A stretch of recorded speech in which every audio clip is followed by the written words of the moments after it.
And thank you, Trekkie. Thank you for the watch streak.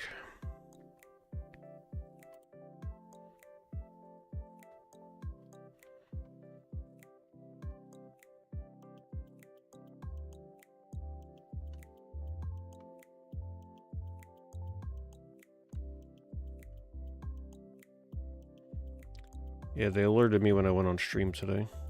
They were like, oh, here. Today is your anniversary for partner. I think the calculations are a little weird. I don't know when they start calculating it. Because according to my month sub to my own channel, it's like a month or two shy. But maybe they calculate it like when you get accepted into the program or something. I don't know. But they popped it up today, not yesterday. So it's got to be a reason for today.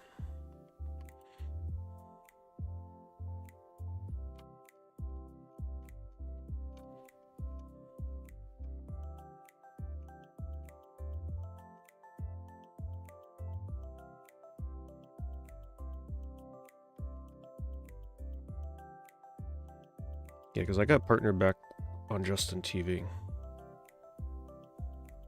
So it's been a while.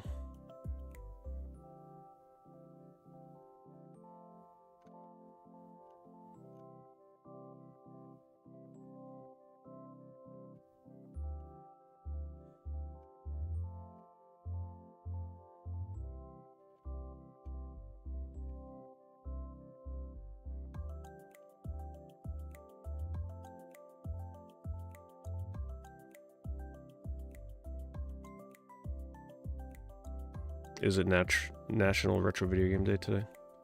That's a coincidence. Try lowering your stream quality settings, Fashion. You might need to bump it down to like 360p or something.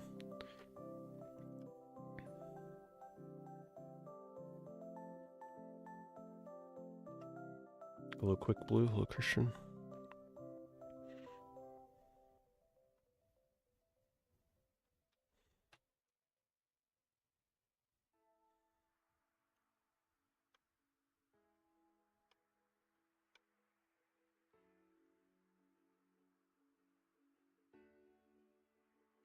State of Emergency 2 is getting more expensive lately. This is with bidding going for $30.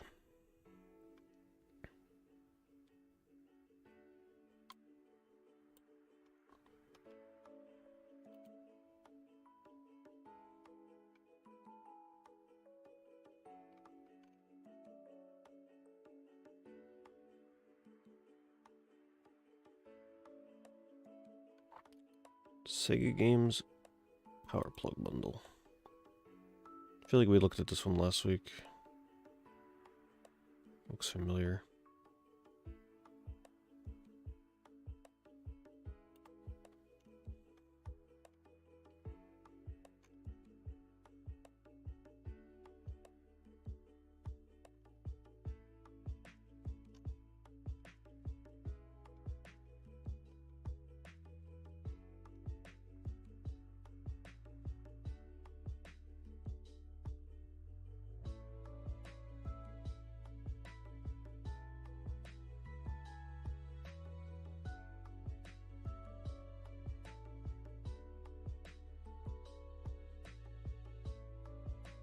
Yep, thank you everybody. I think they give us that little party hat emote just for this stream, but I could be wrong.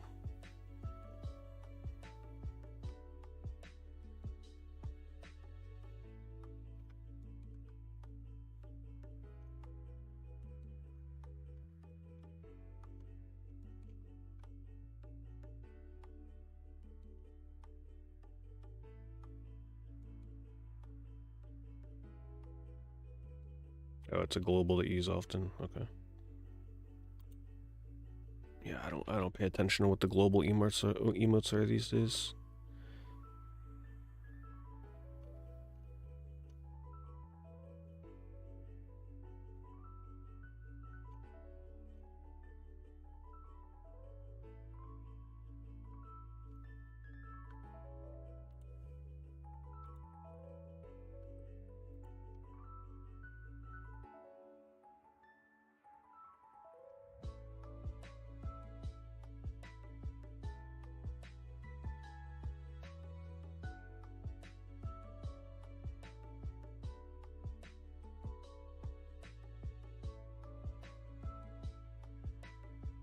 Persona 2 bidding for 351.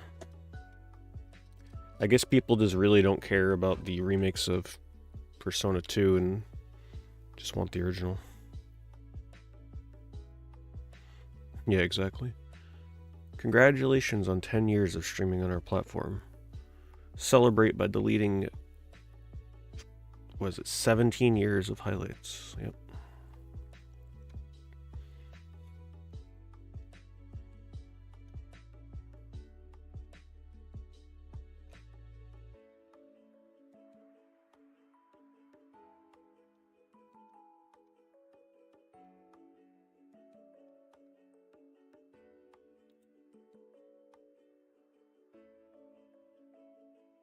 Persona 1 bidding for 390? Jeez.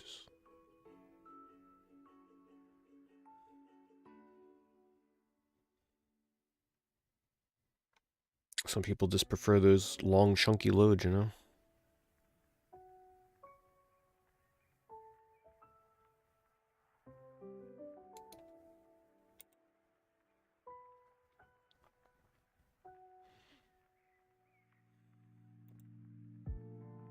Is the music okay, by the way? Like, is it too low? I have on a low, lo-fi playlist tonight. My last eBay stream got bombarded by copyright shit. Crazy.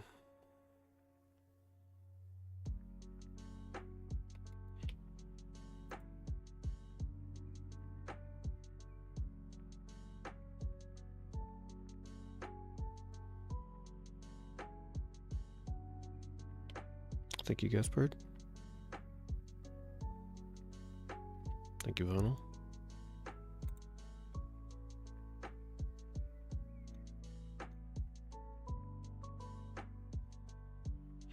I mean, this person is getting some crazy bids on their PS1 games.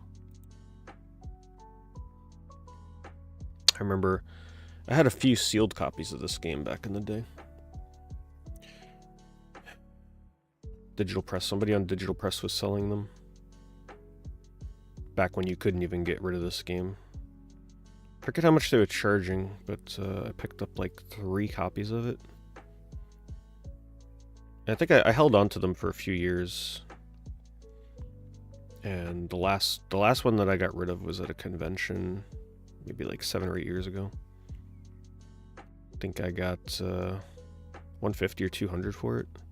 The other 2 I got rid of almost immediately. Not too long after.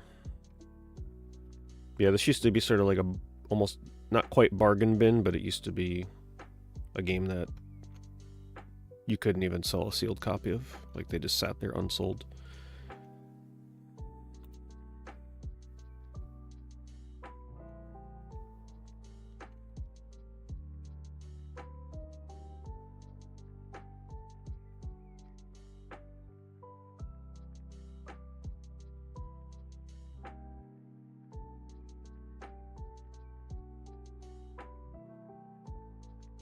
Playing Nights in the Dreams on the original Saturn is not a bad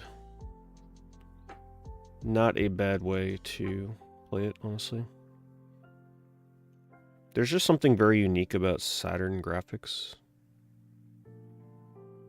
that's kind of hard to replicate.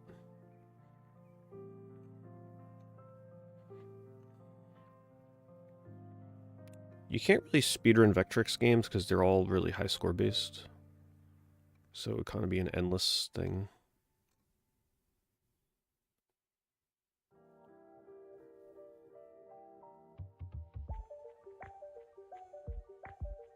If I could pick between the Super Nintendo or GameCube. These days I'd probably take the Super Nintendo just because there's way more games on there that I would still like to play. GameCube has a lot of good games, but I think the selection of exclusives on there I'd care about would be far less.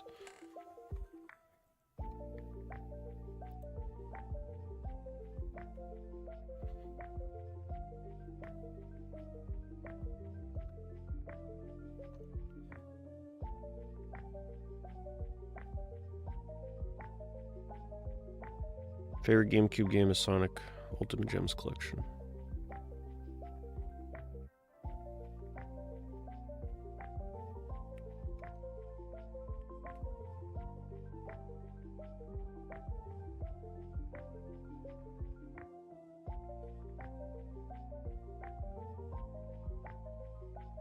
Hello, Mark.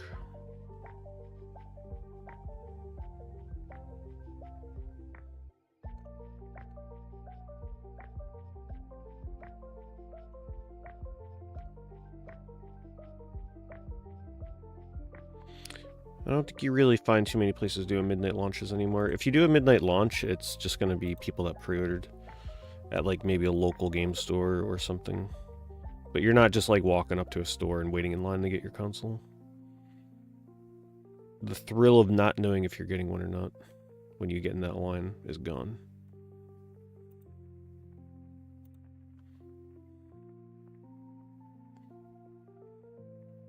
Oh, hold on. $40 free shipping. I didn't like thoroughly look at this.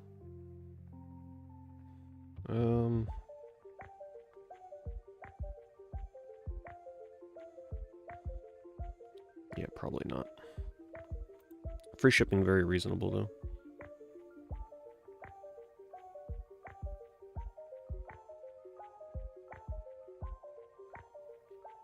Thank you for the watch, Drake Vinyl.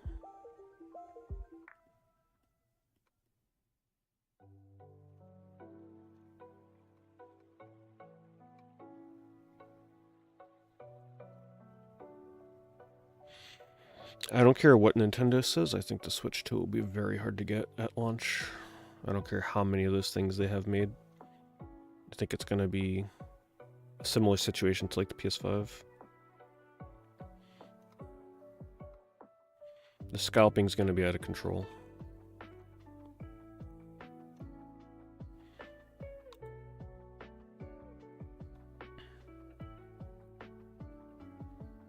You can get a Saturn and just start playing it.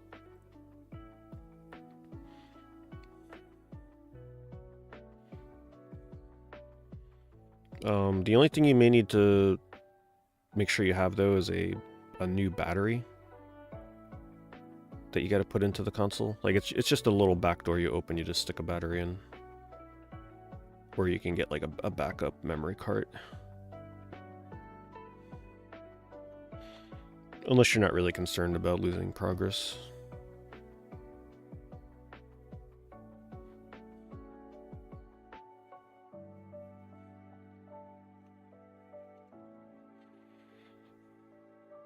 Well, Nintendo typically likes to release things a few months after they like unveil it. So my guess is we're probably going to get the Switch 2 within like maybe 3 to 4 months after their presentation on April 2nd. They usually don't make you wait too long.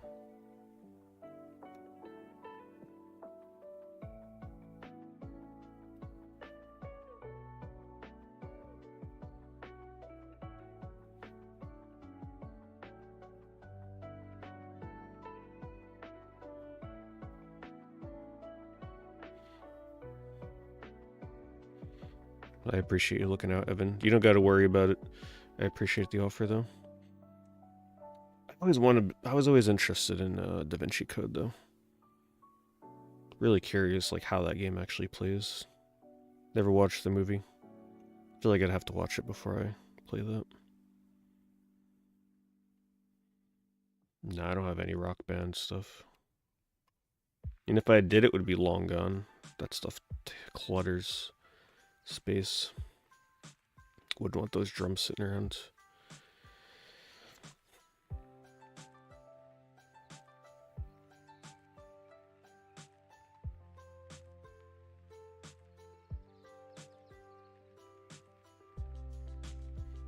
Other autographed Pokemon cards. They autograph. You can catch them at conventions, like the voice actors and stuff.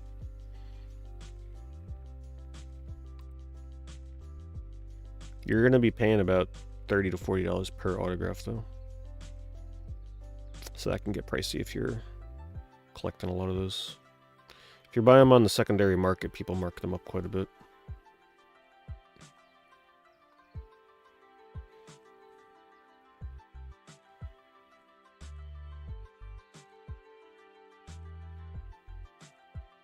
So yeah, all the things you're hoping for. The Switch 2 will have a bigger screen. The battery, that I don't remember what they've been reporting on that. The Joy-Cons look like they'll be a bit more comfortable to hold.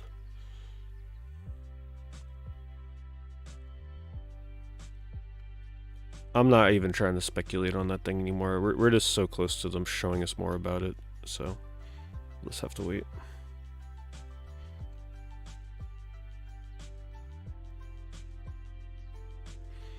I do have Steel Battalion, yes. Green button version, very important. We all know the green button version is superior to blue.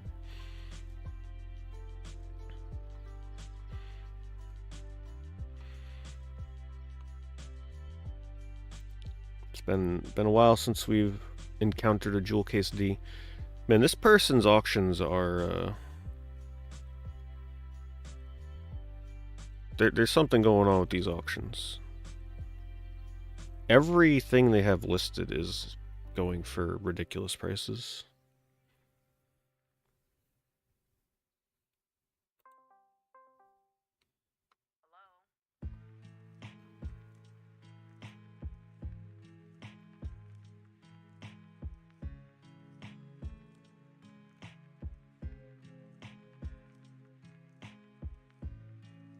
Looks like they're pretty much just getting rid of their entire PS1 collection, because they have most of the rarest games. If not all of them. Some things are still cheap because they still got days left to go. I'll link their entire store, but I don't think you're going to be getting any deals from the seller. That is for sure, based on what I'm seeing here. Let me just try posting this as a message. Just want to see if this still posts something huge. Might have to start doing that from now on. Manually posting the link in YouTube and Twitch rather than Restream. Restream makes the link gigantic. So that way it's not quite as big. Unless that's not as big because it's a seller's store.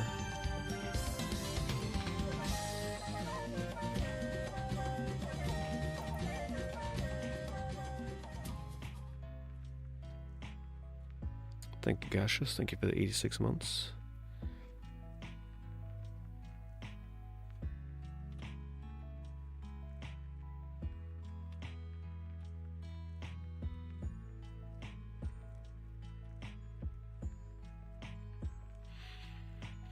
I have not deeply looked at the 7800 plus, but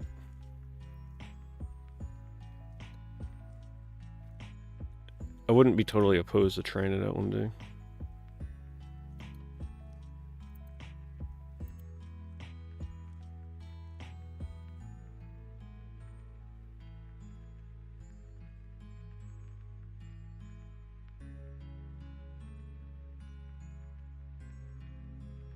$150 bidding.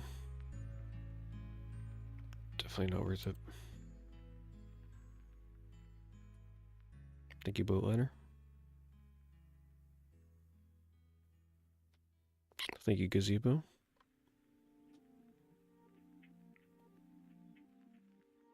Yeah, I've seen Wu Cheng.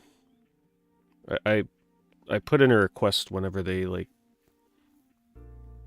I think they had a thing to fill out to, like, play the game earlier, get a code for the game when it comes out, so I put in for that. It'll look cool.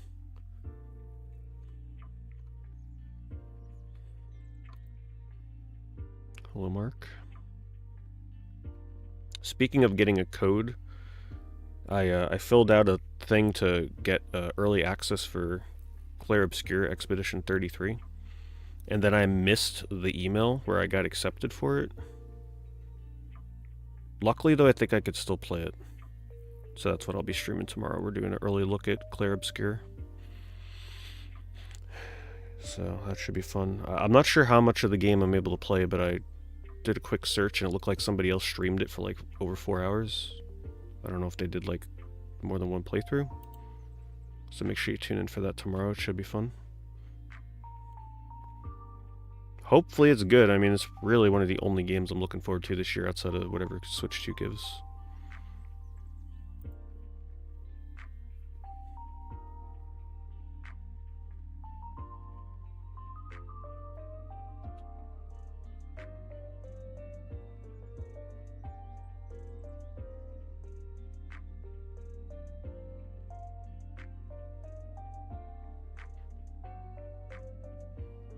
Oh, I don't know, Phoenix.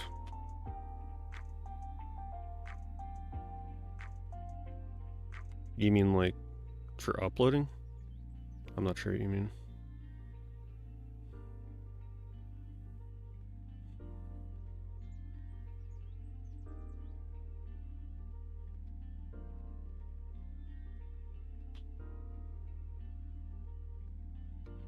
Well, Atari is one of those systems where if you didn't grow up with it, it can be a little hard to go back to those games.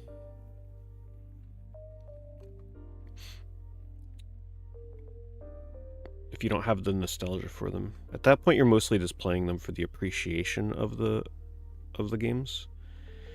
For me, it's hard to go back to anything on Atari, like originally 2600 stuff.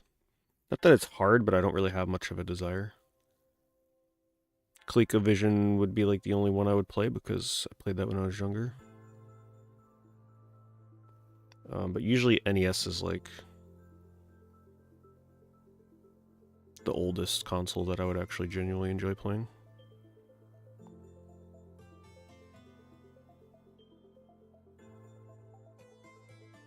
ColecoVision games tend to be a lot more elaborate than Atari, though, visually. So they're a little nicer to go back to.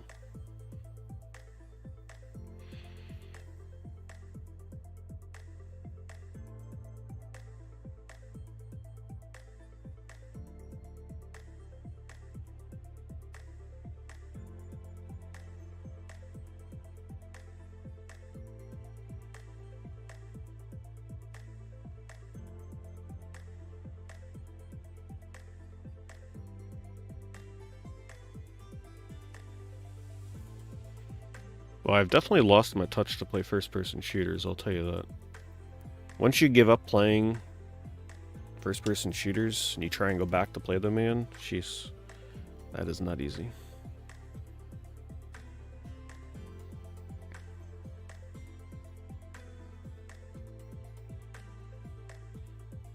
Especially the really fast stuff, like I used to play a lot of Unreal Tournament. If I went to try and play that today, I don't think it would go over well.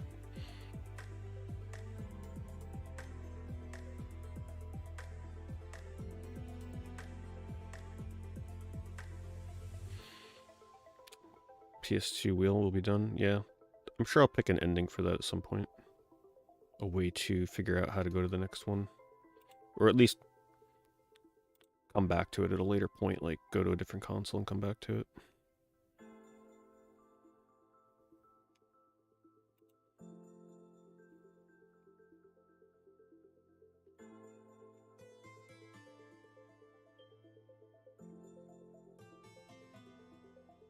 It's an okay little racing lot.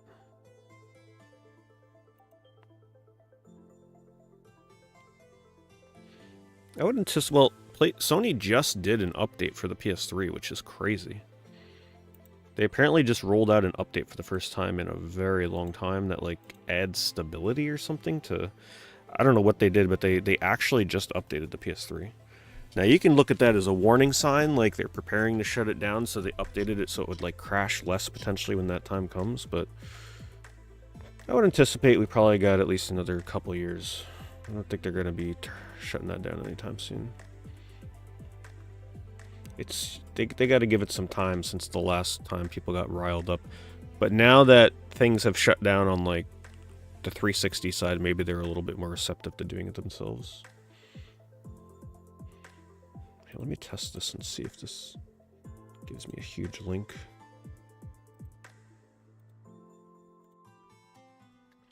Yeah, it still does.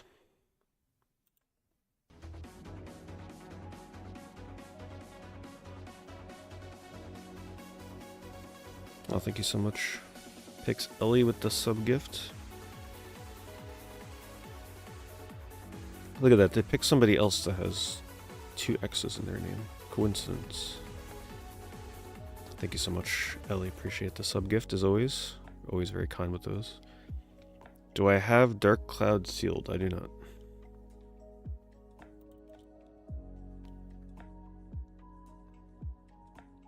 I don't go out of my way to collect sealed games.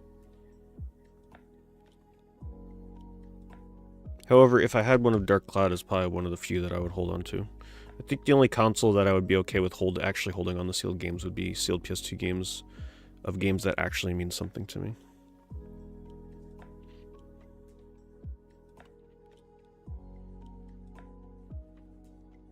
Thank you, Ngenga.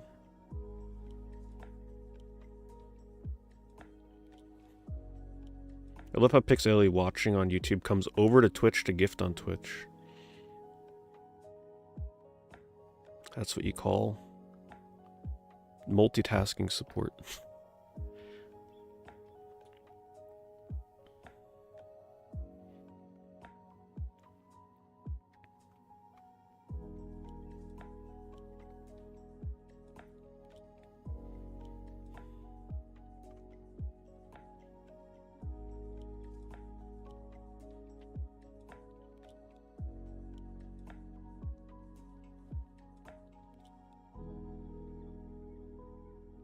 It's an okay price on this. I think this game complete in really nice shape, if it has everything, is around like 150. Didn't this come with a poster of some type? I could swear it did. Yes, it did. And there it is, 170 with everything in Peacock pictures. So if you don't care about it not having the poster, you could actually get a pretty good deal on this.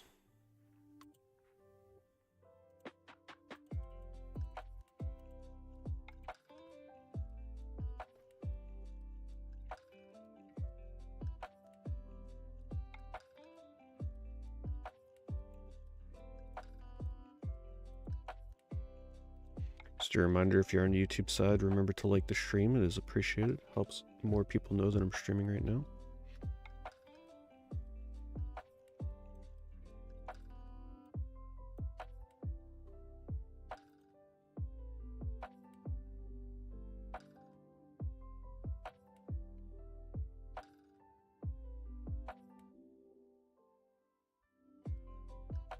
Console's last year review? Oh, you mean like how good was the console in its last year being alive? That would be kind of hard to do, though. That would... Also, it's just really hard to word that. Like, how would you even convey that in a title for a video kind of thing?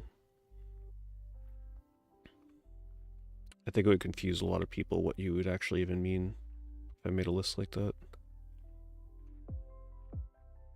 Plus, it's hard, like, because some consoles, they live on for so long, so it's like, how do you define the last year of the console?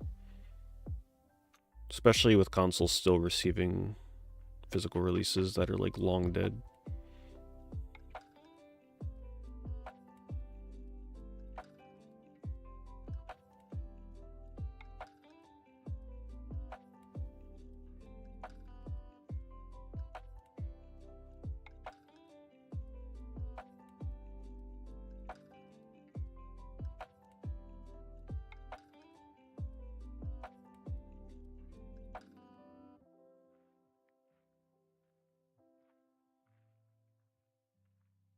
Yeah, I have no idea about that stuff, Austin. Pretty much just try not to keep your stuff too close to a window.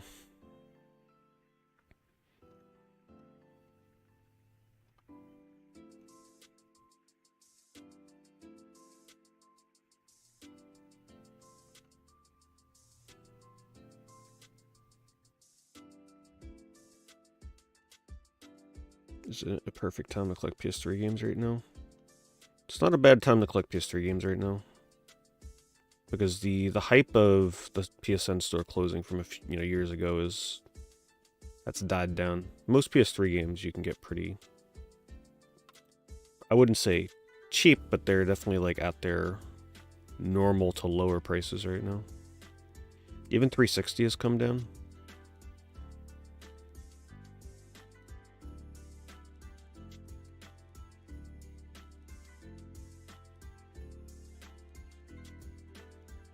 Some real good ones in here. Seal of the Pharaoh. What an RPG that is. I could definitely see myself streaming that again. That is a stream that I don't have the archive of. I wish I did.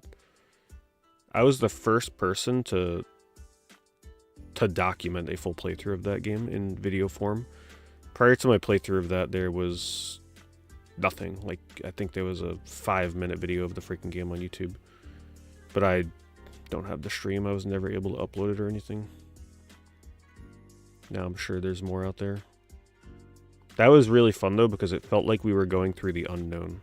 Nobody knew what to expect from the game, because there was no playthroughs anywhere, so it's not something you'd be able to look up. That's what I always liked about, especially like CDI games. A lot of those games that I played, it's like no footage of it online going through for the first time.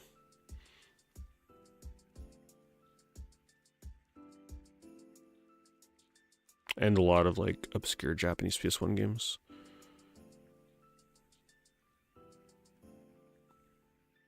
I wish I was better documenting and uploading those things back then. So many weird ones.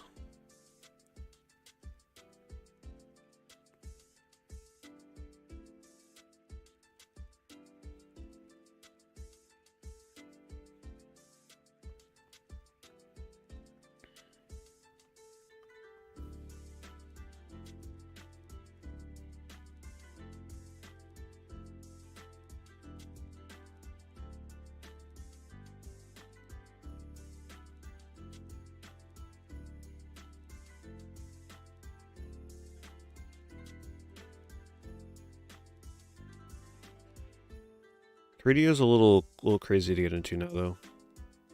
The games are quite expensive these days, and most 3DO games are not worth the prices that people will be asking for them. In terms of like the value you would get out of playing it. They were great when you were able to pick them up for 10, 20, 30 bucks. But yeah, I mean, a lot of the decent ones are over 100, so it's like, it's pretty demanding for some of those games.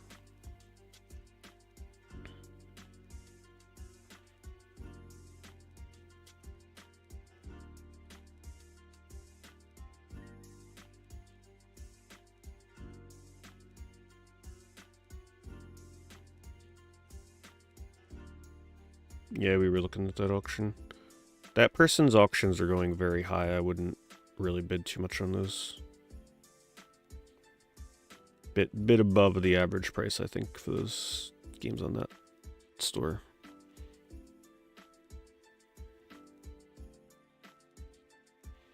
Longest break from gaming? I don't know, probably a couple weeks when I wasn't able to play games on like a vacation or something.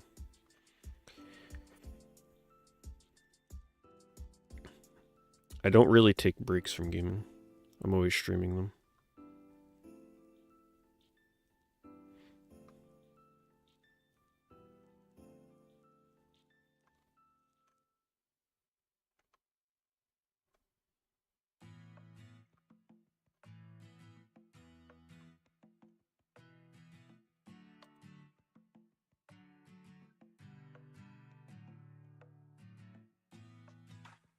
Thank you, Epic.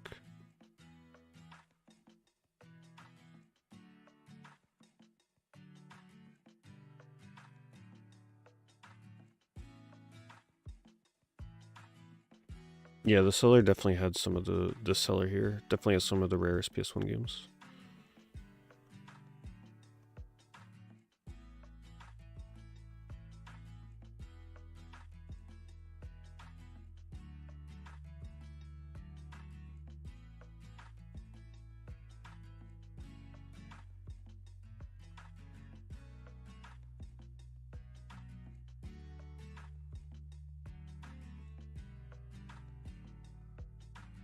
Hello, Shadow Moon. Hello, Gabe.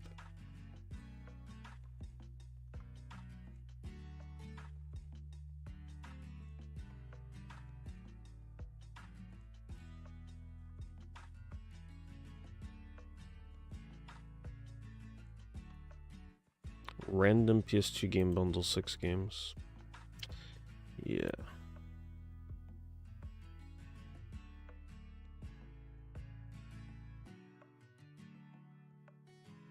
You know you're gonna get like you're gonna get the stuff from the bottom bin here. Sports games and stuff.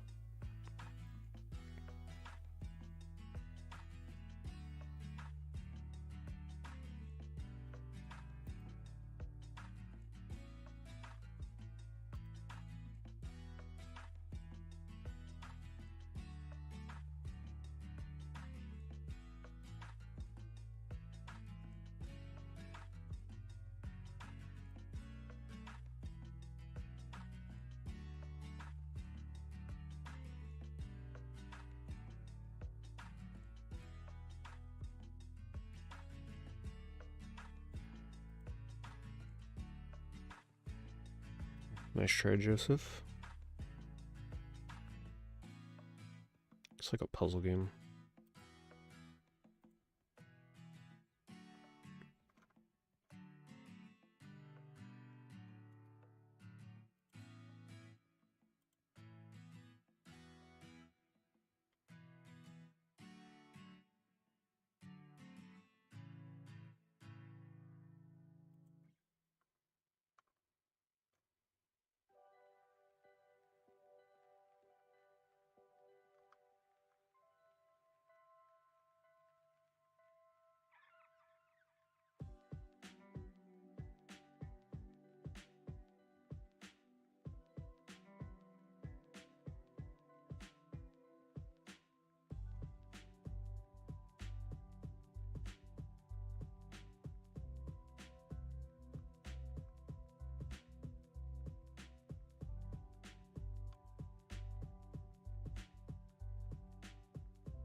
Seller definitely did the right thing, though. They have all these big PS1 games spaced out quite a bit.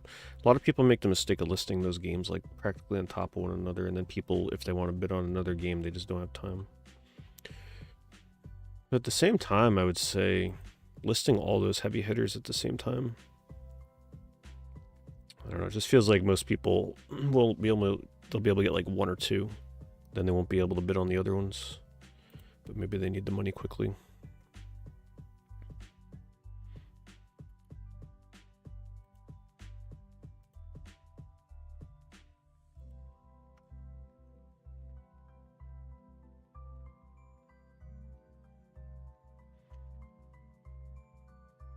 Well, it'll be very hard to match the magic of Final Fantasy XI. I don't think there'll ever be a MMO quite like Final Fantasy XI again.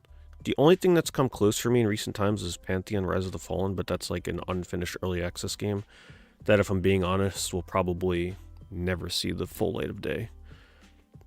As much as I want it to, I don't think it's gonna come to full fruition. But that's the only recent MMO that even comes close to Final Fantasy XI.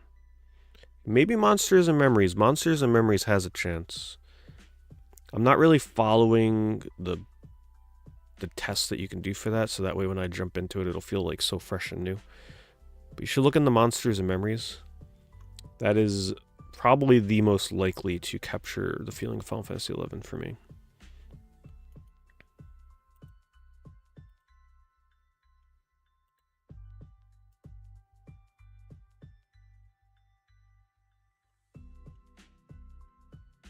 Well, I mean, however, the magic of 11 has been recaptured for me several times over the years because they have private servers for 11.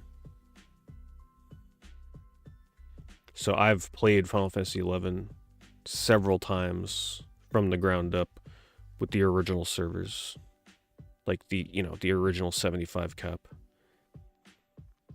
done on private servers. But you got like the most recent one I played on had thousands of people playing on the server, which was very close to replicating original Final Fantasy 11. So I have kind of relived that magic.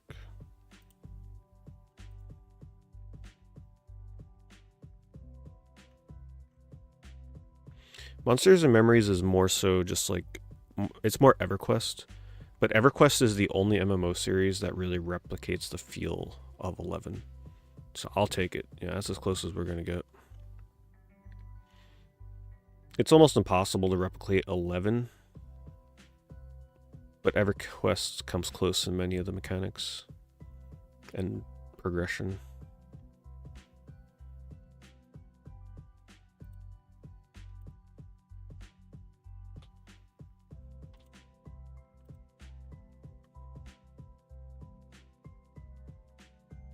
Yeah, they're not giving us Dragon Quest X. That would have been here already. It's not happening, unfortunately.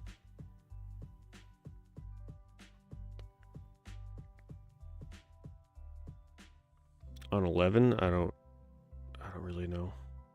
On the recent private servers, no clue. Not that much. There was only really one that I got super into. Like hitting level 75, getting my crafting to level 100. I only did that on one server. The other ones I didn't make it as far.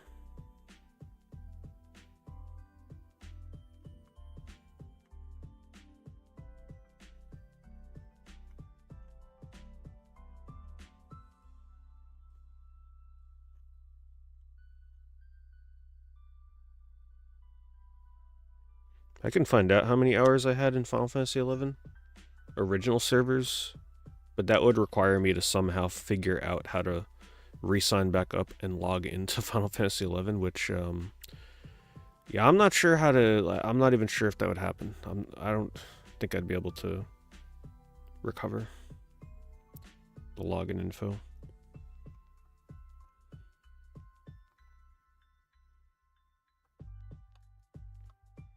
And I really don't want to play on modern 11 servers. It's not the same game. I'd pretty much just be paying just to look through my inventory, see where I left myself off in the game, and how much time I had. That's pretty much it. Which would be worth... I would pay just to be able to run around for a stream and see my equipment and everything. I would pay for a month just for that one stream. But I don't think I'd be able to recover it.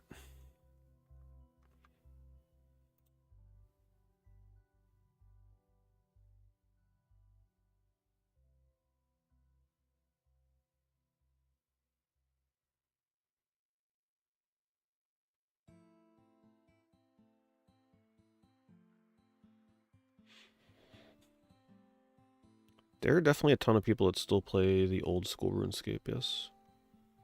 I will avoid that game entirely.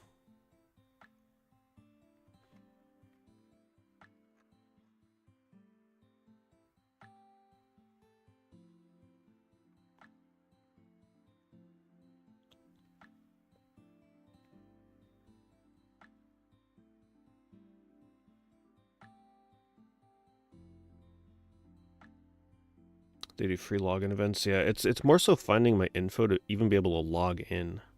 Because I got to get my little key thing where you got to like generate the code to log in. Then I got to try and remember my login details.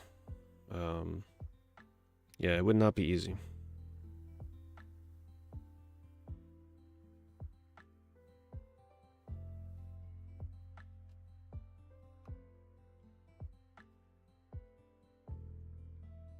Thank you, Electro.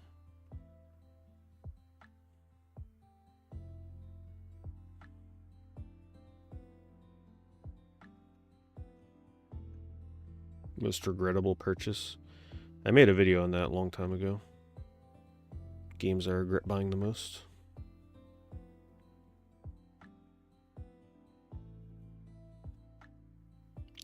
In recent years, I mean, there's been some pretty terrible games I've bought.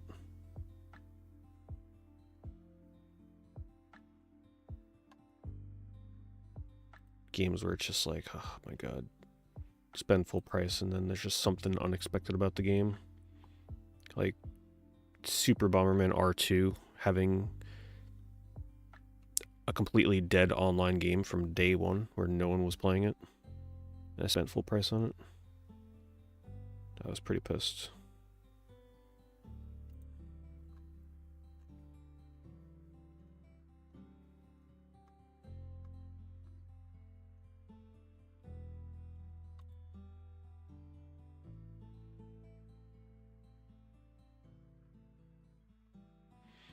Yep, Beyond Good and Evil does still hold up for sure. Especially if you're playing the HD version, I'd imagine it looks even better.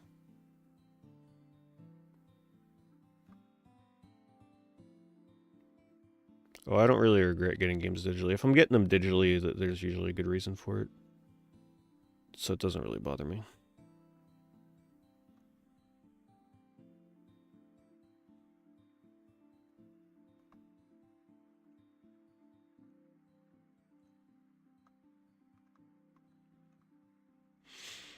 At the end of the day, as long as I'm able to play it and stream it when I want to, that's all that matters.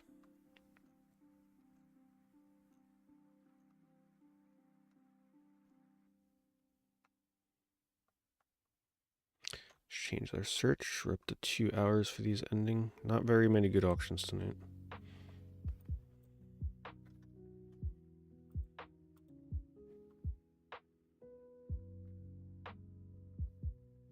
Okay, eBay. You gonna keep me under video games, right? It's a new glitch. They take me out of video games and put me into all categories.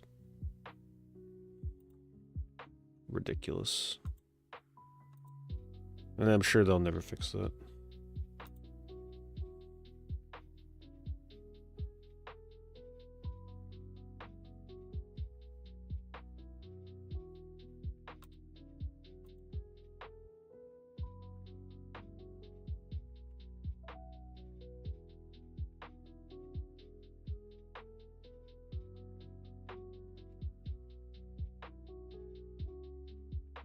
I played Unreal Championship on original Xbox. I played it quite a bit. I was pretty good at it too. That was during my peak for playing first-person shooters. Especially the Unreal games that were on 360.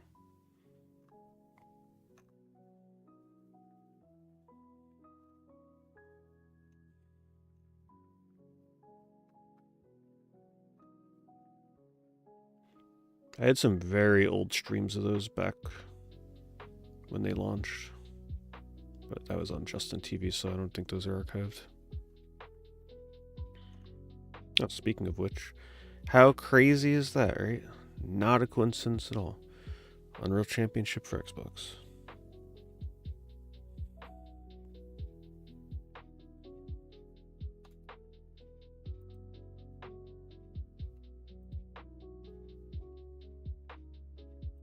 Hello, Ostia, thank you.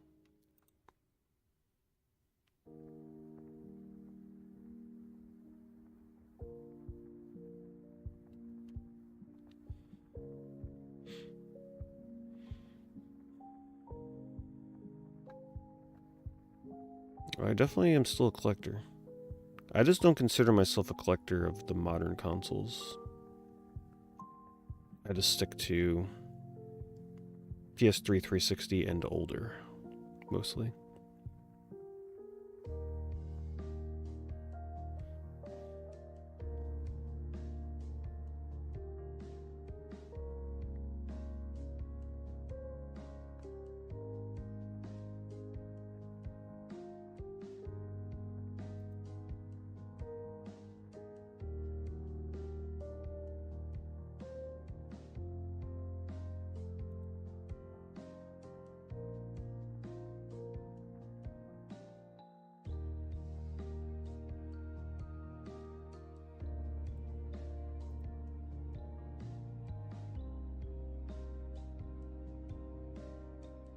Well, answering what my favorite first-person shooter is kind of hard because a lot of the ones that I used to love and would have been like my initial immediate answer, I don't love anymore. Which are a lot of first-person shooters from like the 360 era. Just don't care about them anymore.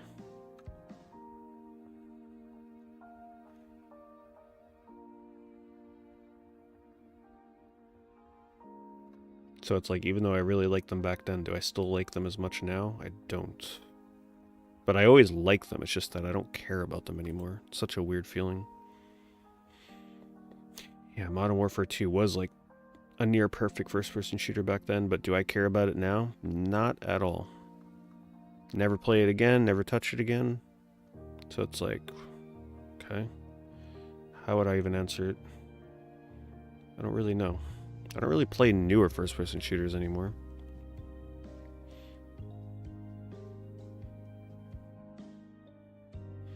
Even older ones, it's like I was never super into the genre. I only really started really getting into first-person shooters with 360 and original Xbox, even PS2. I always preferred third-person.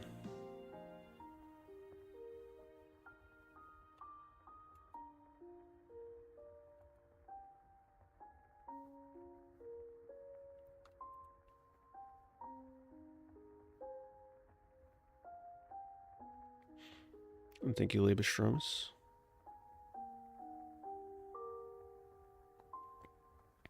Team Fortress 2 was probably one of my favorites.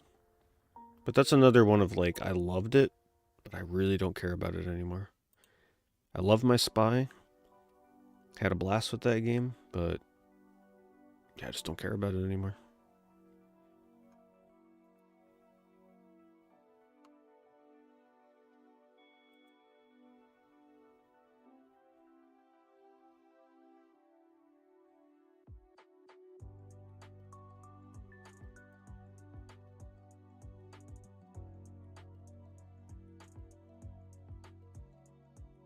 SOCOM, yeah, all the SOCOMs are third person.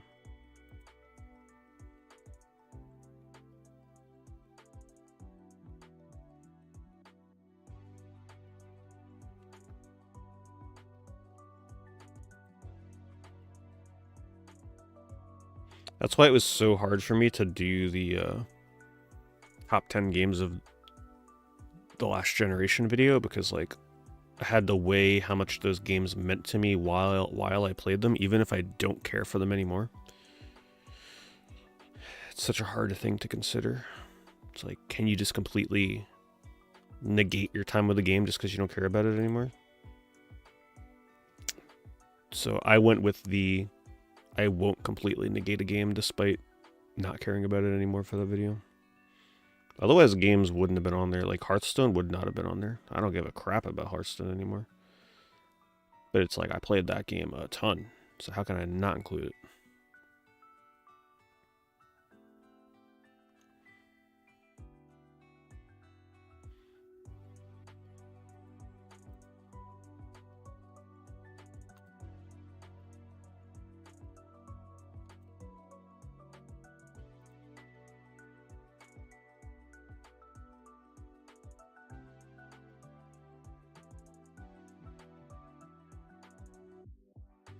Original Xbox games slowly creeping in price. It made sense it would happen eventually. There's a lot of great exclusive on original Xbox. And at the end of the day, they do perform much better than PS2 games. So if you're getting multi-platforms, a lot of people would prefer it on Xbox. The thing is, Xbox games, especially multi-platforms, a lot of it can probably be contributed to the fact that the GameCube, and in some cases the PS2 equivalents, are just getting too expensive. So it's like, okay, people are just going to start collecting on Xbox now because it's a cheaper alternative while it lasts.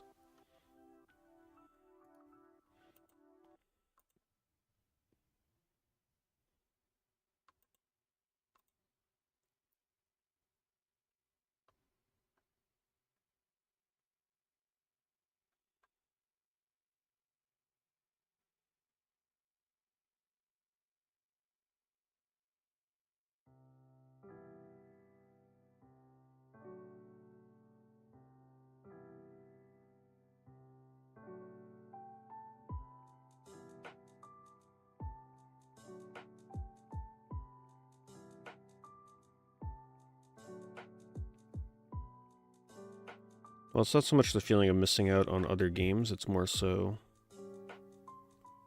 I have to keep the games I play rotating, right? Because no one's going to want to sit there and watch an MMO for a year straight, right? So it's like very important that I balance not getting addicted to a game like, you know, games that can easily grab you and not let go, like a game like Marvel Rivals. Right? You got to be very careful with those kind of games. They can definitely consume your interest.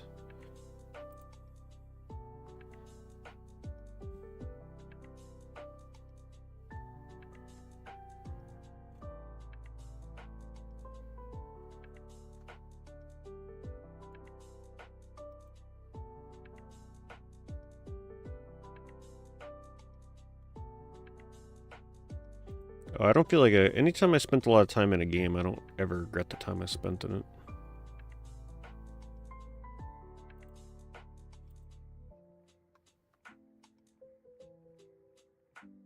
Thank you, Mori Madness.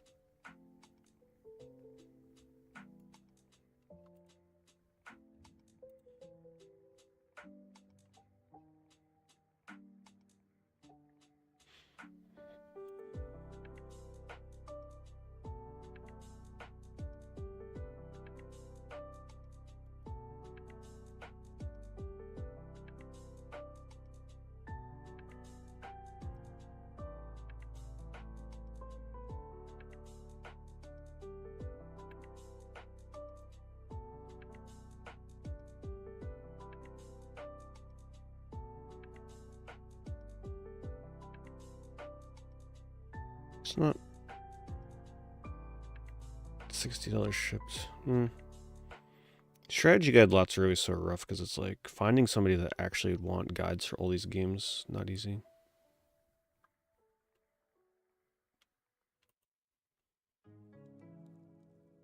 Games are different. You can play them. Guides, that's kind of like super specialized. Because you're going to have to want a giant book hanging around for a game you may not care about. And then when you get them, they are definitely kind of a pain to get rid of if you wanted to sell them.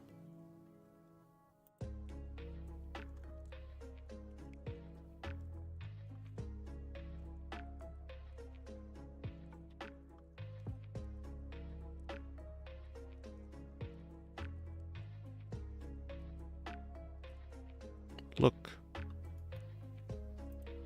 I love it when people still use this. Can't see it. I should really think about moving where I keep my webcam these days. Just because it does block the title, like putting it here instead.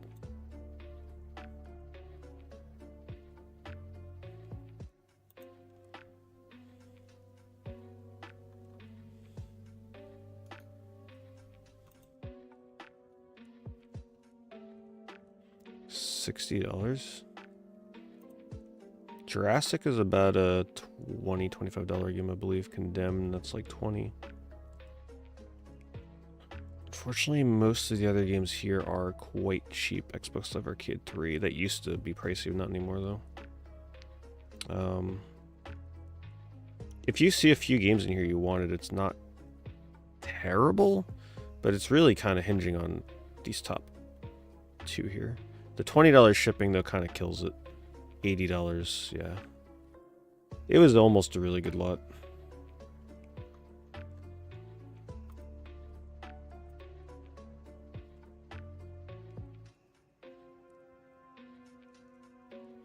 I don't mind greatest hits anymore.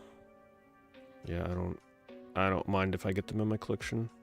The only console where I actually will go out of my way to acquire a greatest hit is PS1.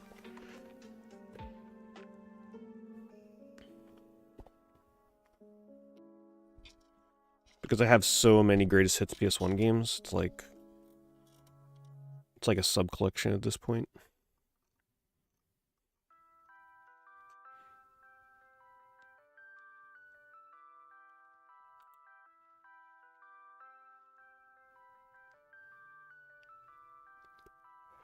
I don't collect magazines anymore now. Magazines are cool and all, but take up a lot of space. I'm fine with the ones I've gotten over the years, but I'm not adding any new ones to the collection.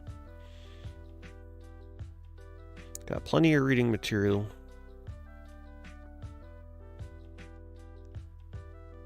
Wow. I don't think you can get a more underwhelming PS1 lot than this.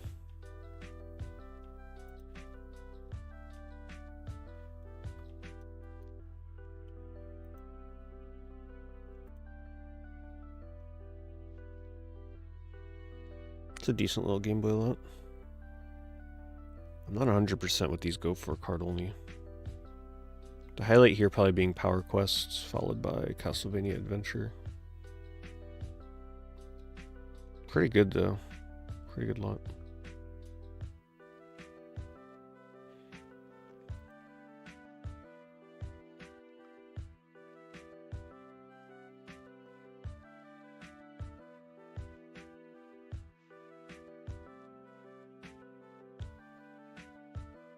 Dino Crisis Guide was a lifesaver. I could imagine. Yeah, I tried playing through that game on stream. What was it, a year or 2 years ago? Whatever it was, 2 years. That was brutal. With all those key cards. I just call it Keycard Crisis. I don't even call it Dino Crisis anymore. Keycard Crisis. Way more accurate.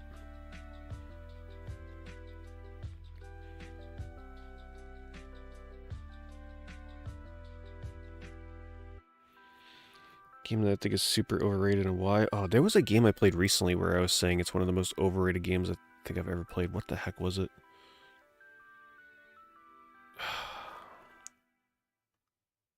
I can't remember. I mean, I play so many games, it's like hard to remember. But there was something recently where I was like, man, this is super overrated. One of the first ones that always comes to mind for me is Undertale, though. I think that game is crazy overrated, personally.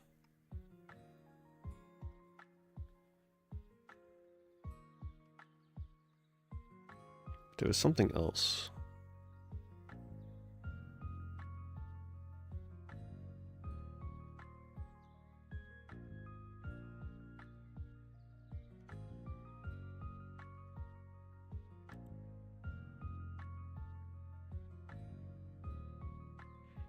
Yeah, I bought Jackie Chan at a convention many years ago when it was like 40 bucks.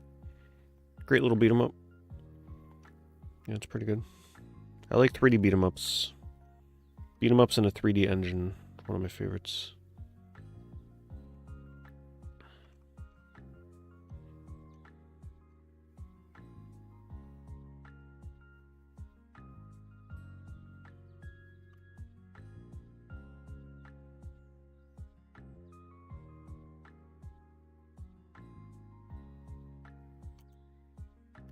I'm sure the more playthroughs you do at Undertale, the better it gets, but yeah, I was just very... The music was one of the only things that really carried it. You strip Undertale of its music, and that game is like not even half as good as it is praised as. There are some games where the music is just so important, and that is one of them. Where people, I think, get way more emotionally attached to it just because of the music. And you give it a different soundtrack or a worse soundtrack, they would not care half as much.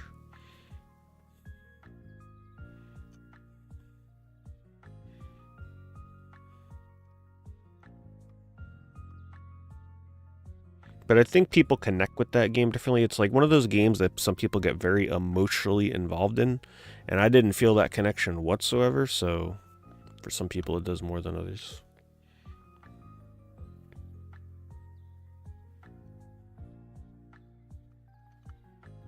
Nope, no Mother 3.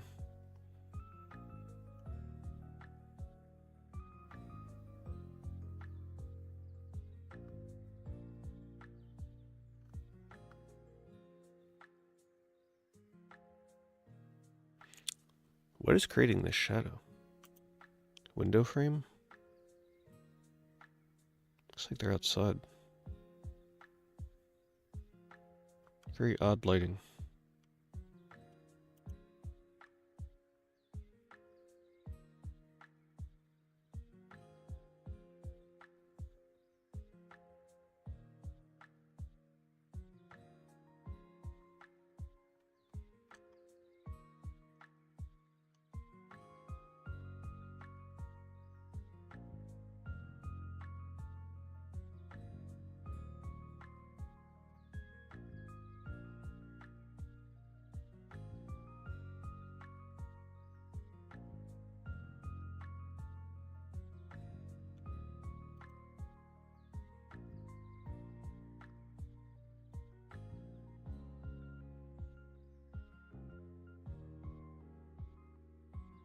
These are my favorite lots to look through. Giant wall of PS2 games.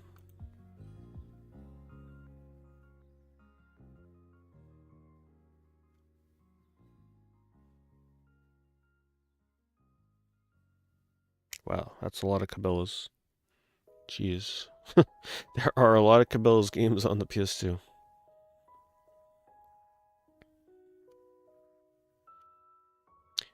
Yeah, not a $400 lot.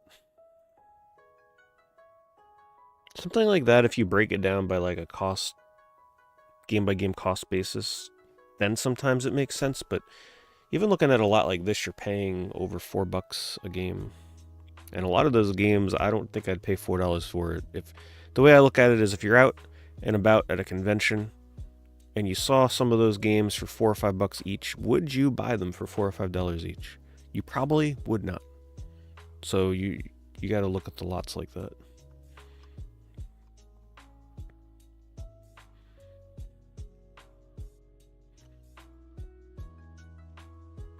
Six N64 games with boxes. $50 a game. For N64 standards, not terrible. But it looks like most of them don't have their manual. Actually, maybe they do. There's a few without it though. Boxes are not the best condition.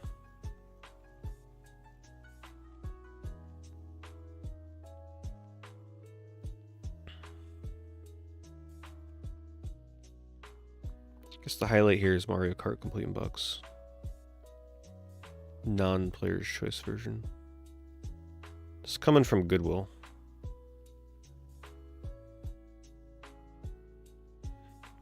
Honestly though, if you're brand new to like building up an N64 collection, thank you Knockout. This might not be a bad little lot to like get you started. Most of these though, I believe, buying them separately, they are not very pricey. So it's not like it's an amazing deal. But it's fairly priced. It's crazy how Goodwill will sometimes like actually do their research on what the hell this stuff is worth that they're trying to sell. You ain't getting, the days of getting deals from Goodwill are apparently over, at least online, that is for sure. Here's a link for this. I don't know if Goodwill gives offers on stuff that people watch, but it's also worth keeping an eye out for that.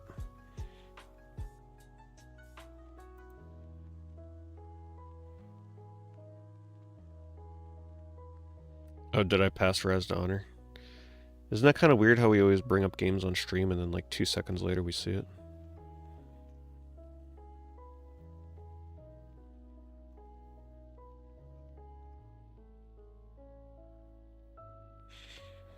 Is GameCube the new Super Nintendo in terms of prices? I wouldn't go that far. Super Nintendo is kind of crazy for certain games.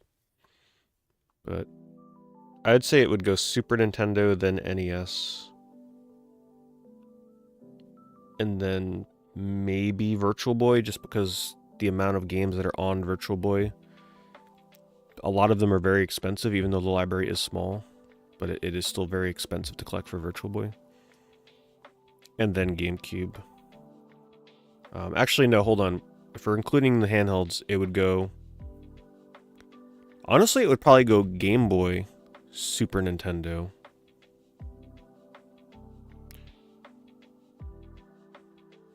Game Boy, Super Nintendo, NES, N64, then GameCube, then probably like Game Boy Color, somewhere around there.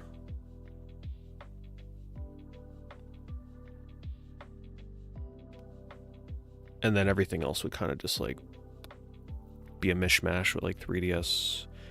DS would be in there somewhere, but yeah, those would be the top.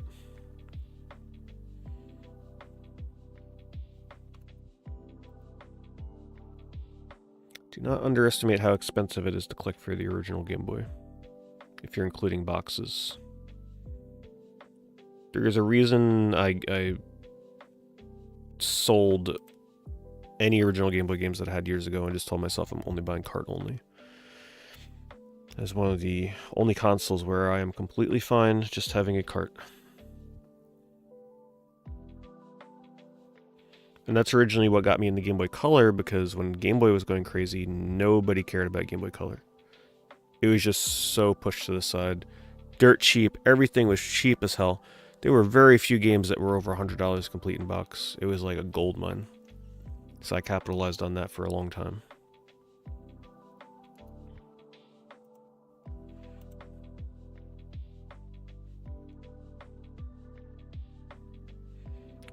Actually a decent lot. $16 shipping. So you get Return of the King, Infiltrate Second Sight, Devil May Cry 3. Unfortunately, the price, like the game selection is not bad, but the price feels high, if not just about right, if you were to buy stuff individually.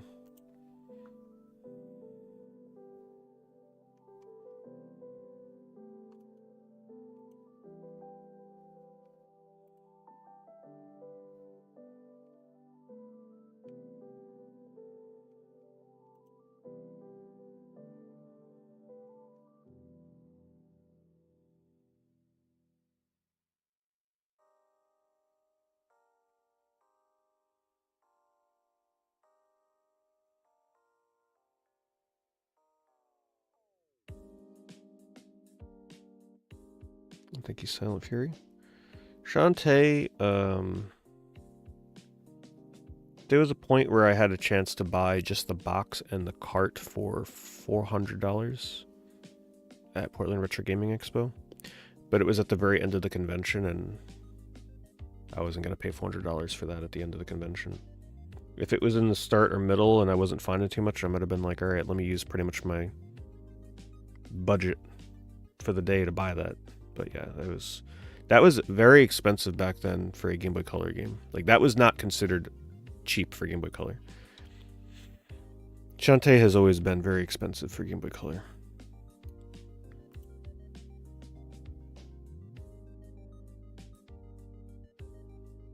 And the crazy thing is, I think they were originally asking like $500 or $600, and they didn't sell it. So they started asking $400, and they still could not sell it. That just shows you the demand for Game Boy Color back when I was collecting for it. It went an entire Portland Retro Gaming Expo convention without selling for that price.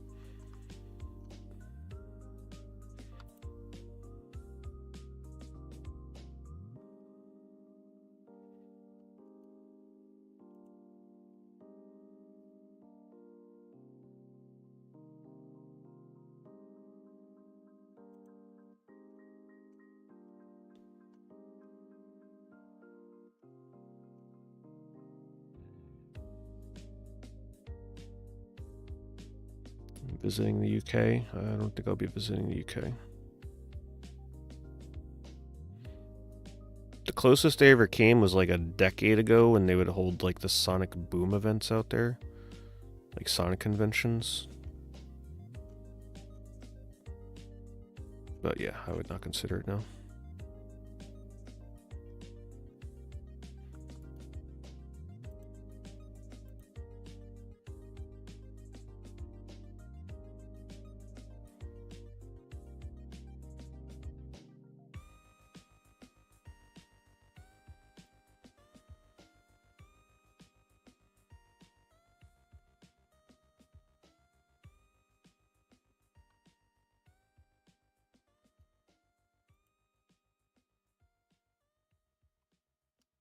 Hello, Monstrum.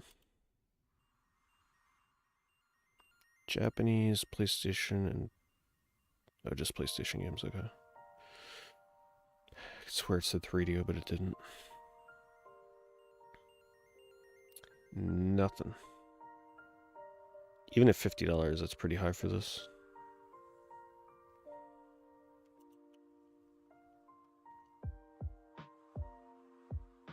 I have not played the new RoboCop, no. It looks very fun, I would like to try it. But I'm not like a RoboCop kind of person. I don't think I've even watched it. Not in recent years. If I watched it, it was when I was really younger and don't remember anything. So it's kind of hard for me to want to buy that when it first came out, because it felt like something that was definitely made for the fans of RoboCop. So I couldn't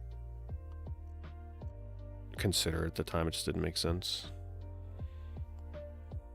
Figured I'd wait until it's at least cheaper.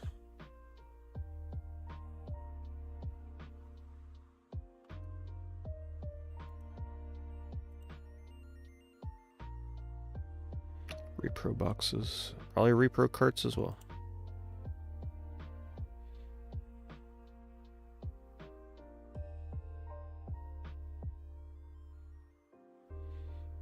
Hello, K Honda.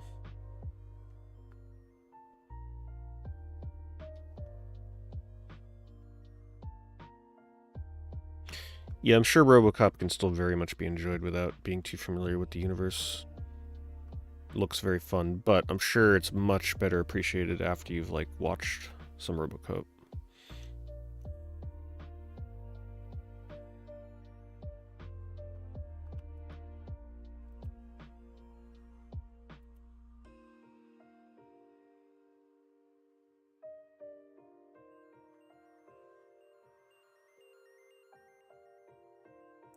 $340. Resurrection Gaming. I don't think you're going to be resurrecting anything with a price like that. Put that shit right back in the grave.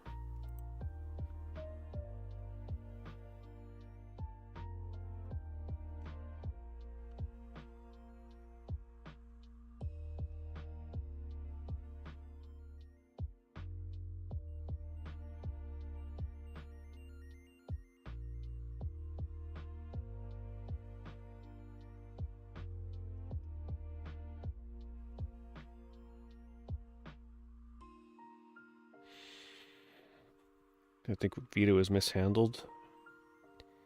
Well, first of all, thinking back on the Vita, I think all the touchscreen stuff was very unnecessary.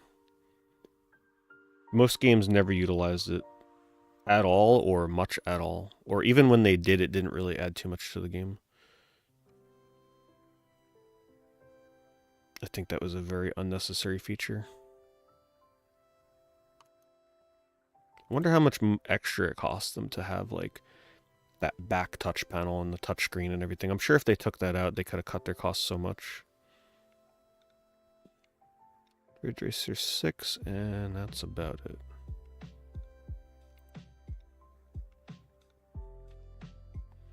Yeah, the back touch panel, if anything, most of the games that utilized that, it made the game worse. The only game that it worked for was Tearaway. Everything else that used it, I was not super into it. Even the Touch My Katamari game, it just felt unnecessary. Oh, the worst offender was Luminous. Oh my god, the touchscreen stuff in that was so bad.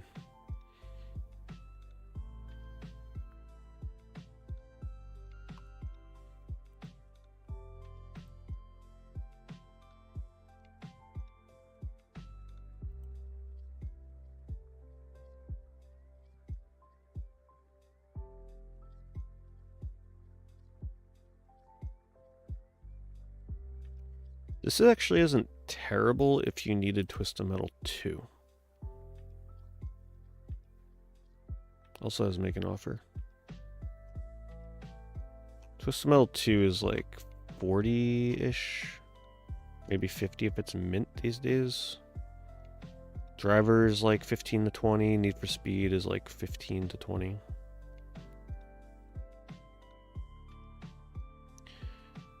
Unfortunately, their $15 kind of kills it. Makes it less of a deal.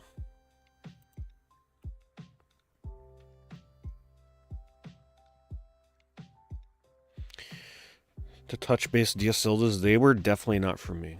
I played Phantom Hourglass, and that was it. I didn't even touch, whatchamacallit, the one with the trains.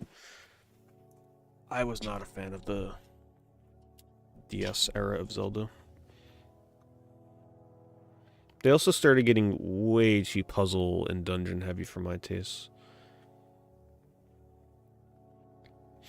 Because, shocker, my least favorite thing about Zelda games are the puzzles. I just like the exploration. Like in Hyrule or something like that. Monstrumrox has summoned the Almighty D. When it comes time to, like, brain-bending puzzles in a dungeon or something, I'm not the biggest fan of that stuff. And the DS games were filled with that stuff with the touchscreen. Oh my god, I got rid of my Evercade here. We're gonna have to find a new spot for D. Let's see. Forgot I don't have it to hold it anymore. Here. Let's see if I can slip it in there. Sideways, D? Poking out? Yeah, you get a rare sideways.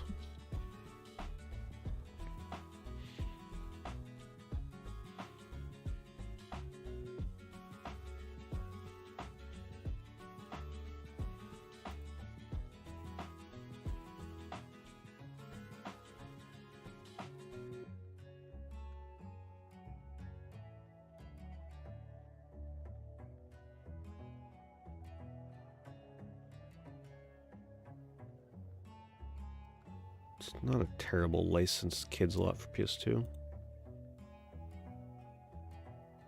If you're into these kind of lots, you know. I know none of you are.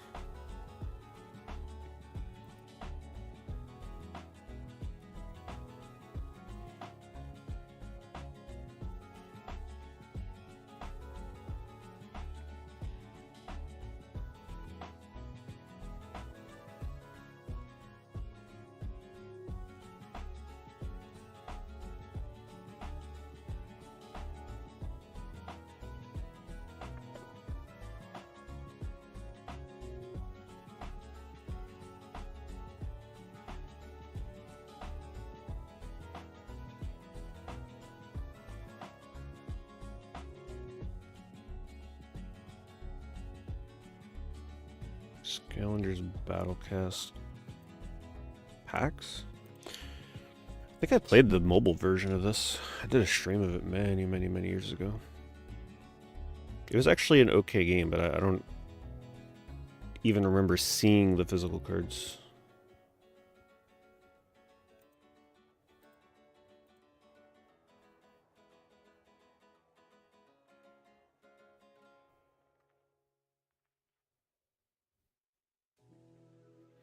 Thanks, Weasel. Well, these days I'm very much into trading card stuff.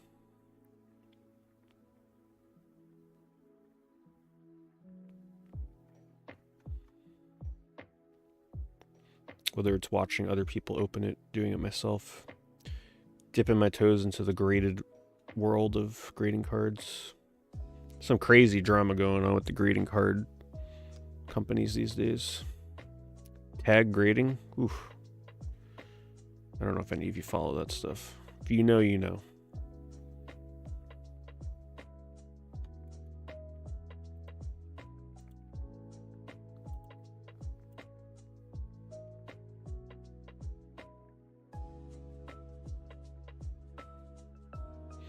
Rare official plush slot, limited deal. Alright, let's see the deal.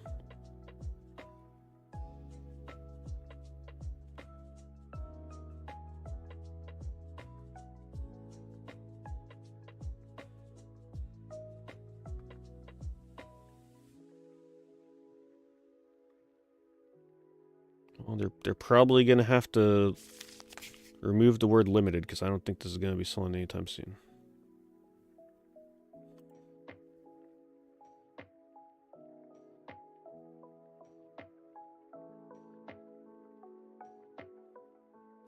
No, I don't think I'm buying Skylanders trading card. That would be... I mean, I would open it on my Skylanders channel, right? Just out of nowhere, we're back. But yeah, I'm not buying Skylanders cards. Not unless that shit was practically free.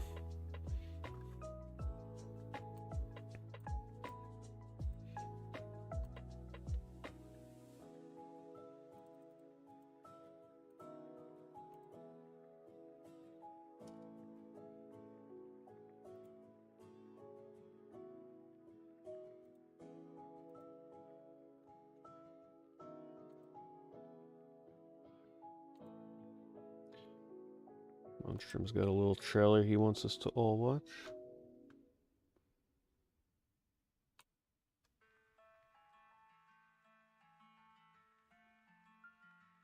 Let me move my webcam so it's not in the way. I'm not sure if it will be, but just in case.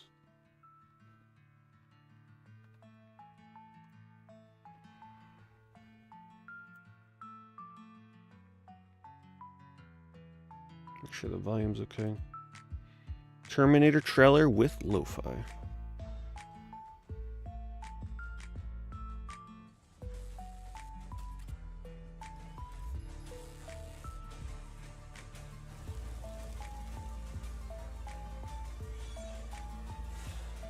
It's a cool animation.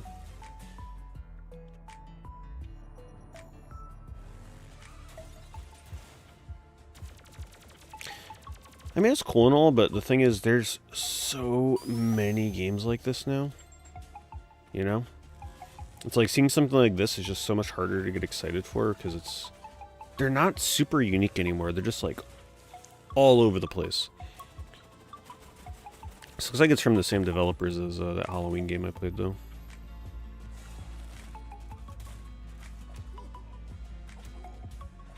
Oh my goodness.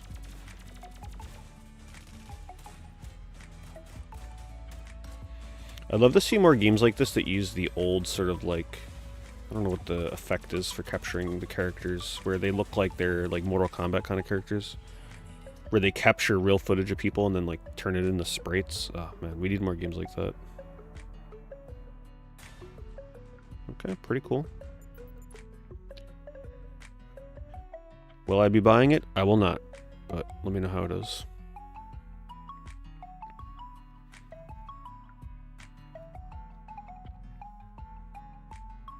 Hey, thank you. Guru Game Boy, appreciate the raid. Hello, controllers in.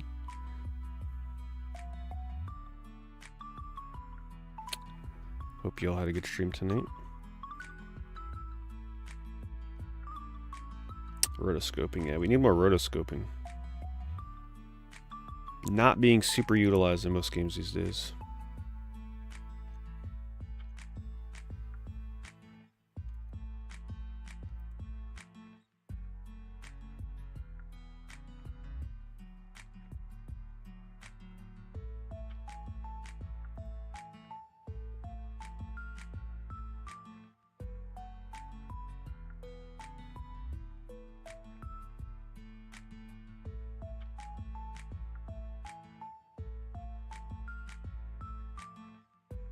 Annual Breath of the Wild.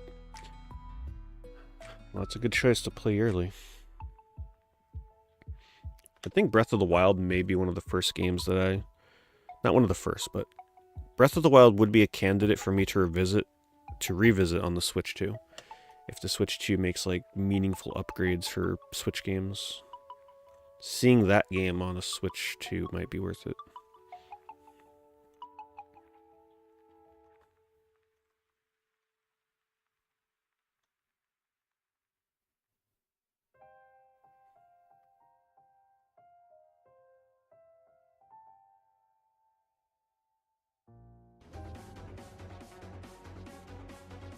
I think he never shuts up.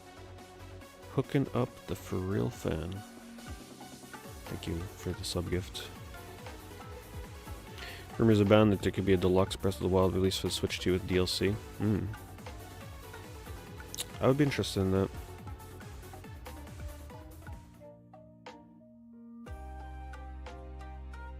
I was very into Breath of the Wild for like the first several times I played it.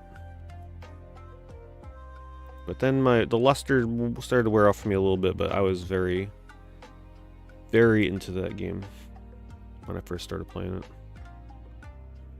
Like, I was ready to almost call that my new favorite game of all time. That fell off a cliff eventually, but it was still very good at the beginning hours.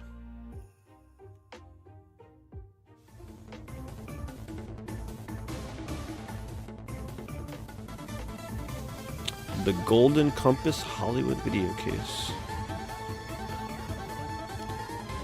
But we ain't spending $110 to get it. Yoshimi dance.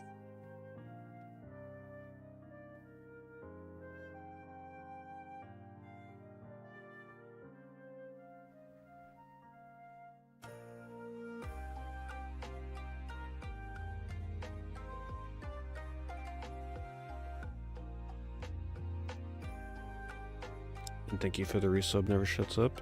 102 months in the 100 club. It's more and more people hitting 100 these days.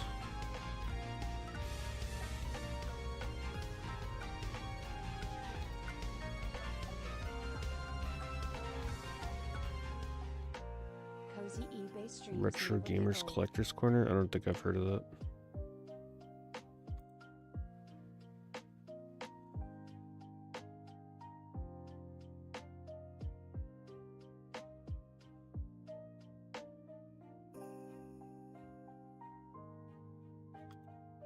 Oh, you mean Retro Gamer Magazine? Yeah, no, I've never been in that.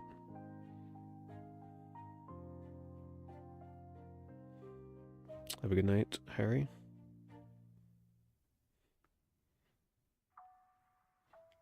Monstrum, 45 months, tier 3 as well. Thank you, Monstrum. Really appreciate the tier 3. They gave you that little shining dancing star for the occasion. Twitch is like, alright, what do we give a tier 3 sub for the notification? Animate the star. That's good enough.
like these lots that just look like a super messy picture of things all over the place.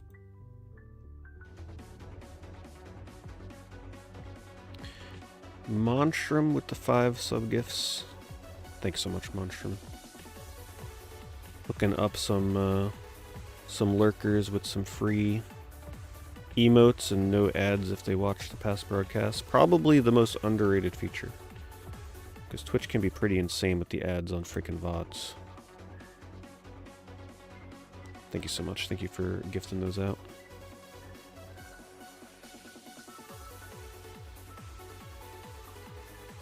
Nothing good in there.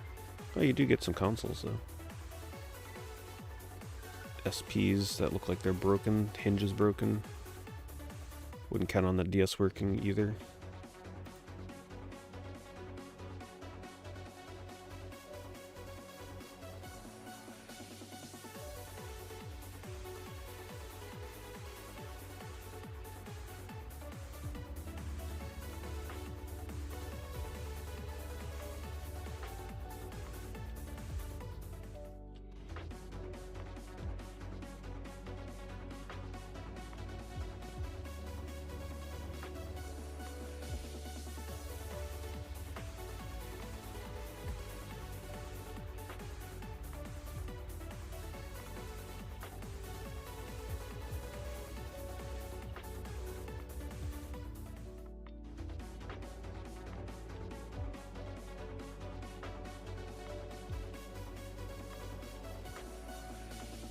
Yeah, they're apparently coming out with a new YouTube Premium. I think it's out right now. I don't know what it changes. They call it like Premium Lite or something. I don't know if that means you just get like not as many ads, but still get ads. I don't know what it entails, honestly.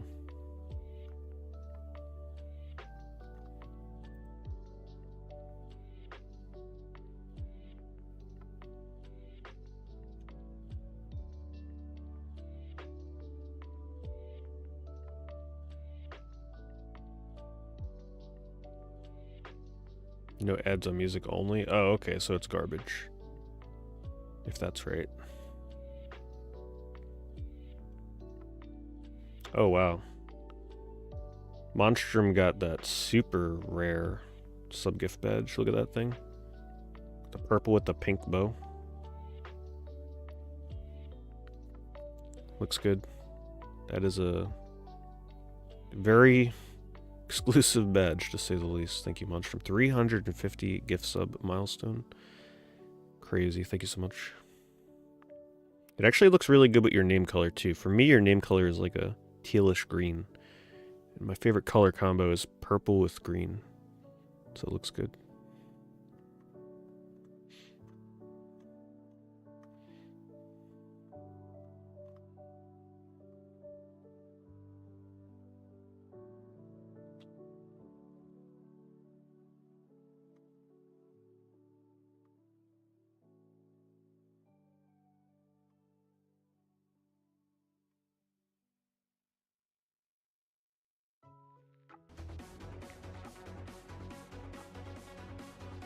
Oh my goodness. Monstrum celebrates the milestone with more sub-gifts. Thank you again, Monstrum. Very generous. The sub-gifts these days are... You know, they're a little more expensive these days, but just as much appreciated.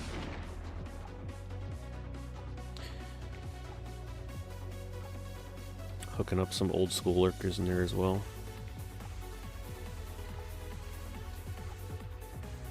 Yeah, I don't use YouTube Music at all, personally. Well, I have YouTube Premium, so if I want to listen to music, I honestly just like listen to it on a YouTube video, not on YouTube Music. But if you use the app for YouTube Music, it's probably worth it.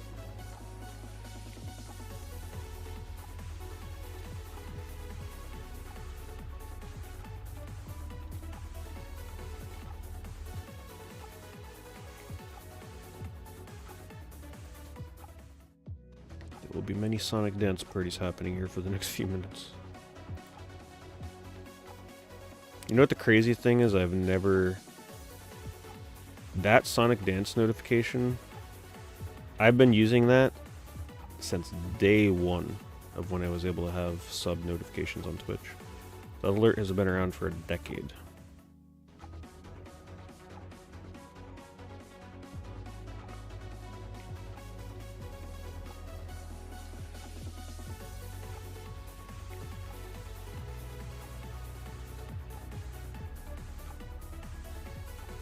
Like, it is a very long notification. The music goes on for a while.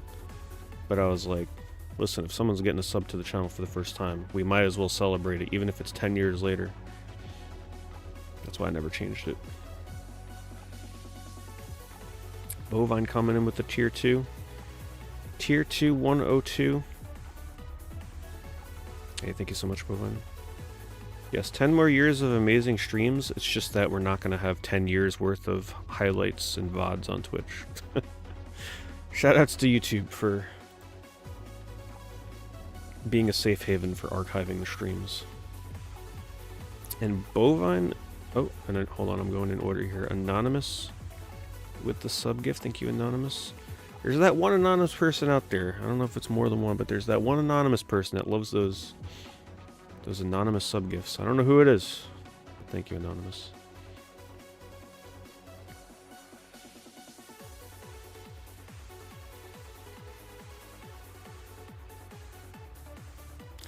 The people on the YouTube side are probably like, what is going on right now? Twitch is notifying my viewers that today is my 10th anniversary of being a Twitch partner.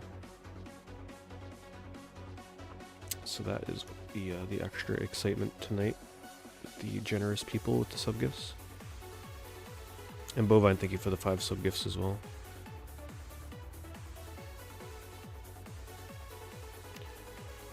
Very, very generous. Thank you, Frost, for the resub, 26 months.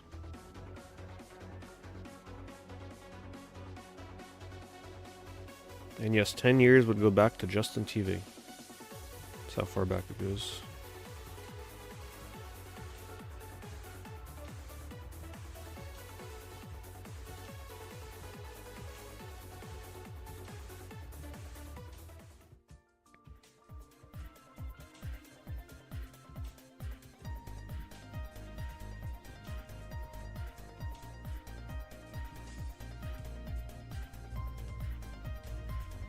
Whoa.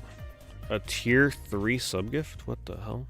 Congrats on 10 years of Twitch Damn. screwing you I don't know if that over. was a mistake, Cinco, but you were like one of the first people ever to gift a tier 3. And eBay party popper Whoever Shadow Moon is just got a crazy hookup.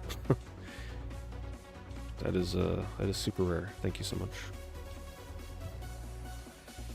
It never shuts up gifting out the Similarian.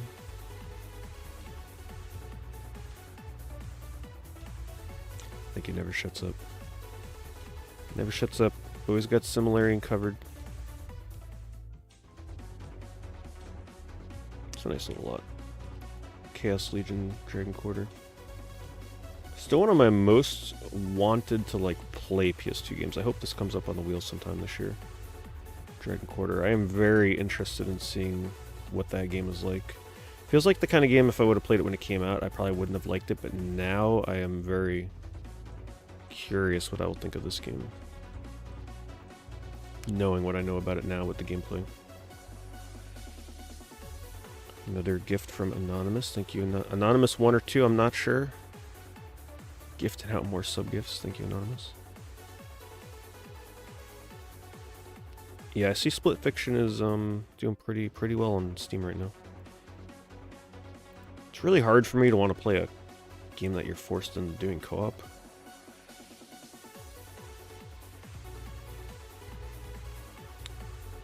But I'm not ruling it out. Maybe one day this year. We'll see.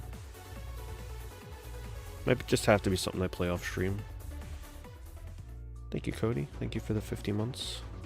Nice milestone there as well.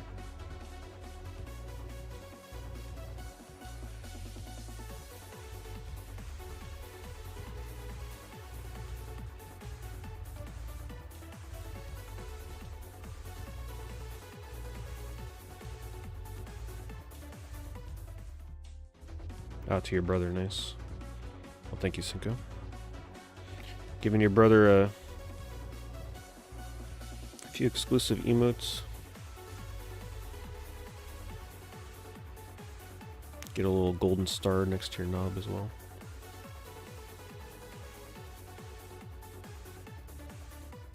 And the tier 3s are, you know, when it comes to the split that Twitch gives people on those are always the most beneficial for a streamer. So those are very appreciated.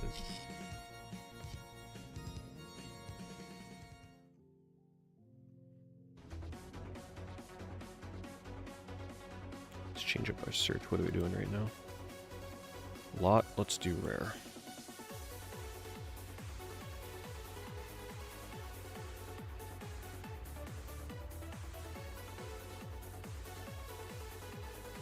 Yeah, I remember you mentioning the roguelike stuff about Dragon Quarter J-Hit. That's what makes me interested in it.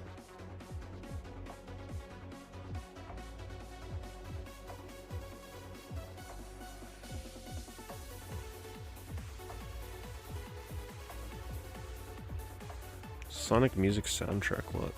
$1,900, yeah. I don't know about that. I get game soundtracks can be expensive for the official ones, but that is pretty crazy.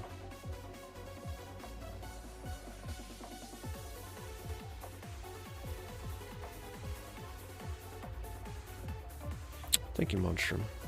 Whoa, hold on, I'm slowly scrolling my chat here. I thought everything was done, but apparently Monstrum gifted 5 more subs. My god. Thank you so much, Monstrum, and thank you, Quasi Pogo, for the 200 bits.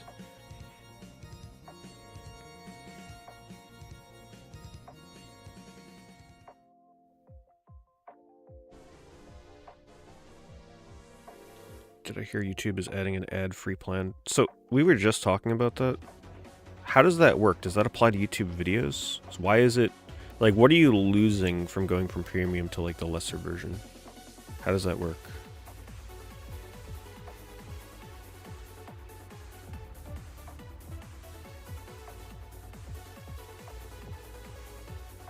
Anonymous hooked up Everyday Ninja. Everyday Ninja, by the way, like, some of you probably have no idea. Everyday Ninja is Zip-Boy.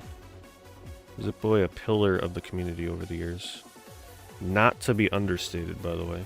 I'm sure if you were in the stream years ago, you probably received at least one sub-gift from Zip-Boy. So if there's one person that deserves a sub-gift on Twitch, it is the Everyday Ninja.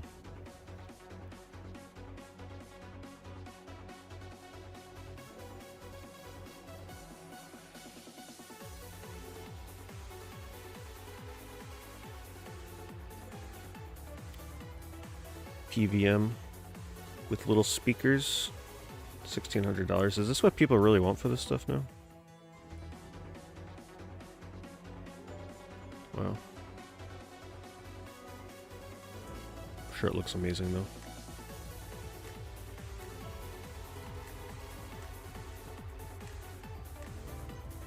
Got a little cat with a wine glass emote.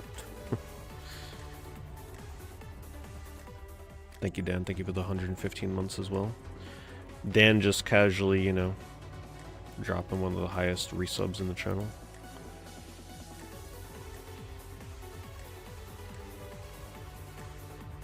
You're losing YouTube Music and downloads. Oh man, well I don't really care about either of those. So I will definitely be getting that.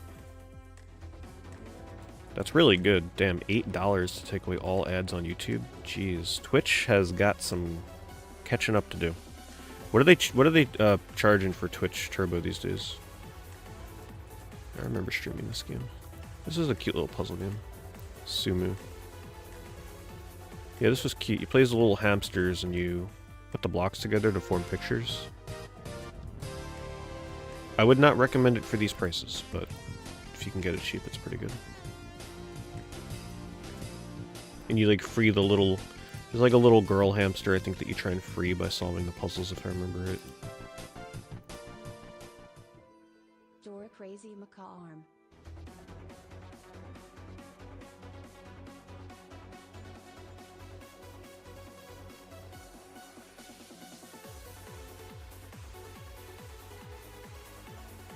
Thank you again, Anonymous. Anonymous hooking up another person. That's high for that model. Okay. I'm still catching up in chat here, hold on. Hello, laser beam. Nothing crazy tonight, no. Well, I mean, there's crazy stuff going on in the stream, but not on eBay. $11.99 for Turbo. Man, you know Twitch is going to be pissed. Wait, is it really $186 for Ninja Blade now? Let's try. I don't believe that.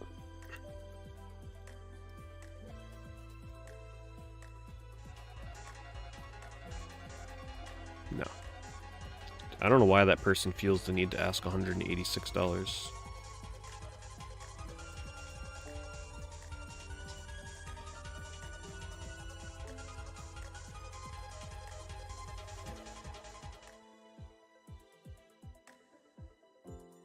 Yeah, but a lot of people don't watch YouTube just on their browser. I watch YouTube exclusively on my iPad.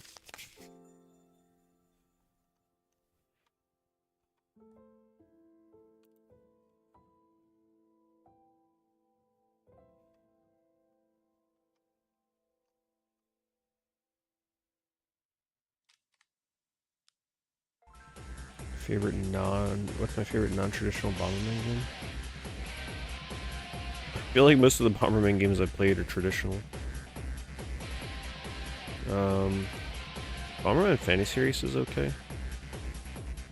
But I mean, there's really only so many Bomberman games I've played that are not like a traditional Bomberman. Comic Zone pad and pencil. It's cool, but $1,500 cool? First of all, this person makes a grave mistake. They let people know that they actually have two of them. If you have something that you think is this rare and expensive, like, you should probably not list two, because then people, all they're gonna do is they're just gonna sit there and wait for you to drop the price. Because they know you have two. They see they're not selling. So, not a good tactic.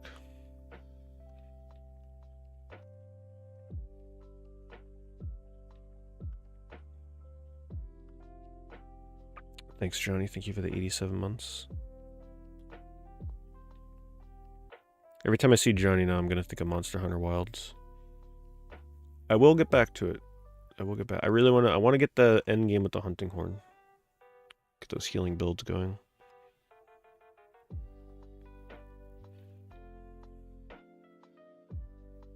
Ninja Blade delisted from Steam. I don't think that'll do too much to the price of Ninja Blade. It seems like it's still pretty reasonable right now.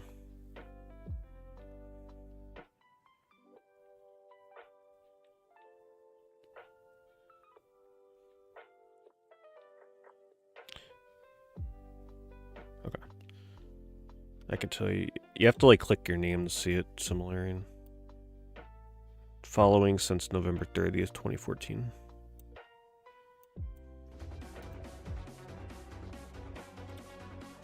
Thank you, Comic San. Thank you so much for the Prime. Enjoy your emotes. Comic San's like, well, I dodged all the sub gifts. I guess I gotta sub. Dodged them all. Alright, let me queue up this video that Monstrum sent. Oh, eBay playlist, okay.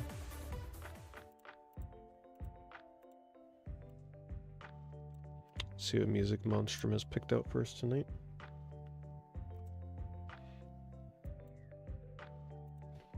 Monstrum typically picks some good songs, so...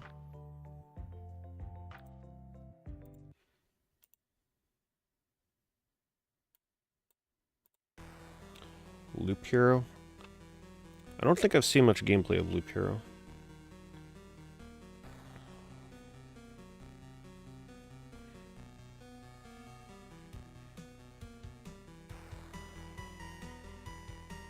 Sounds pretty good so far, though.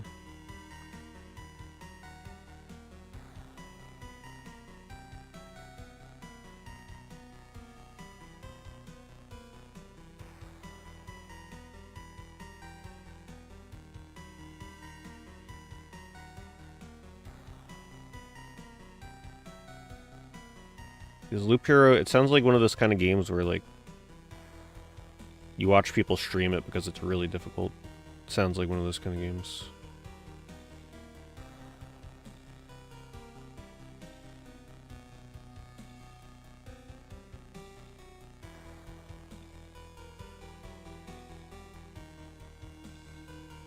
They wanted 180 for Dark Watch because I had the display box. I know some of you are probably wondering why that was expensive.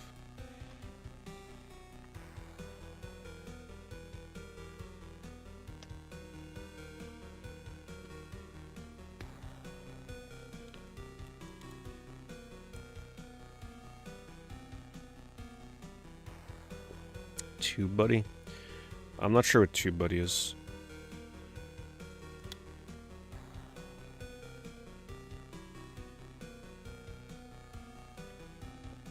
Wow. That's a cool shirt. Tatsunoko versus Capcom promo shirt. Let me move my webcam again.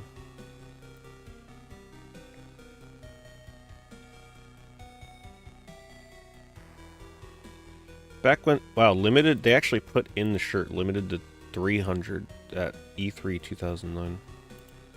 They used to give away really cool shirts during, like, PAX and E3 events. But those are gone now, so... Well, not PAX, but... I would almost guarantee if you go to a PAX, you ain't getting badass shirts like that anymore.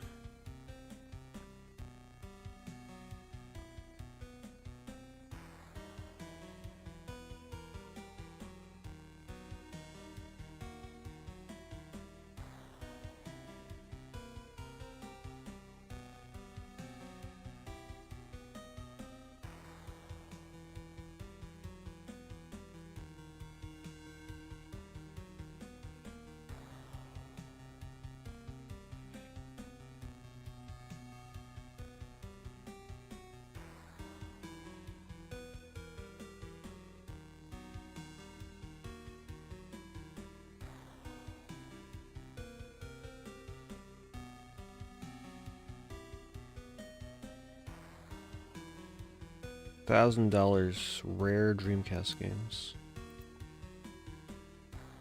They would do so much better for their thumbnail to not stack these. Would make the thumbnail look so much better. While their title is not lying, they actually do have some rare stuff here.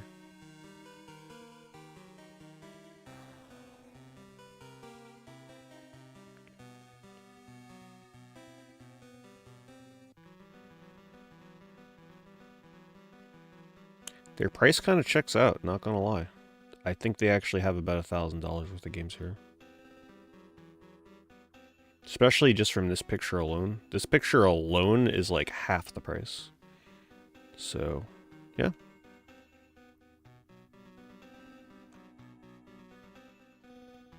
Pretty accurate.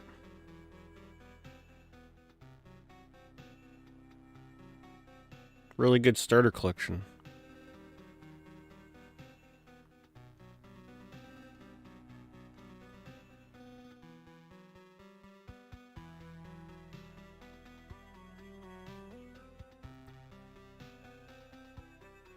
I don't think you have too much to worry about with Switch games going up in price. There are so many Switch games out there that people's money is going to be spread so thin between all the games that are out there. The only ones I'd say that you'd probably want to get, if you're being on the cautious side, are first-party Nintendo games. Any of the third-party stuff, I really wouldn't stress over it. The thing you gotta remember with the older consoles, when those games go up in price for whatever reason, it's because the library is much smaller, the amount of good or obscure games, it's much more limited. Stuff like the Switch, it's like, it's almost limitless how much is out there.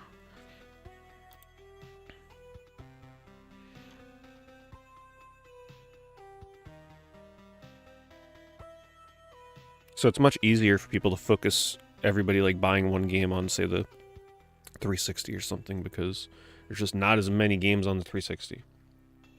And the good games and the exclusives are just like far fewer than you would find on the Switch.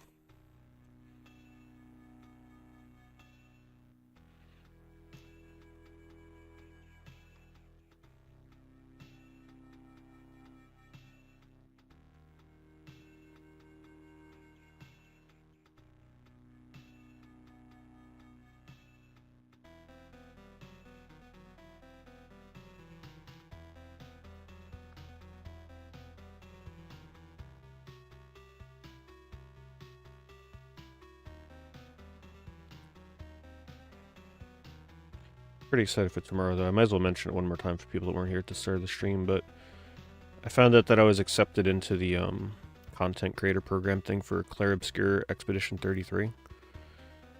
So I will be... Some people have been playing the game for the last few days, but I missed the email that I received for it. It probably got sent to like my promotions tab in my email, which I don't check too often. But yeah, tomorrow we'll be doing an early look at Clair Obscure. I'm not under any kind of like paid thing or whatever, so it's like, you know, I can kind of say whatever I want about the game, but I have a feeling it's going to be good. Very much look forward to that game. It looks like it could be an RPG that really makes AAA studios rethink about making an action or a turn-based RPG. Meaning Square Enix is probably going to be watching it very closely, and they better be, those lazy bastards. We want more turn-based Final Fantasy games, please. Cryptic Passage. This looks like the kind of PC game that is... That is definitely not on GOG or Steam. This looks really cool, though, damn. Dark foreboding gods have stolen an ancient scroll, a scroll capable of upsetting the balance of power in the other world. You shudder to think of the blood-curdling consequences, betrayed in prime for a bloodbath. You set out to retrieve what is rightfully yours. Carving your way through the bloody terrain, you find a macabre nightmare awaiting you, and annihilation is your only option. 10 massive levels. The most gruesome carnage ever imagined on your journey of revenge. Incredible new textures. They actually list out every level for you. That's an old school back of the box for you, boy. They were trying to list everything they possibly could.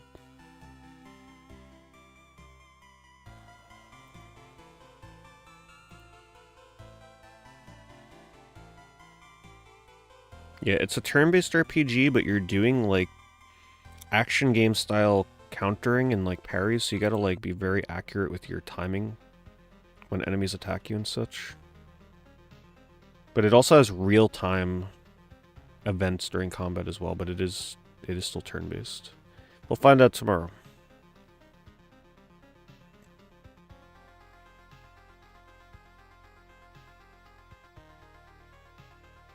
Hello, Jason X.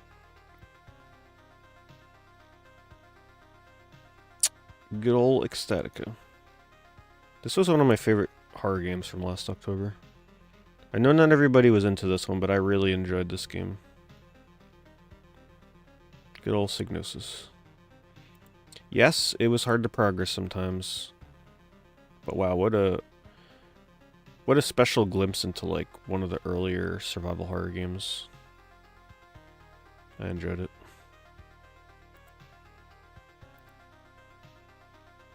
I gotta put my playthrough of that up on YouTube, actually.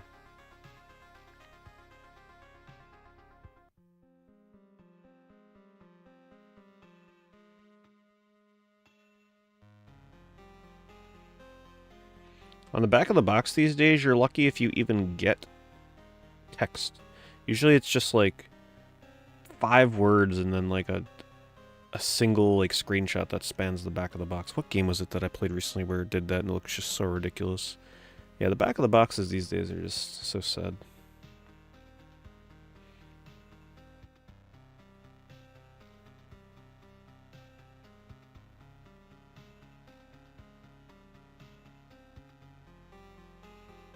Oh yeah, and Ecstatica would have been terrifying to play as a kid. Especially with that werewolf constantly chasing you around, and the Minotaur.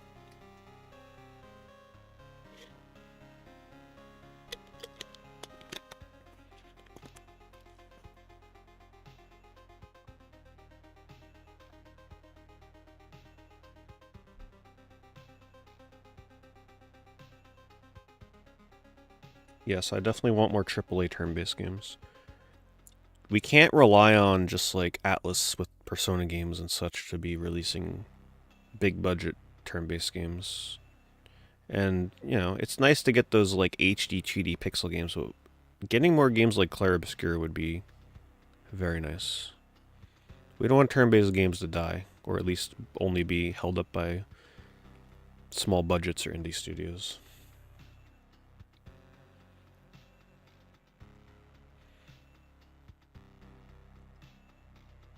Nintendo dogs howl with me, golden retriever.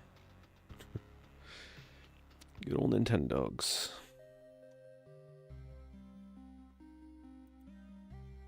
One of the biggest launchitis game purchases I ever made for the 3DS. Honestly, though, I bet you going back to Nintendogs now would be...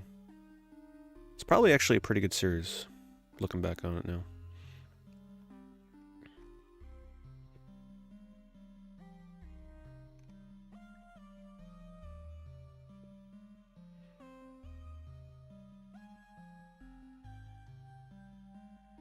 I played a bit of Metaphor, but I want more games besides like the Persona-style anime turn-based RPGs.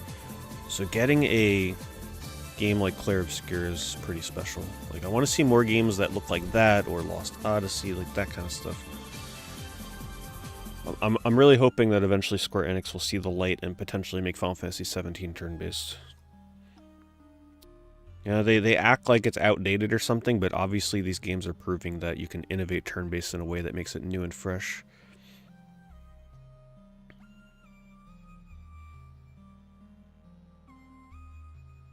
This person wants $30 for a cart of Miss Pac-Man. If there's one Sega Genesis game that I think may be just as common as Sonic 1 or 2, it's probably this one.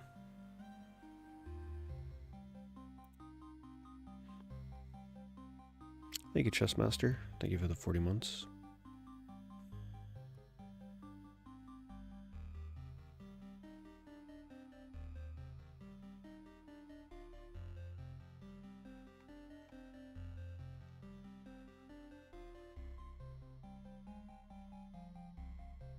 Chewy mascot?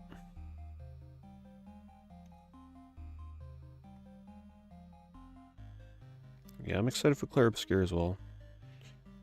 That and whatever we're getting for the Switch 2 were definitely like the two things I was anticipating the most this year. But who knows, I may not like Clair Obscur. Find out. I may hate the combat for some reason, I don't know, we'll see. But based on what I've seen, it looks like it's going to be pretty good. Knowing me, I'll probably get like so into it, I'll be speedrunning the damn demo.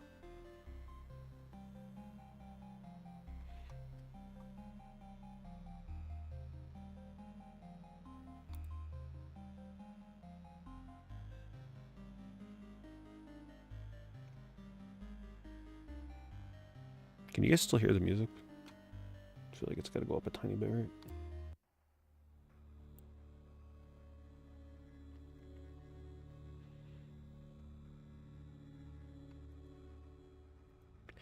Why do I feel like this price for Kirby's Dream Land 3 is actually pretty good? I can swear every time I see this game, it's like $1,000. Yeah, here's somebody that was $1,300. One of my favorite Super Nintendo games, but it has been a very long time since I played it. But I always loved the graphics in Dreamland 3. Always loved them.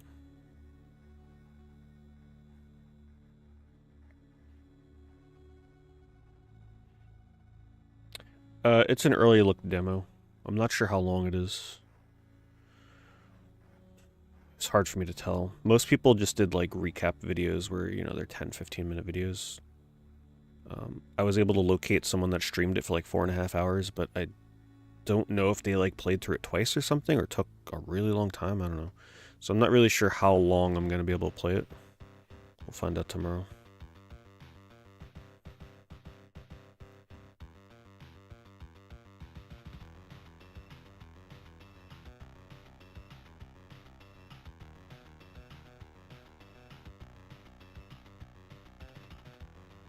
It's funny how much more expensive Era the Acrobat 2 is on Genesis compared to Super Nintendo. The Genesis version is just way more rare.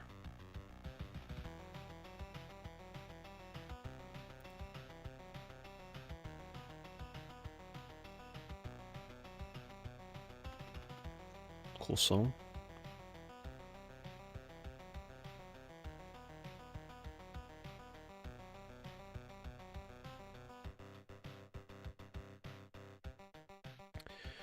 The only time I buy a new modern game digitally is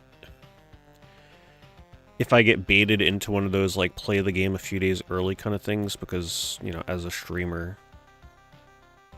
playing a game as early as possible for some certain big releases is definitely important enough that I would have to buy it digitally to get that access. So I kind of hate that fad, because I feel kind of pressured to have to buy that so I can stream it as early as possible. So that's usually how they get me. Otherwise, if it's something that I forgot to pre-order, or I don't trust the pre-order to get to me on time, because I actually have had some games get to me late and delayed. So if I really don't want to risk it and I want to just start streaming it at midnight or like as soon as possible the day of release, I'll get it digitally. Especially if it's like a huge game that I just cannot risk not having on day one. Other than that, I mean, I'll buy it physically. Especially if it's a game where I don't really care if it's a day later, so. It's a weird looking crash.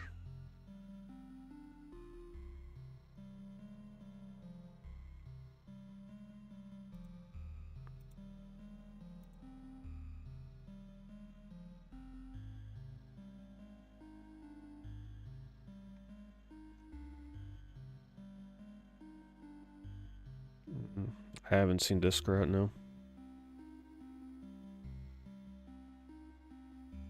No Disc in my collection that I've seen.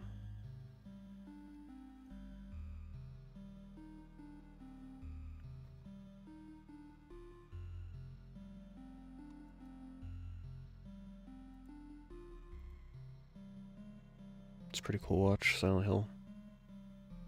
The watch definitely looks like it's out of Silent Hill itself.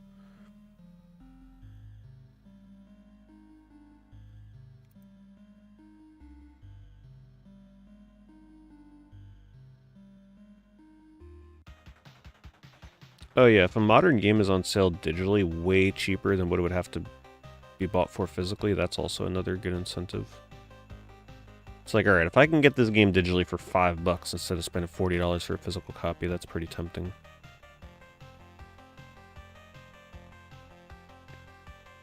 Unless it's something that I specifically want physical for some reason.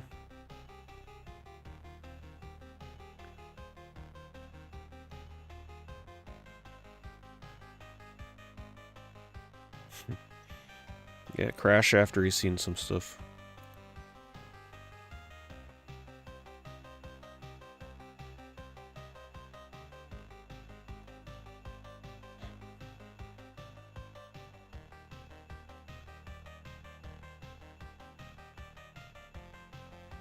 The heck? This was an official color? Or this must have came out of Japan. I was gonna say, I don't remember ever seeing that switch color.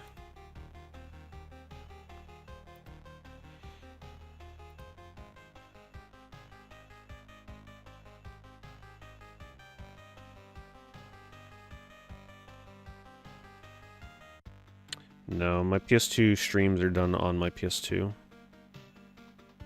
So I use my original copies.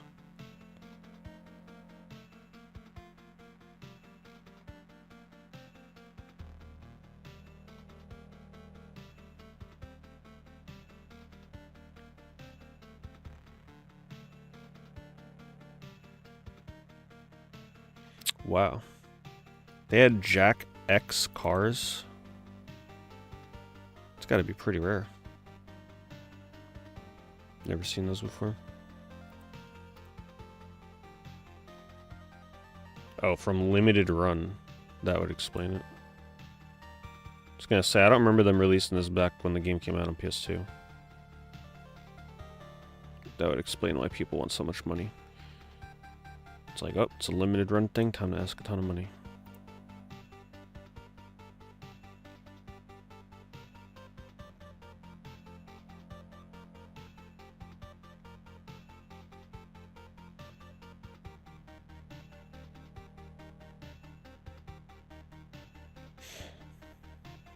Did we get the Palkia Dialga Switch Lite in the US? Or is that Japan only?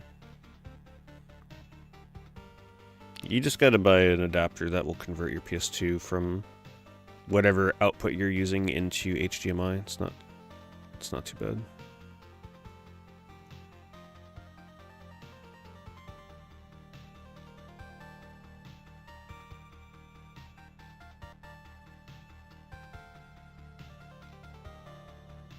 Thank you, Caleb. Oh, we did get it? Okay. Must just be a pretty rare Switch Lite to see.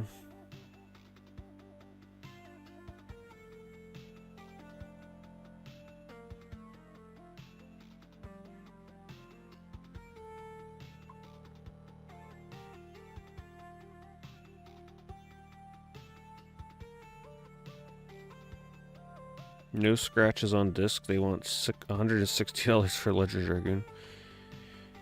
Oh, man, some people just don't look at market pricing.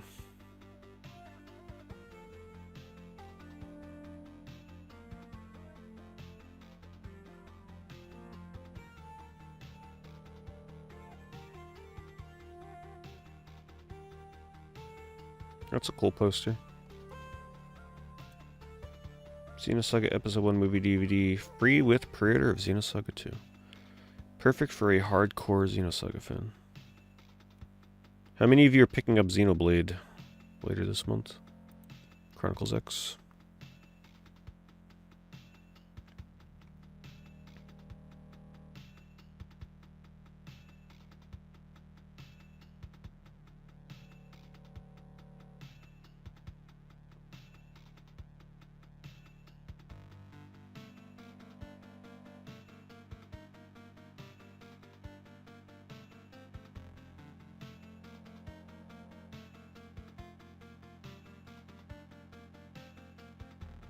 I know, I'm kind of in the same boat. It's like Switch 2 is really not too far around the corner. And if it really will improve something like Chronicles X, especially with like resolution, it's like, is it worth waiting?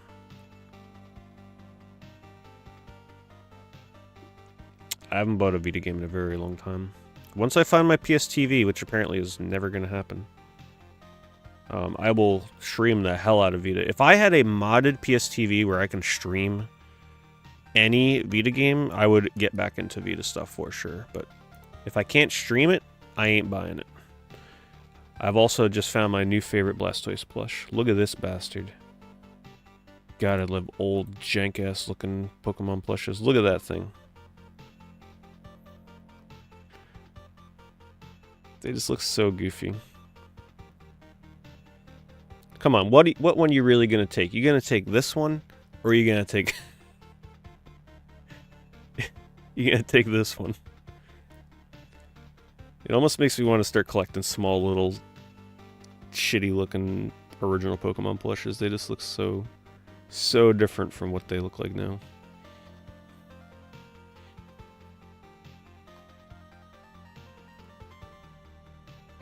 Oh my God! Look at that Mew. Oh my God. Look at that. What happened? The Pikachu's eye is just like completely out of whack off to the side. Jigglypuff looks okay. The Mew is my favorite though.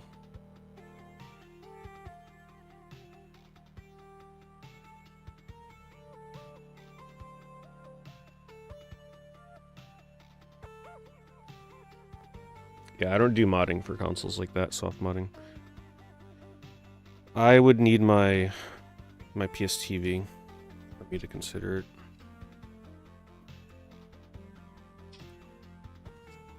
And unfortunately, for some stupid reason on this PC, OBS refuses to let me stream through it. Never figured out why that is. Whenever I go to stream through OBS on this PC, it just like, my connection drops to 0. It's some setting in there that I just can't figure out. So I can't even use OBS. This Pikachu got ran over by a truck. That's my favorite iteration of Pikachu right there. The fat little chubby Pikachu. I really don't care for the way the new Pikachus look. The old one is the best one.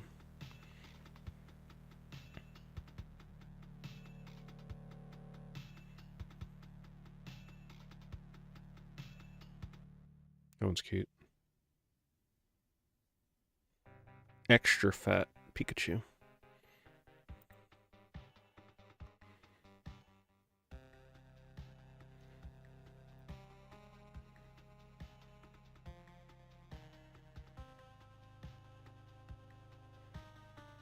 I don't know, I guess we'll find out on April 2nd, right? If Nintendo is gonna show us the Switch 2, maybe they'll make a mention about like your old Switch games working better. Or what, maybe in their press release or something. Yeah, there's also a ton of Mr. Driller merchandise, especially plushes, which is so unexpected, right? But there's a ton. And there's way more than this too. This is just a line from Mr. Driller too. There's a ton of Driller plushes out there. And a lot of them are pretty cheap. Or at least they used to be.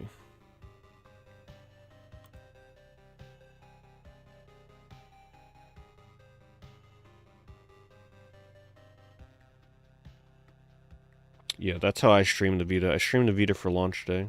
And I had to point my webcam at my Vita. It was what it was. I mean, it worked. It wasn't convenient, but it worked.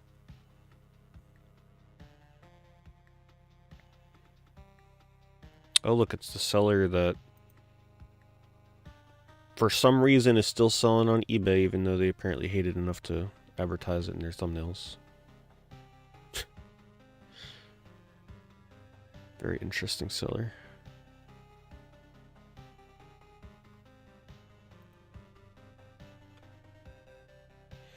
I would not want to be the seller if I had to contact eBay customer support for help with something.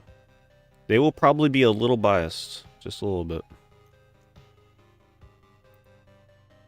And I'll be honest with you, I'm not sure if I would want to buy from a seller that had a thumbnail like this. Because I would feel like if something happened and like I had to try and return it or get a refund in some way, this person I feel like would be like anger level 100 and would probably be a seller you don't want to deal with because they apparently hate eBay. And they're going to take it out on the buyer probably. So yeah, I don't think they're doing themselves any favors.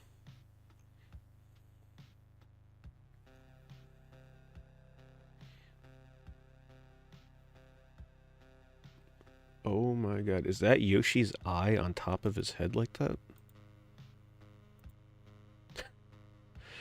Oh, I love it. I don't think I've ever seen that Yoshi plush. Oh, the Bowser is cute as hell. I have this plush line, like the bigger version of that, but I don't recall ever seeing him that small. That Yoshi, though, hold on. We gotta see that up close from the other side. Ah, we can't see it from the front. He just looks so derpy. Man, this is super rare, by the way. Luigi just, like, casually scratching his butt. Yeah, this is super rare. A mini version of this Bowser with a rubber spike shell? Like, damn. Yeah, this is... Here's, like, the bigger version here. This one is much more common. There's also a bigger one that doesn't have the rubber shell anymore. But this is the bigger version. This is, like, the medium size. But yeah, that small version... I was not even aware that that existed. Actually, really well made little plushes. It's my favorite Bowser. Favorite piece of Bowser merchandise they ever made was this style of Bowser.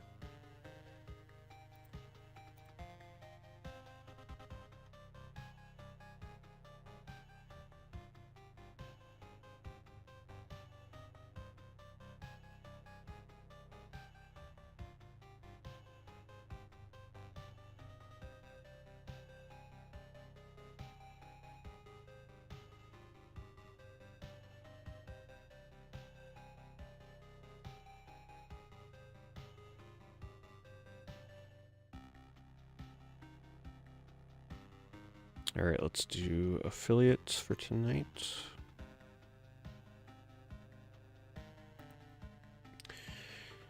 We're going to be looking at February 23rd to March 1st. So if you bought anything between those dates, hopefully it will show up here. People on the YouTube side, what this stuff is just things that people bought with my eBay affiliate link, which you can find in my stream and video descriptions, or over on my About page on Twitch. And if you click on that and buy something, it will show up here. Anonymously, we just take a look at what people bought and what they paid. So we do have some sports card stuff, as we typically do. And then we have a Fender Flare. See, exciting start. Chase's Fender Flares, $120. Elder Scrolls 5, Skyrim for the Switch, $35. Wow. Still holds pretty good value for Skyrim on Switch. I'll be honest with you though, if they don't release Skyrim like as a actual Switch 2 game, which of course we know they will, I would be somewhat tempted to buy Skyrim on the Switch just to play that game handheld. I've never had the convenience of playing that game handheld before, so I think that would be kind of fun to do if I ever had to take a trip somewhere and wanted to bring my Switch with me. Let's see, wireless receiver dongle, but honestly though, like, it's been so long since I played Skyrim, not since I played it in VR. If I ever played Skyrim again, it would probably be just on a regular console and stream. As much as I would love to play it handheld. Yeah, I think at this point we're just better off waiting for the inevitable Switch 2 version. You bought that? It's not the game, it's the guidebook for Skyrim? You're saying this is the book? Oh, okay, the book. This one here. Yeah, the guides for Skyrim are crazy. Hello, Big Boss. Have I played Elden Ring? I played it when it came out for a couple dozen hours, and that was it. Thank you, Saturn. Thank you very much for the 61 months. USB wireless receiver dongle. Juicy Joys Trip. Okay. Under the collectibles category. Oh my god. Alright, well. Apparently somebody picked up a ton of rolling paper. Right? A roll of wrapping paper, of course. It just happens to be flavored. Candy cane, black magic, grape, licorice, milk chocolate, root beer, cherry, absinthe. I don't even know what that is. Thank you, Gabe. Raw Perfecto. Tips. Just flooding the whole affiliate. Alright, Houndoom, Night Wander, Pokemon, Japanese Scarlet and Violet card. What is going to be our first game? Stuntman chest mount with ball joint for GoPro. Why do I feel like this is a bovine pickup? Bovine picking up some crazy accessories for streaming or something, or videos.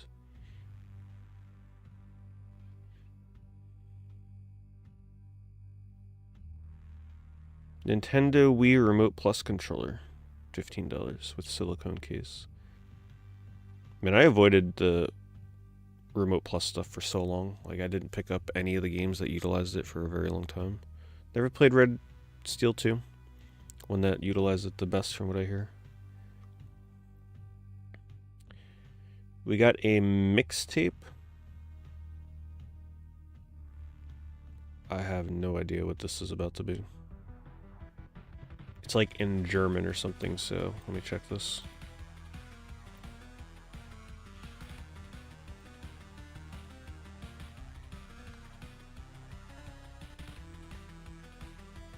Thank you, Munskin.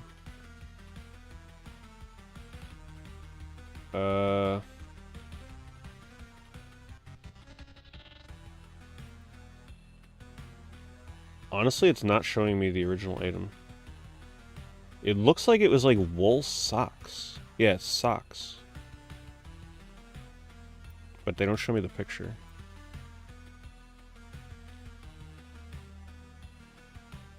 Right, more items related, so it's like some kind of woven socks. Crazy eBay affiliate this week.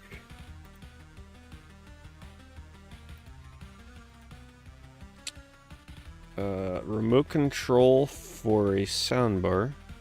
More sports cards for Riley Leonard, no clue who that is, but it's a 1 out of 5. Oh, 1 out of 15, so that's actually a pretty rare one. Panini Prism draft packs. Yeah, someone is definitely chasing whoever Riley Leonard is.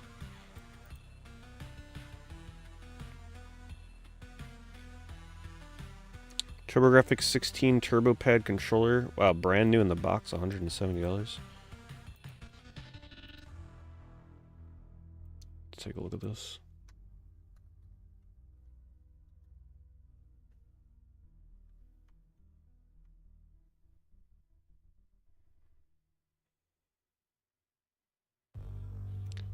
It's probably ChemDream's pickup. ChemDream was picking up a ton of PC Engine stuff. More Panini Prism. More Riley Leonard. Just been flooded this week with sports cards and wrapping paper. My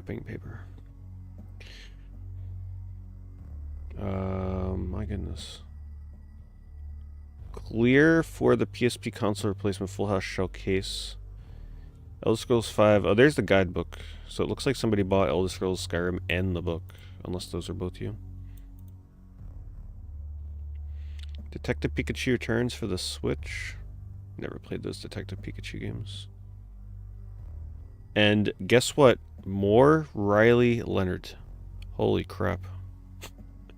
We gotta look at one of these freaking Riley. Let's look at the most expensive one, like for real. That's a ton of that card. Let's see. Which was the best one? Out of 15, right? Where was it? This one. My god. There were like no games on here.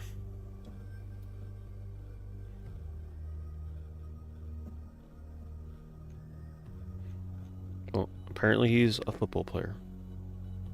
Shows how much I know. Yeah, this is something new at eBay. When something sells out, they don't even want to show you the original listing. Kind of weird.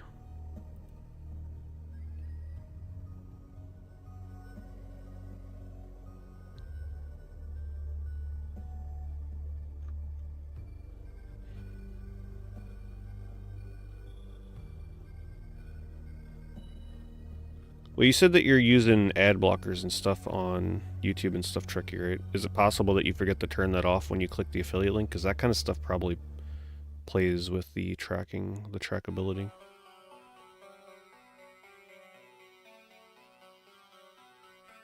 Yeah, if you try and use affiliate and you have ad blockers enabled, that messes with the ability for it to track.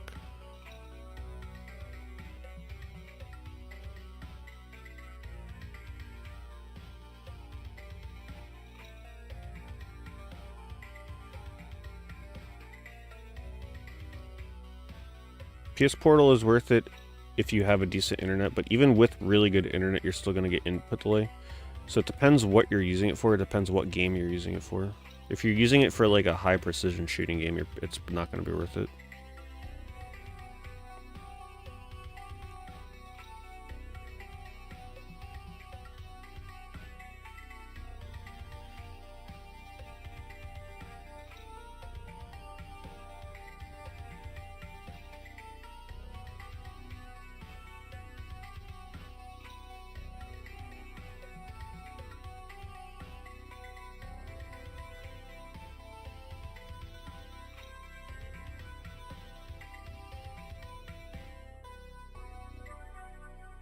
So for real fan says, I found out that when I was testing to see why some of my stuff never tracked, if I opened affiliate on my phone and checked out on desktop or the mobile app, it would track. If he only used affiliate on the PC with an ad blocker, it would not track. So yeah, that is a trick that a lot of people have been using for a long time to get stuff to track. Browsing on your phone, adding stuff to the cart, and then you check out on PC.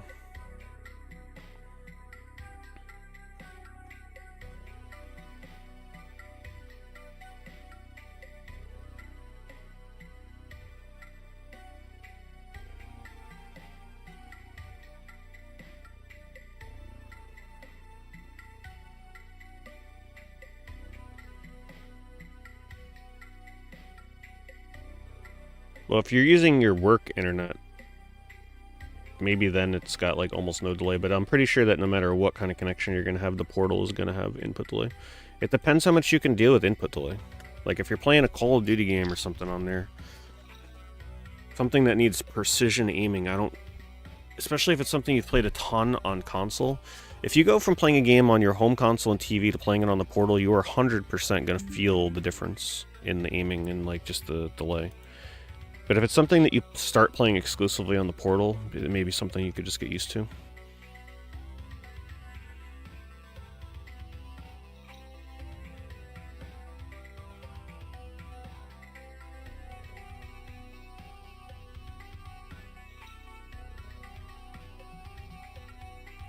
Like even with decent internet though, you're gonna feel it a little bit.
Oh yeah, I mean if you're playing like RPGs or even action games, it's not gonna be a big deal. Are you playing precision shooters and stuff on there? Like what kind of games are you playing on it? Some games you're not gonna really feel it at all. It depends what you're playing. All I know is when I tried to play Marvel Rivals, it was pretty much impossible to play on the portal for the characters I was using. And that's a game with precision aiming. PS5 hooked up to Ethernet. You know, it's not like I was using Wi-Fi or anything for that. All these songs are from Loop Hero.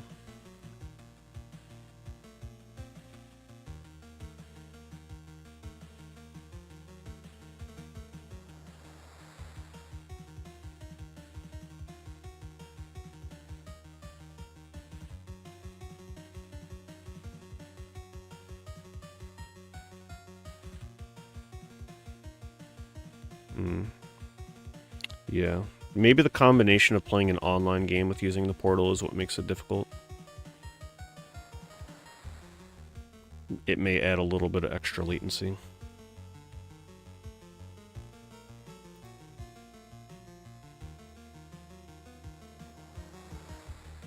Well, yeah, if you're playing Persona 5, it's going to work perfectly on the portal.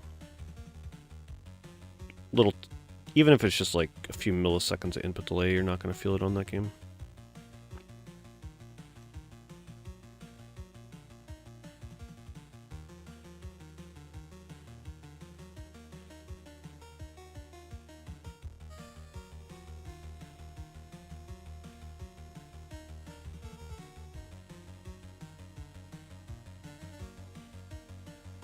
Wow. New record.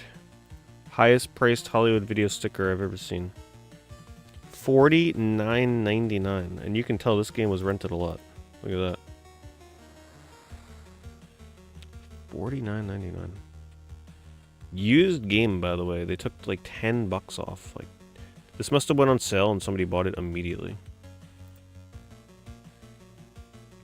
Anybody want it? It's freaking $4.50. Any Hollywood video collectors out there?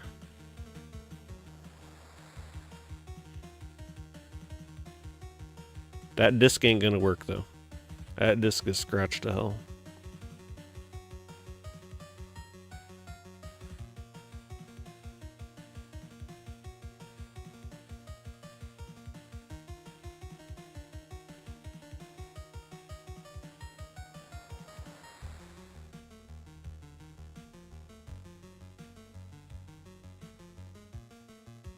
Mega Man X7, nice. Is it one that has the letterboxing, or is it the full cover of the game? I think X7 is the full cover, right? I don't know if I've ever seen that one letterboxed. Like the little box on the cover.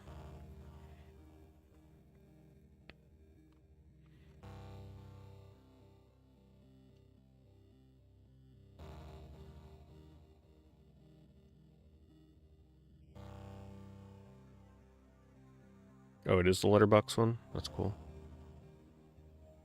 I think I've seen that before with like the full picture of the cover.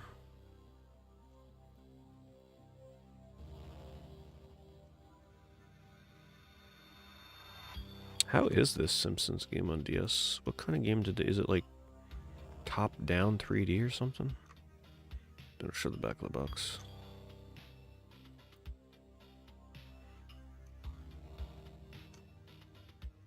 Come on, somebody show the back.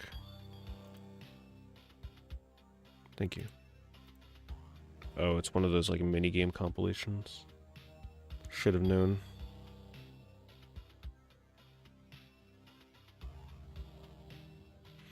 Over 20 minutes of brand new Simpsons animation you won't see anywhere else. It's a Tamagotchi pet Homer game. Progress through the episodes to unlock new items for your very own pet Homer. Well, that's certainly interesting.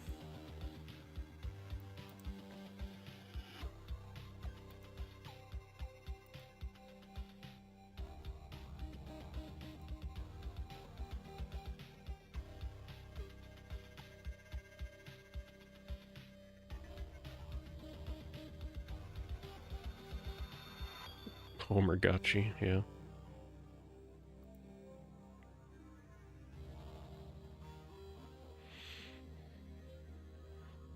There will definitely be a chance of getting a Switch 2 at launch, but really you're going to have to rely on... my plan will be I will just pre-order a Switch 2 at every place that I'm able to lock in a pre-order. Because that way if something falls through, I've got a backup. Right? Like, I would not trust pre-ordering a Switch 2 at just GameStop, for example, because what if they don't get enough? And if I pre-order online at Best Buy, who's to say it's not going to get delayed, right? So, like, wherever I'm able to get a pre-order in, I will get my pre-order in. But I'm still very scared, because I remember trying to pre-order a damn PlayStation 5 on launch, and that was scary. Even the Series X, that only happened through a miracle. What happened with that was I wasn't able to secure my pre-order for Series X. And then like later that day or the next day or whatever it was, Comeback Kid said, hey, it came back in stock at like, I think it was Best Buy or Walmart. I don't remember what site it was. But what happened was I think it was people's pre-orders that declined payment got canceled, and then like a small window opened up for pre-order and I was able to sneak it in. That's the only reason I was able to get a Series X at launch, otherwise I wouldn't have had it. Switch 2, though, I am very worried. I think it's going to be worse than the PS5. I don't care how many they say that they're going to have, or there's going to be no scalping problems. I don't believe it. I do not believe... I don't care how many they make. I'm very nervous about it.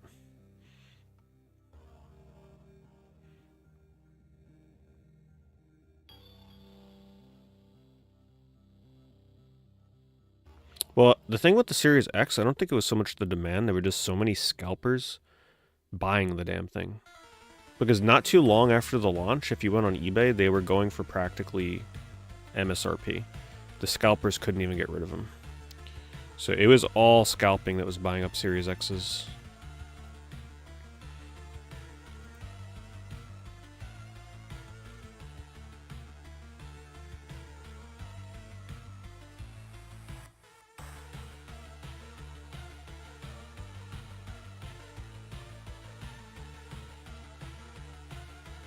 Yeah, if you think scalping is bad with game consoles right now, take a look at what's going on with Pokemon cards. If those Pokemon scalpers make their way to the Switch 2, oh boy, we got a problem. Because don't forget, people weren't really scalping Pokemon cards when the PS5 and Series X were coming out. Scalping Pokemon was not a thing back then. There are people now that are like just living and breathing scalping cards. Not just Pokemon, like whatever trading cards are popular. If those bastards make their way over to the Switch 2 launch because they catch wind that they could flip it for who knows how much money, it's going to be a nightmare.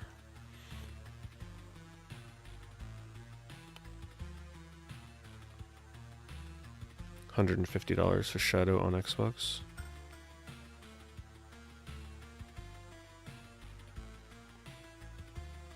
Same day it's sold out and limited. Yeah, I don't remember how I got my PS5. Like, with the process for that. The PS5, I think I just got super lucky on, and then the Xbox, I, by a miracle, was able to get one later in the day.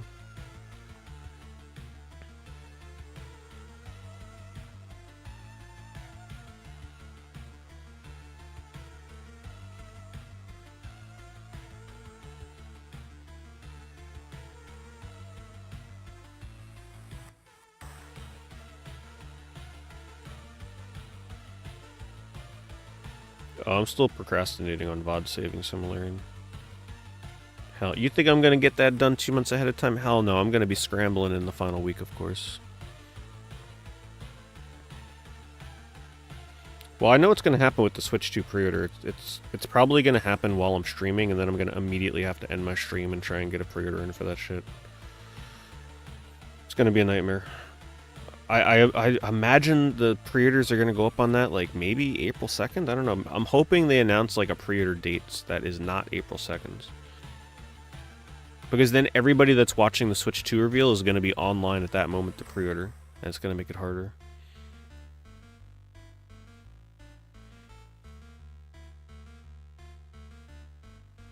Let's take a look at sold instead here. Poor Shadow Madness. Oh, for those that don't know, they released Shadow Madness on Steam. So if you're ever morbidly curious about this game, you can play it on Steam.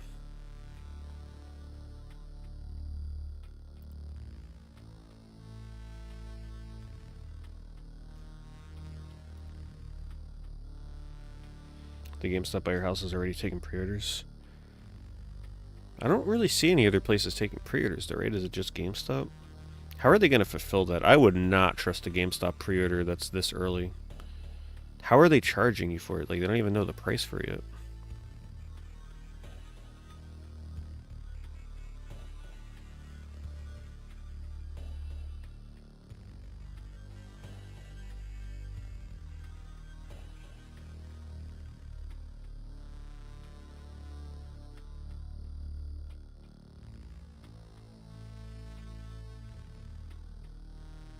I do not have a playdate, no. I'm interested in one, but I'll be honest, I always forget that damn thing exists. Oh, look at this, a complete copy of Fatal Inertia sold for best offer under $60. Guess that's coming down in price a bit. It's one of the games that went pretty crazy.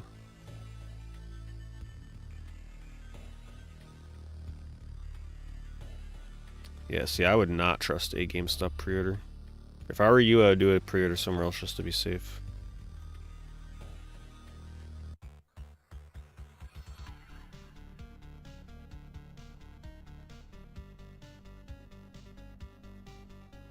GameStop isn't doing pre-orders, just a first to know SKU as a pre-order they add to your account. So what are you paying for if you're putting money down on it? The ability to know when the pre-order is available?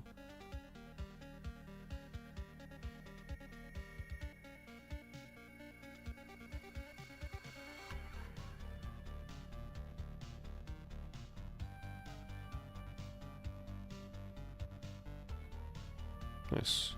Glad to hear that, dude with a name. Which carts did you pick up for it, if any, yet?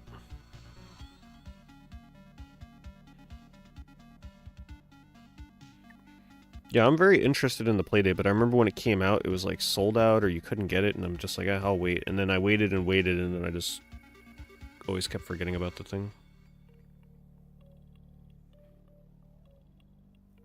Is it like readily available to buy right now and just get it? How do the games work on that? Do you have to like buy them individually? I don't really know too much about how the game's purchasing works on that.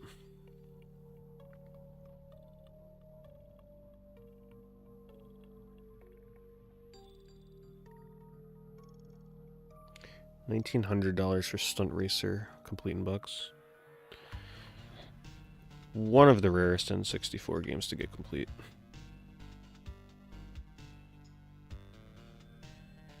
I bought a repro card of this thing. There was no way I was paying the asking price for this. I don't remember what I thought of it. It seemed alright, but not $1,900 alright.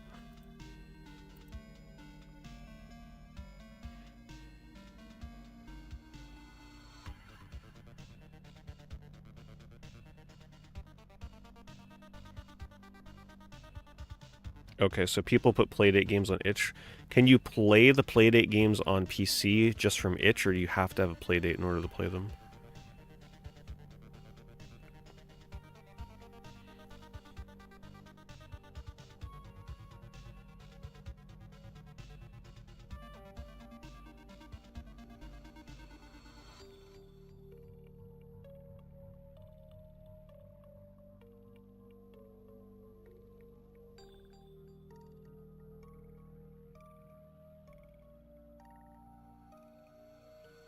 Why'd they take the cart apart? They do that to show you that it's an authentic game inside the cart.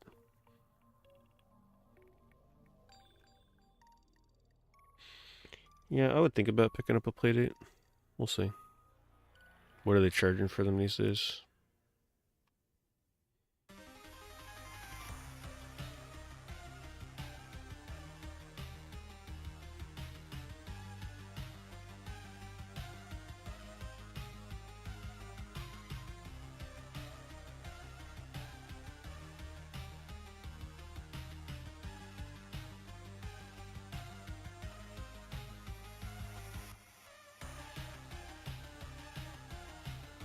Here's a PS2 lot that sold tonight. Let's see what they got.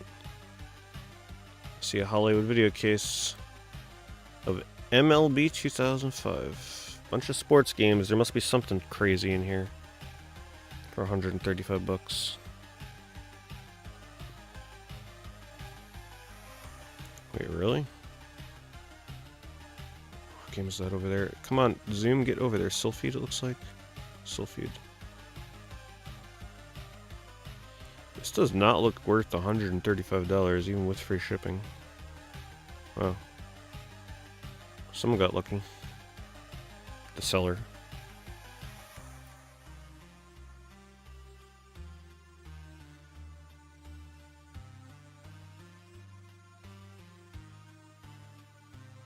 Nah, part of the fun of a new console launch is getting it on day one, and then feeling that sense of starvation for new games as you wait months for something new to come out. That's like par for the course these days.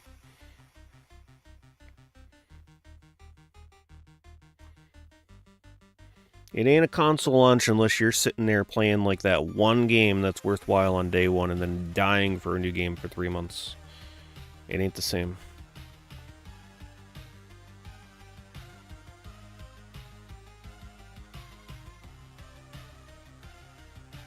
Well, I wouldn't emulate Playdate, but I'm just wondering, like, why the Playdate games would be on itch. I was just curious. I figured they had to have an emulator for it. Be kind of lame to play them on a PC without the actual Playdate with the crank.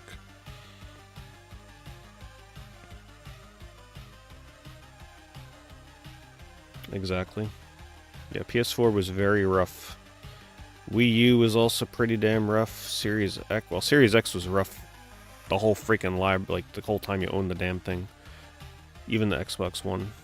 Xbox One was brutal.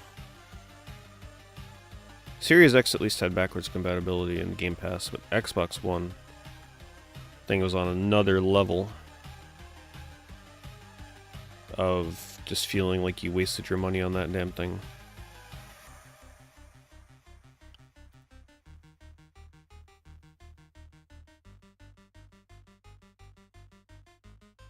$75 for Silent Hill Downpour. PS3. Let's get it on 360. Runs so much better.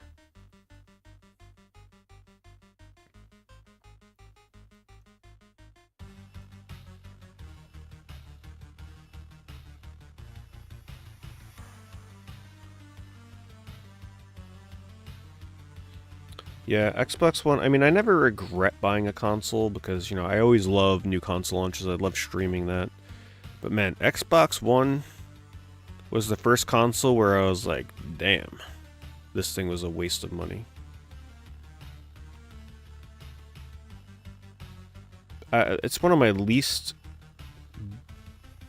how do I even, like, it's the least amount of physical games I've ever bought for a console, like a newer modern console.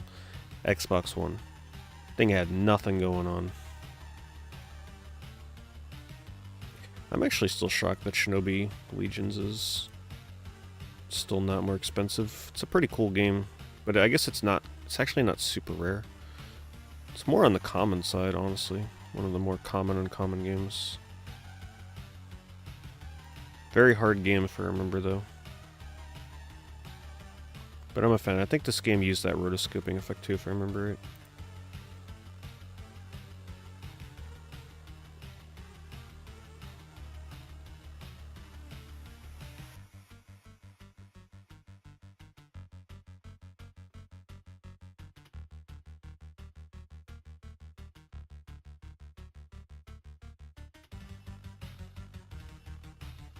Yeah, the original Xbox was so much different.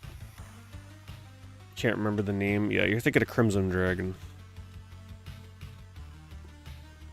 Yeah, I played Crimson Dragon. That was like one of the highlights. Rise and Crimson Dragon were the highlights.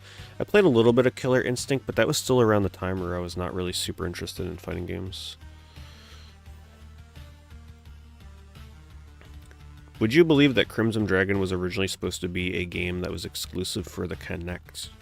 So imagine having to play that game using motion controls, like leaning back and forth. They eventually found out that was a terrible idea and then added in controller support. I don't even remember if the game launched with Kinect support. It may have. And it was bad, because I remember playing that at PAX. I demoed it when it was still a Kinect game. And it was rough. It may have actually been when the game was still supposed to come. I think it was originally supposed to come out on Xbox 360, and then they delayed it to the Xbox One, if I remember right. But it was super unplayable.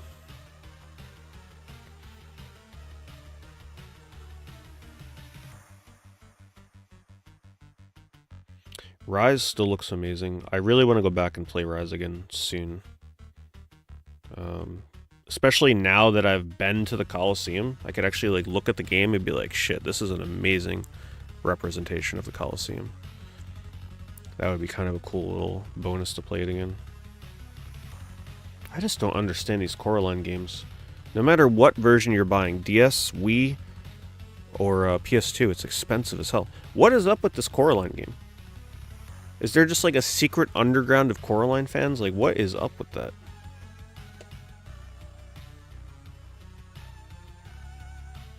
Yeah, I will actually be streaming Clair Obscur tomorrow. They accepted me into the creator program for that game, so I will be streaming it on Twitch tomorrow. So if you want to stop by tomorrow night on Twitch, I think it's like the first 4 or 5 hours or so I'll be able to play, based on a video I saw, like the length of it.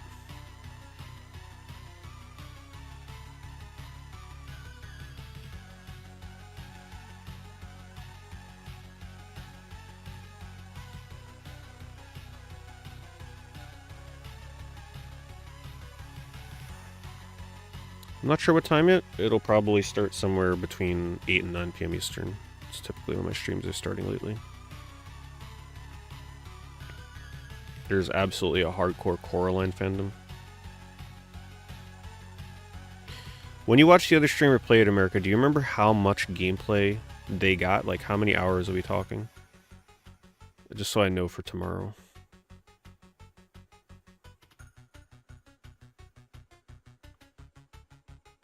I don't know if you were there for like the whole thing. Hello, Hobbs.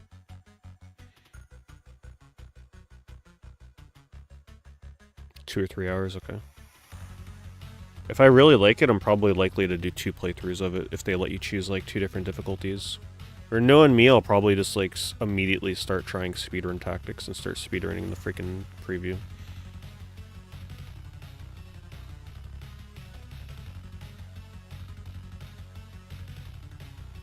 Nah, Coraline's always been expensive. Just a weird one. It just seems like so out of nowhere. I just never expected that game to have such a following.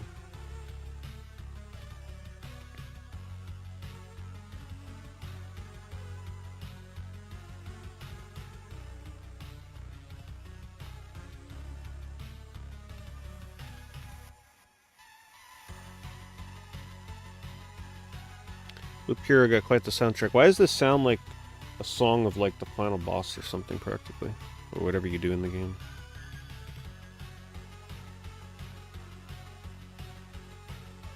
Hello, AJ. A little bit better, thank you. Still not amazing though with my stomach these days.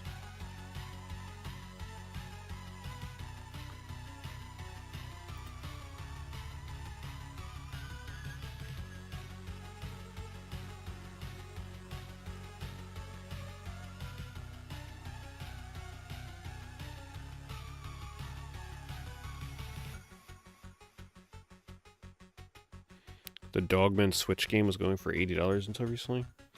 Oh, does the game actually use like stop motion, kind of like the movie did? I'm a fan of that effect. I don't think the Coraline games look like that though.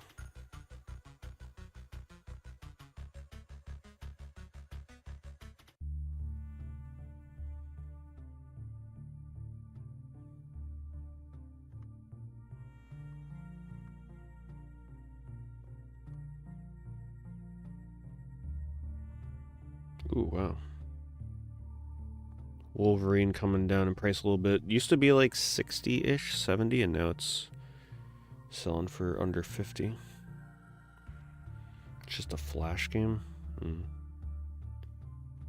Yeah, I'm not a fan of games that look like a Flash game.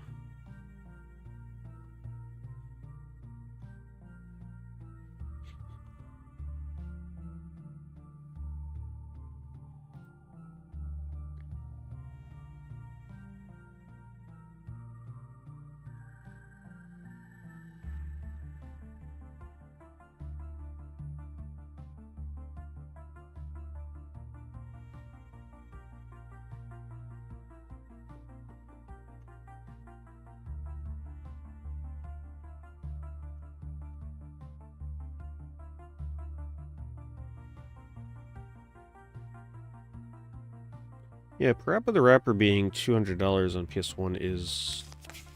Thema Kakong has entered the special zone. That always does surprise... That does surprise me a bit. It's not exactly a rare game. And it does have the PSP version, but apparently that doesn't matter.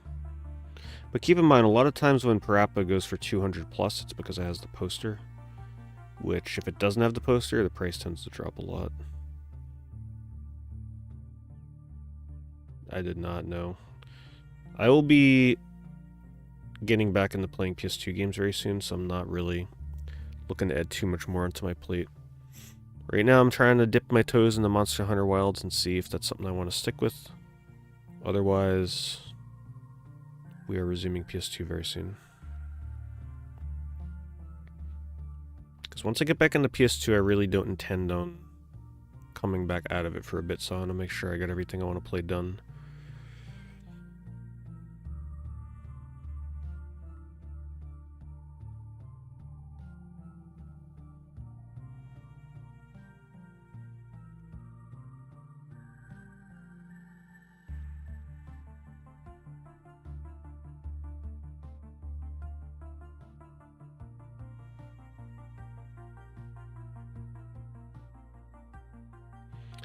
Yeah, well, it's hard for me to compare it to World because I didn't play too much World.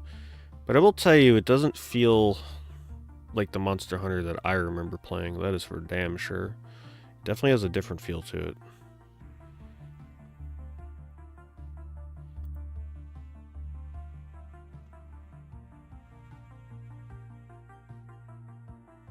Mini consoles? I do not buy mini consoles, no. The plug and play, like not plug and play, but like, you mean like the mini console, like PlayStation Mini, stuff like that? Yeah, no, I don't have any of those.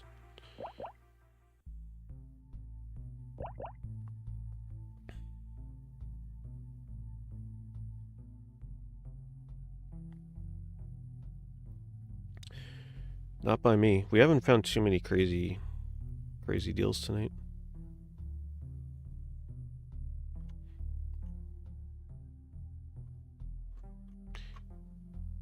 Alright, Mecha Kong. Let's see if we can find 10 Sonic items for you.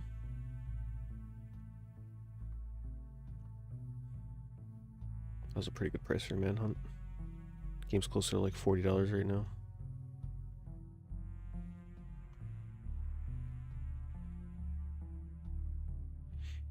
I know of RZ, but I have not played it, no.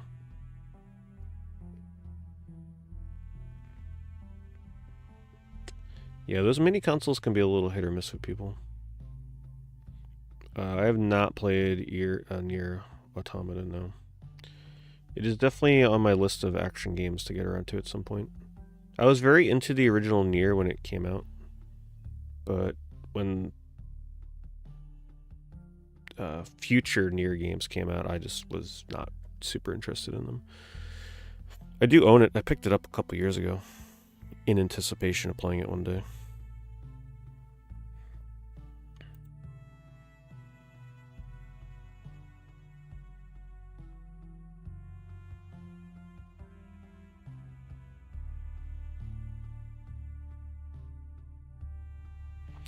What's the best eBay score? I always like to say it's the collection that I got from my Virtual Boy, which at the time I think I paid it was about $300, I believe, somewhere in that realm. $350. Almost every single Virtual Boy game complete in the box with the console. And it also had games like Jack Brothers complete in box. It was only missing a small handful of games. It was missing Waterworld, which around the time was maybe $100 to get it after the fact. It was missing 3D Tetris and just a couple others. It was it was a insane deal at the time.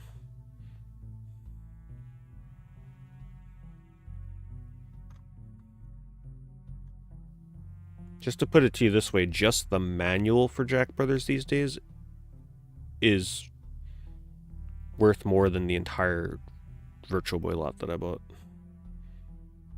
So yeah, I always like to remember that purchase, because that was... Just thinking back to the old school days, it's like a fever dream of the stuff you used to be able to get. Alright, let's find for Mecha Kong Special Zone, which means we have to see if we can find 10 Sonic items on the same page. And then Mecha Kong gets, what the hell? It's been a while since someone won that. What do I give away for that? A free pack. So we do Sega search. Keep it under games.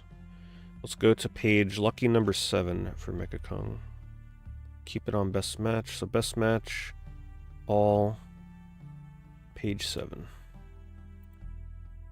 So we are looking for 10 appearances of Sonic and Friends. Needs to be clearly visible.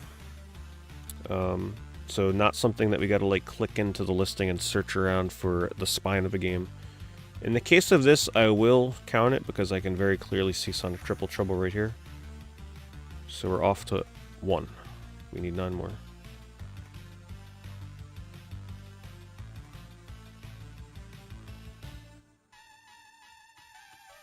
And it ain't looking good.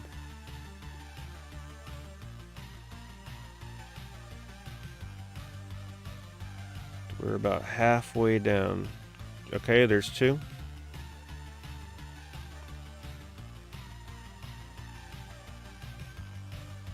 Three, because there's Sonic right there. No Sonic here. 4. Can we find 6 more in the final spots here? 5, because that is Sonic right there. Mecha Kong is definitely picking up the microscopic Sonics.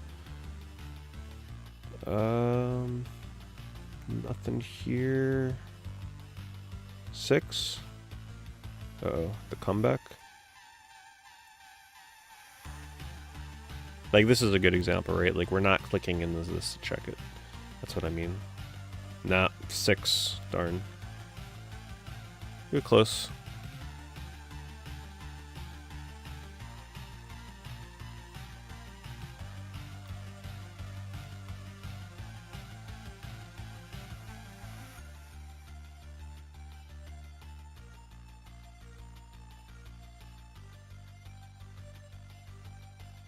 Yeah, yard sales can be fun and all, but I don't go to them. I think yard sales are definitely more for the experience of it. Like, it's definitely something you pay for the entertainment of just going to them, but I never go to them actually expecting to find anything. Just not worth the time and the gas money. And I've had some PTSD experiences at yard sales in the past, and like ever since then, $30 for Black Knight, still, damn. And what I mean by that is showing up to a yard sale and seeing somebody rummaging through a bin of games with a bunch of games already in their hand, and they're good ones. Yeah, ever since that experience, I'm like, you know what? I'm just better off not knowing. I just don't care. I'd rather not know what's out there than have something like that happen again. Plus, it also depends on the area you're from. If there's a lot of competition, you gotta be showing up at yard sales at like 6 and 7 in the morning, like practically as soon as they're opening. That ain't for me.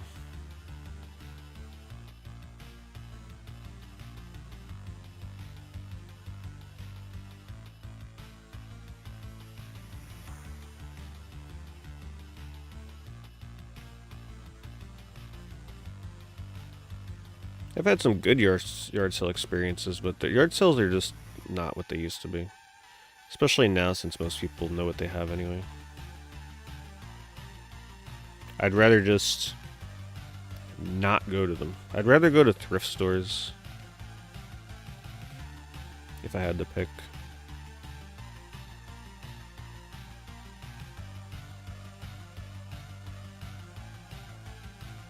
That's a good price for Avalanche.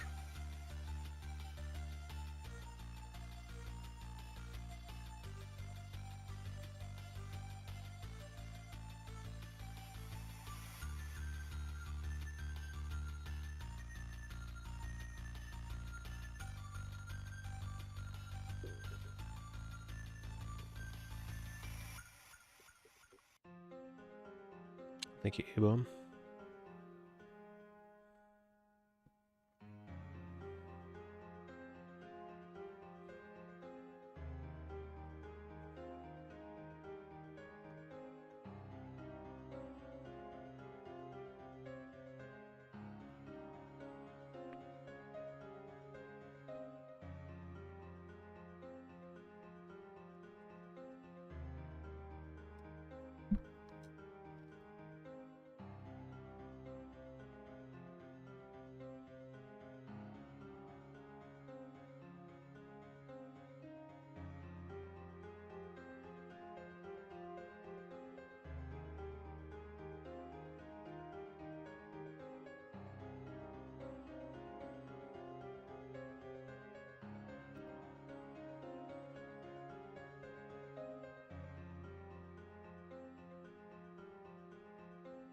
It's interesting seeing which 360 games have come down in price. Like Magna Carta 2 was about $60, $70 at its peak, and now it's back down to $30.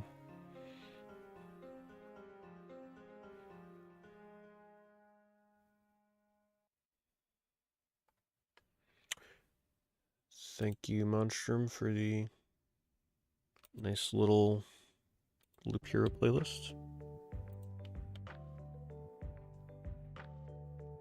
Yeah, see? Someone beat you to buy in Persona 2 at a yard sale. That would be... I just don't want those kind of memories. I would prefer not to have that, that kind of memory lurking in my mind all the time.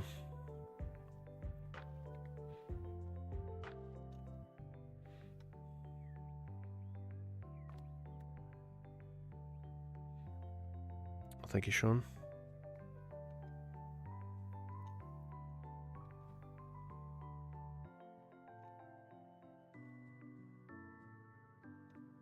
$18 for Halo 2 on Xbox. Wow. Despite all the other ways you can play that now.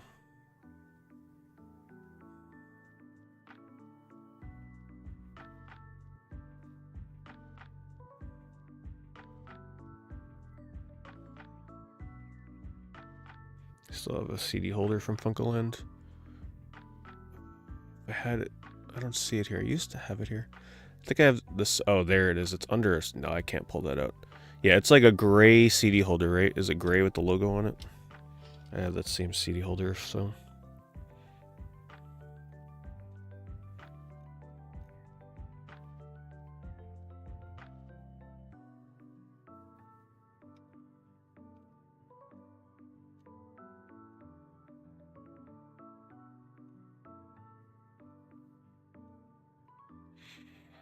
Yeah, I definitely would not be wanting to run into the same people at yard sales over and over.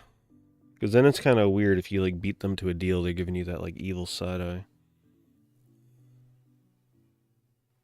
Yeah, soft case. Yeah, I got that same case. I think I bought it because it had a disc inside that I was actually interested in. That I needed. Person selling it on eBay.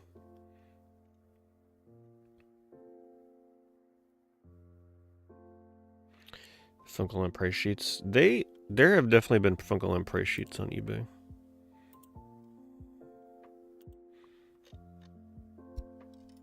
Let's see.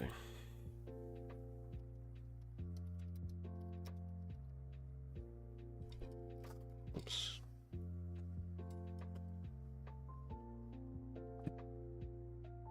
Grab my mouse.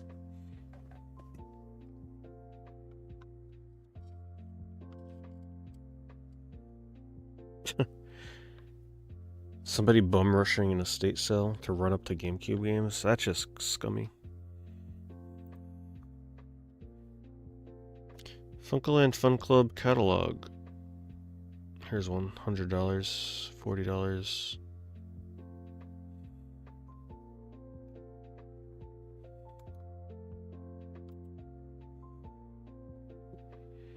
No, I don't think PS2 and GameCube will surpass Super Nintendo. Super Nintendo has cardboard boxes. It's kind of hard to top that, price-wise.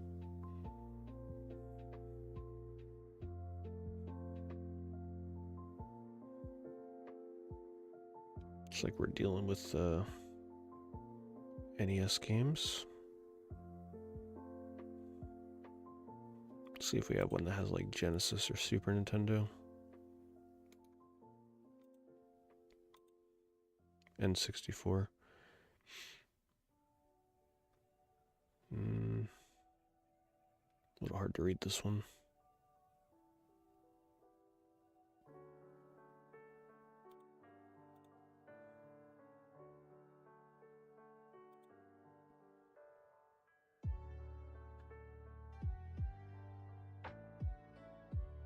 Here's some PS1 games.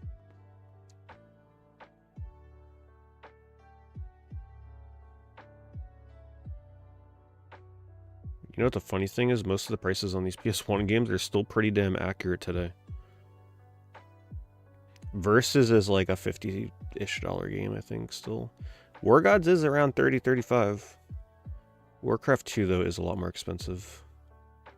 Warhammer, not that much. Wild 9 is 20 bucks, maybe? 15, 20. Wild 9 big box. What? Huh. I don't know what they mean by that. I don't remember there being a big box for Wild 9. Wild Arms for 28. Fairly accurate. Wipeout 35.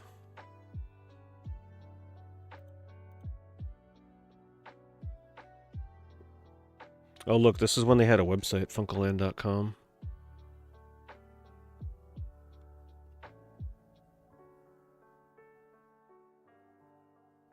Super Nintendo. Can't read it.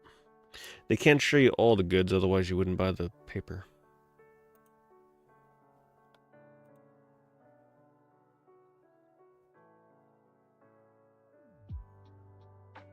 $19.99.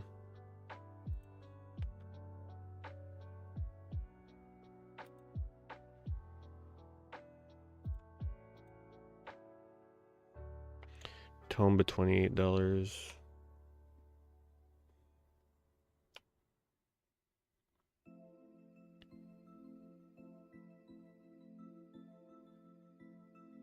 Power Slave was $4.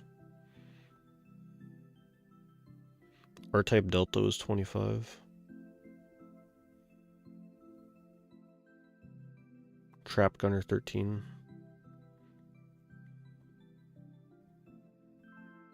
Here's N64.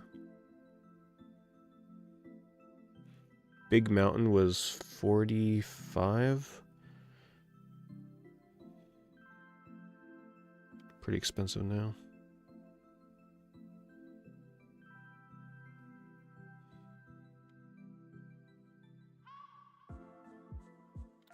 $50 for an N64 if you trade it in stuff. With trade-in of a working NES or Super Nintendo. They called it a deck. Regular price $60 without trade-in. Damn, that was a good deal for the 64. Over 100 titles, under 20 bucks.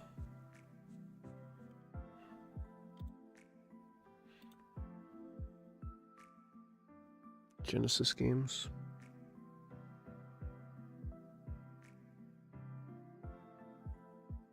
Wow, look at the prices on these. There's some games on here that are like under $1. Of course, a lot of them are sports games, but not all of them.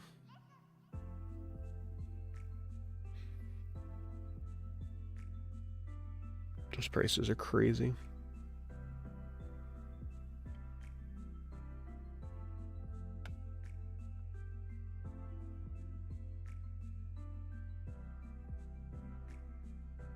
Trying to see if I see something super rare.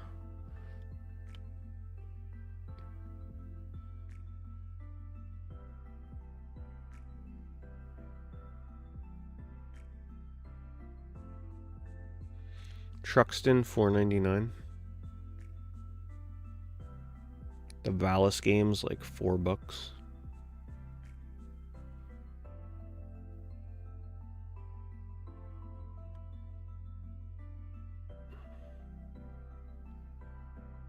It's pretty cool.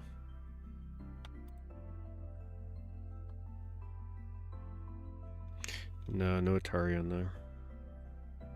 This is the only other one I see from 1992. They're not really showing you the list though. Super Nintendo. Nintendo. I couldn't see the C-name games, they didn't show them.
Yeah, there are expensive cardboard box Genesis games, but generally if there's one available in cardboard and clamshell, the people tend to spend a little more on the clamshell, because usually that means that the cardboard box is like the reprint version. In some instances, the cardboard box version can be more expensive if it's a hard-to-get variant. But, like, Castlevania is a good example. Bloodline's way more pricey for clamshell than the cardboard box.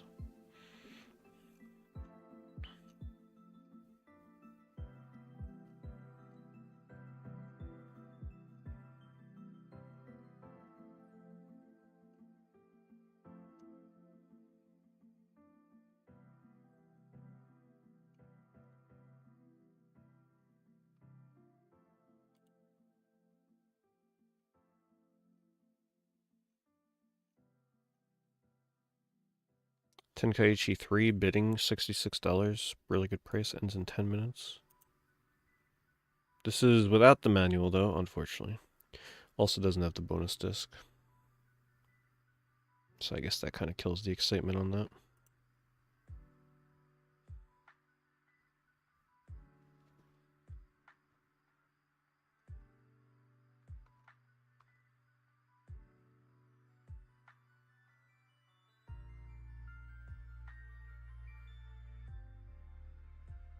It's a creepy ass picture in that. Waterloo Battleground 3.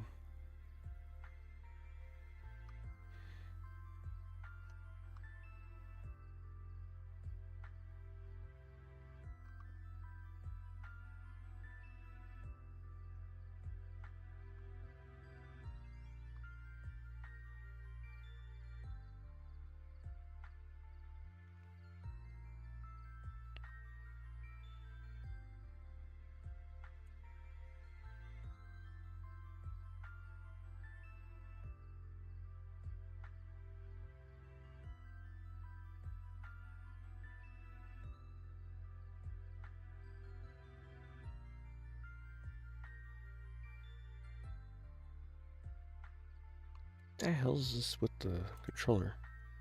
Oh, okay. I'm like, first I thought it was like a dirty paper towel or something.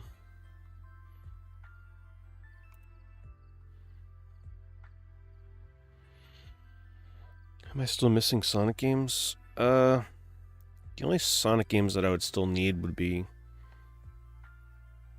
some of the Game Gear games, which, you know, I have access to with the various collections that exist, but physically I don't own a lot of the Game Gear ones. I was really trying to pick those up back in the day, but they were actually extremely hard to get, even back then, complete in box.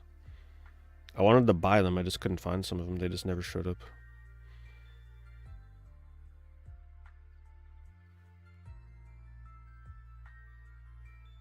Back when they were, you know, not as expensive as they are now. There's a reason they're expensive. Most of them are actually very rare.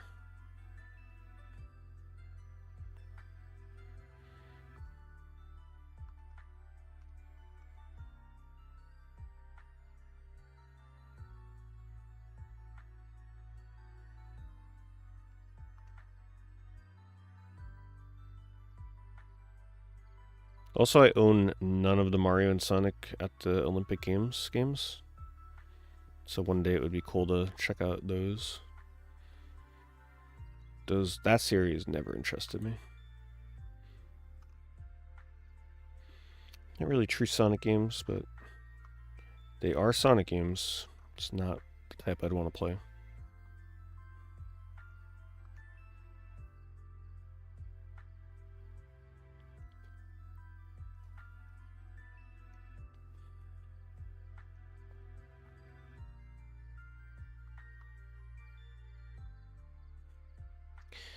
Every time I see this Dreamcast box.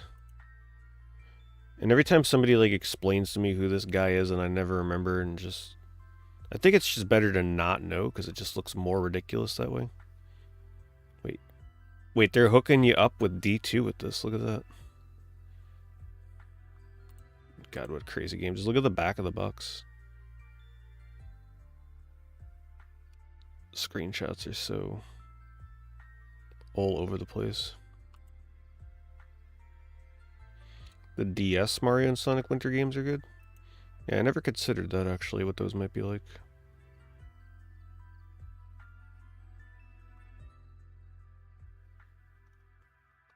Well, these days the best way to get a good price on games is eBay auctions and lots. Auctions are definitely where you're getting the best deals on eBay these days. You just gotta try and find one that slips under the radar. Otherwise, lots. You just look at the lot, see what games you want, figure out is it worth the price, and then go from there. Because a lot of times lots will be underpriced if you're like adding up the value of everything. Other than that, if there's like a specific game I want, I just watch that search term for that game and then just patiently wait for a good price to come up. It's pretty much all you can do these days on eBay.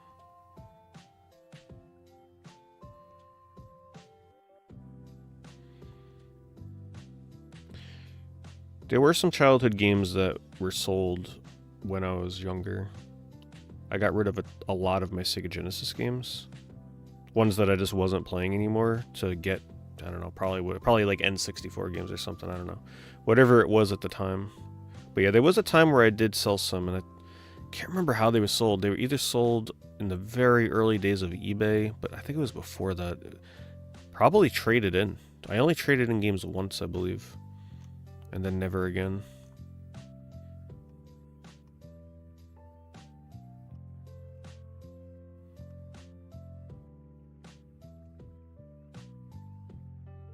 And the funny part is, when you used to trade in games, they wouldn't give you more money if it had the box and manual. It'd be the same thing. They did not care if it had the box and the manual or not.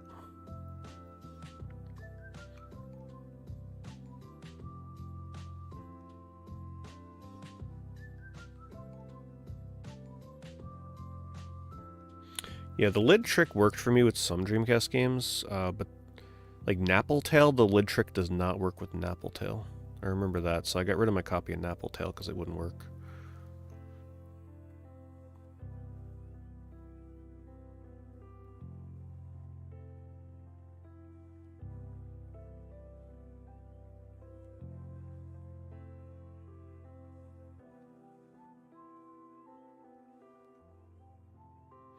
Well, my eBay streams will typically be anywhere between 4 and 5 hours usually, so you just look at the uptime and give you an idea.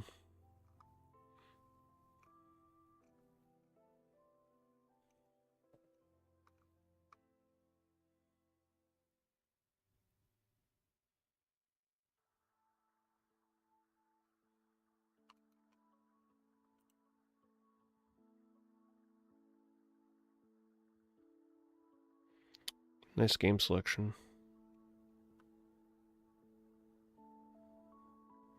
Kind of remember. Oh, we saw this last week. I remember the sugar and coffee jars in the background.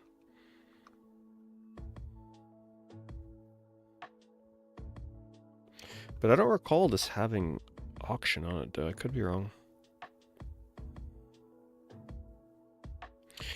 Even with the auction price, that's still kind of pushing it price-wise. This person's expecting a little too much on these. Oh, I guess it does have return to arms. Let's see, hold on.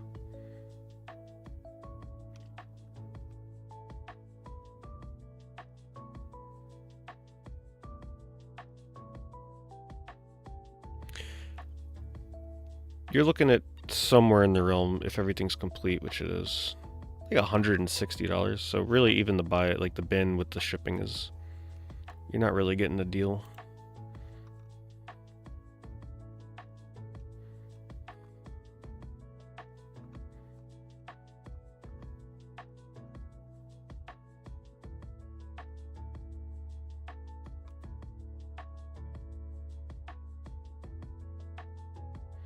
Oh, I don't know that kind of information. No idea how many have registration cards. That's a good question, though. I'm not sure if that info exists.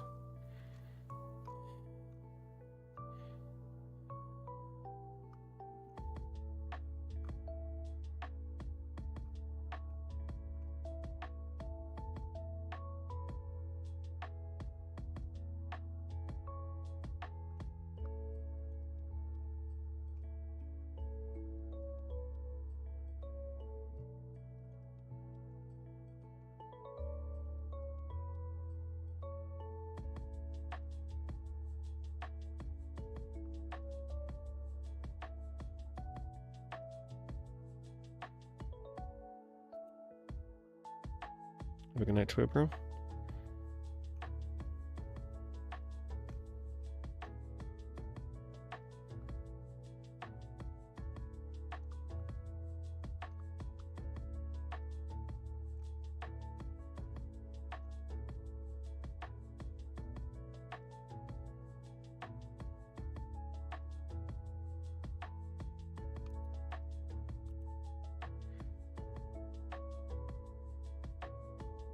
I was gonna say, something looked off with that cover. They are super sun faded.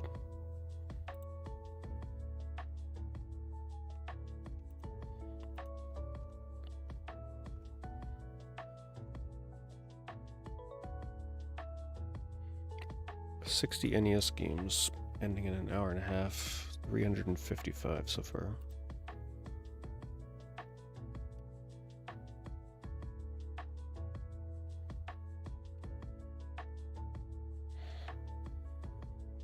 Nothing too out of the ordinary yet. I guess people just like the fact that most of them have the manual.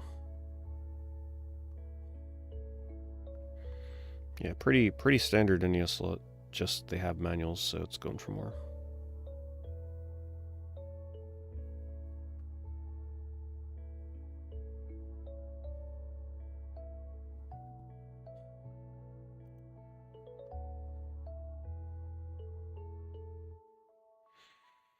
I do still have the Sonic SpaghettiOs can, yes.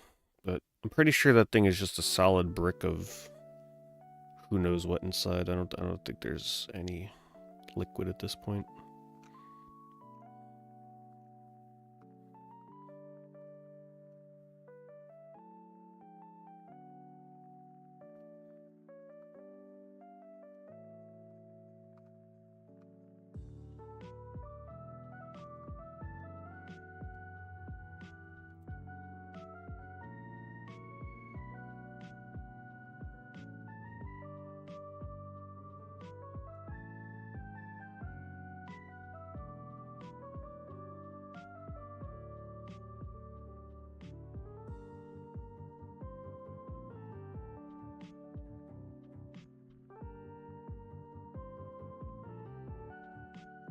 Sonic Lifesavers, yeah, I think there's still a couple of variants out there that I don't have. It's quite a few Sonic Lifesavers. Yeah. It's either liquidy inside still or just a solid brick. I try not to touch it very often. I don't want to be moving it around. Thanks, Jay Living. Thank you for the 37 months. 51 hours into Monster Hunter World. The grind is real. I'm sure it is. What weapon are you using?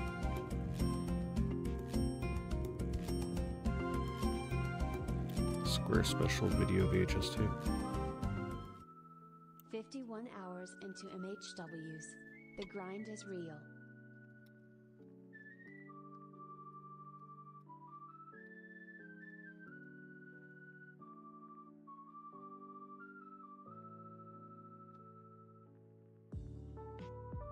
Oh, it's probably a buy it now.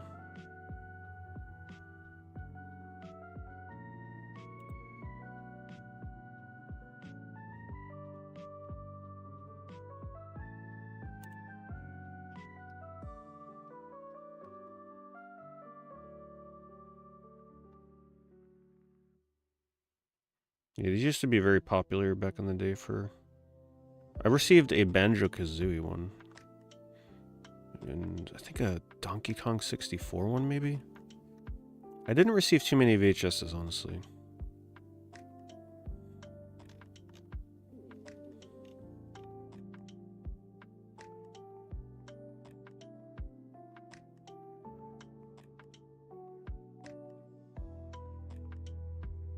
Anytime I get anything with tomatoes, it has holes and rust in it.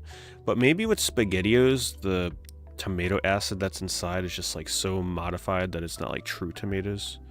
Right? It's probably like so processed that it doesn't have the same effect as real tomatoes.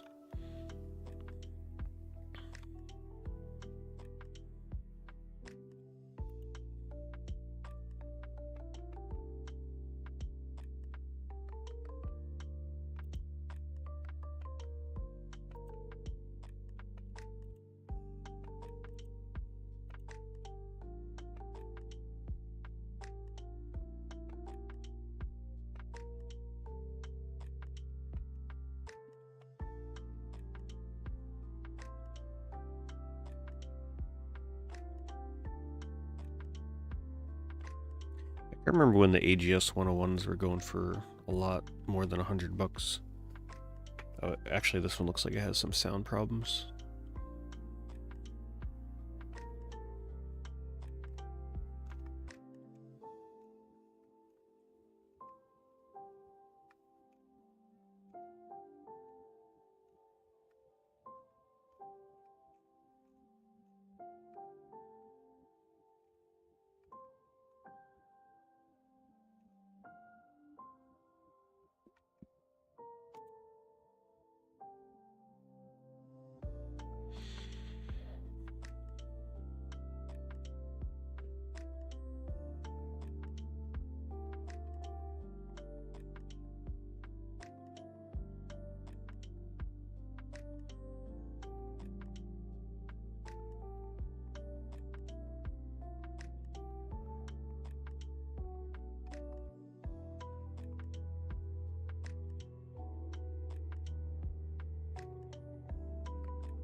Sorry to hear that, Nick Rimmer.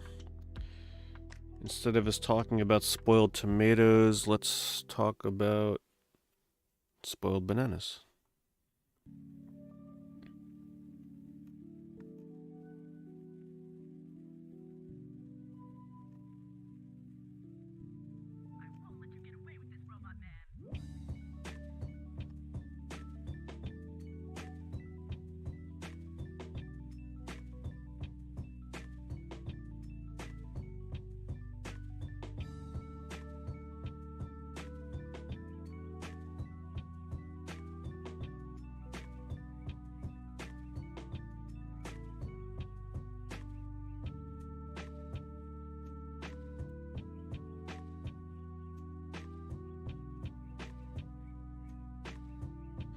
See, I don't like normal Nintendo searches like this.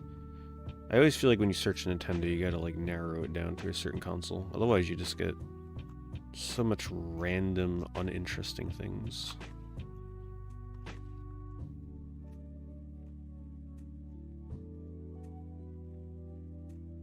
Oh yeah, this game comes out soon, doesn't it? This Rusty Rabbit game. I have a feeling this game is not going to be very good, but I kind of want it to be just because the rabbit has such ridiculous voice acting.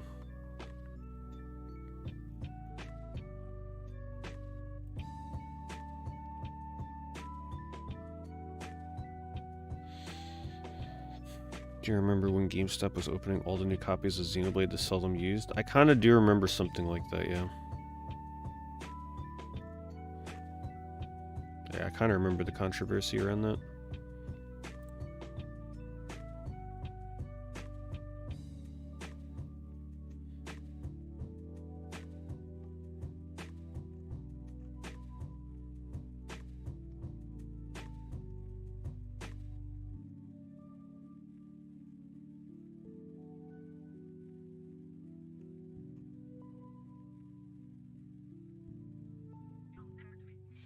Case only, no gamer manual.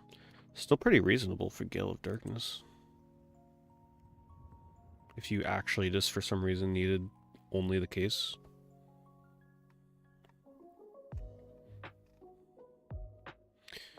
People here are asking $45, $50-ish, so you're getting it for about half the price of what other people are asking for it. If you needed the case, I'll link this.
What do you guys think they're going to do for Switch 2 cases?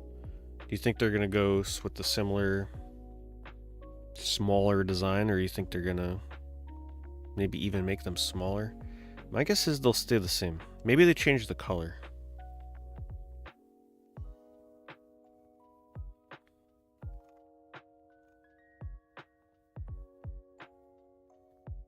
But then again, they're probably more likely to keep it clear and then just change the way the label looks.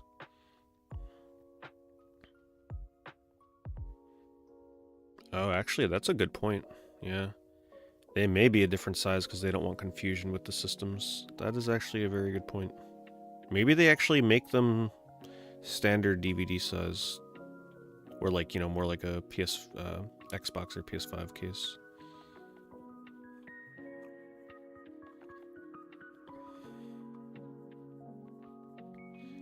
They should go DS size. I agree. I miss the small little cases that we used to get for games like that. Hope we get artwork on the side. Yep, I also agree. I also am not a fan of the universal red spines on Switch games.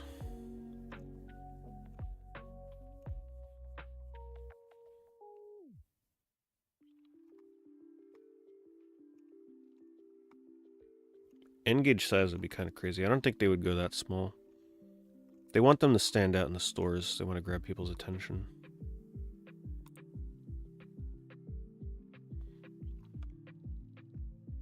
Speaking of DS, let's search for DS. We haven't done a DS search in a while. Let's do complete.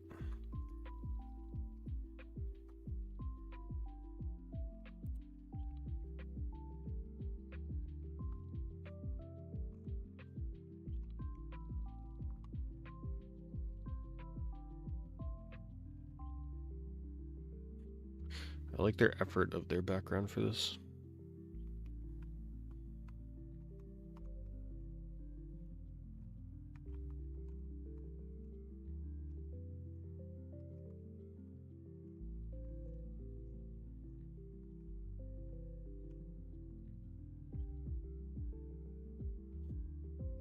I like that they've chosen to use the insert paper instead of the cover of the game because the cute little chihuahua is like, please buy me.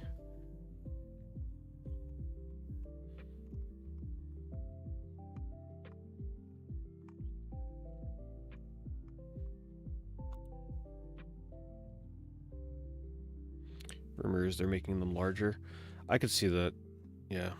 It is a good point. They don't want people to get confused with regular Switch games.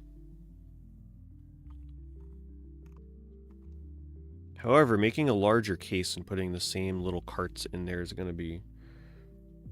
That's going to look really awkward when you open that case up. Yeah, new 3DS had so few exclusives. I mean, you had Xenoblade.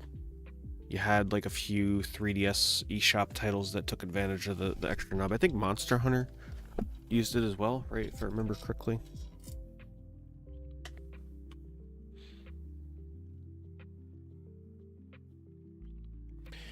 Yeah, one of the exclusives was that 3 Down Stars game, which I played, and it was alright. It was okay. Is it worth buying a new 3DS for? No. But that is definitely one of Nintendo's biggest flops that they just never speak of.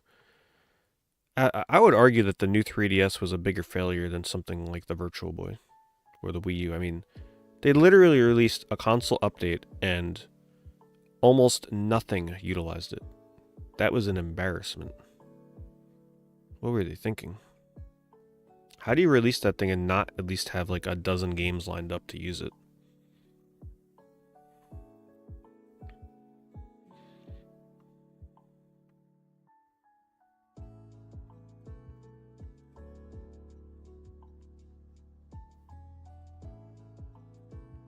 Right, was this one of them?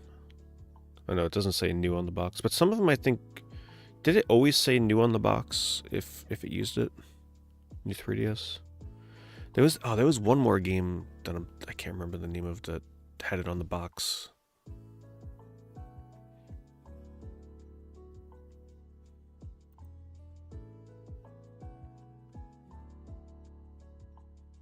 None of the Monster Hunters used it. And man, those would have been perfect for it.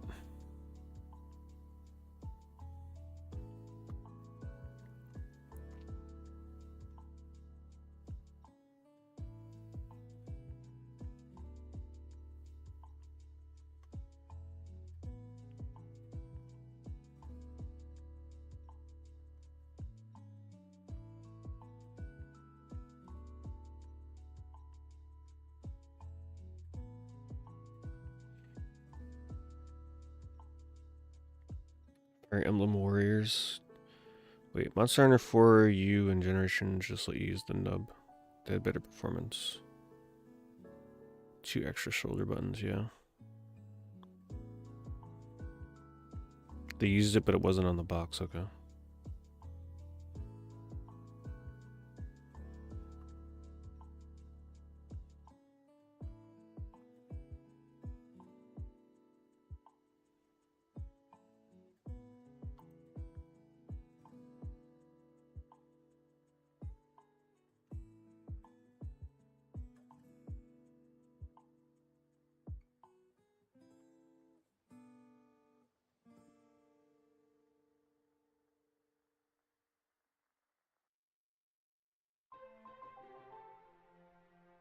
Tenchu Dark Secret. I miss the days where they would try and do naming conventions on the DS where like they would make the subtitle of the game for the acronym of DS. That would be a fun little sub collection to do. Collect every DS game that does that gimmick.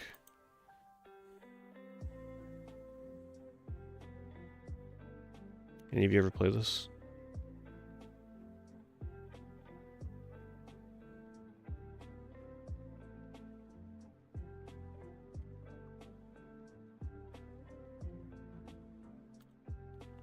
I really miss those primitive 3D engine DS games.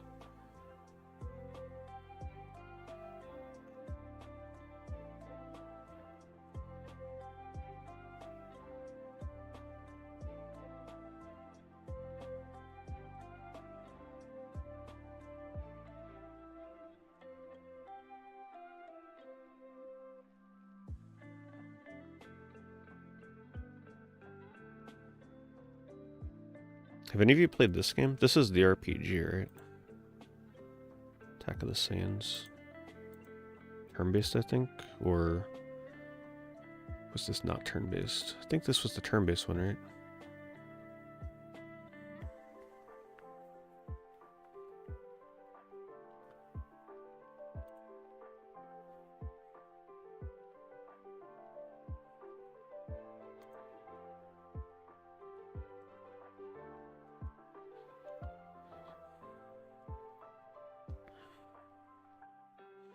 Is this a 3D engine, Tony Hawk? Downhill on the DS? It was. I always really liked 3D on the DS. I don't know what it was. They looked so primitive, but I always appreciated 3D games on the DS because it really felt like it was pushing the system to its limits.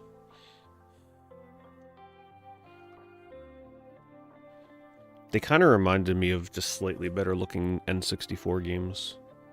I think that's why I liked them. Kind of felt like a little handheld N64.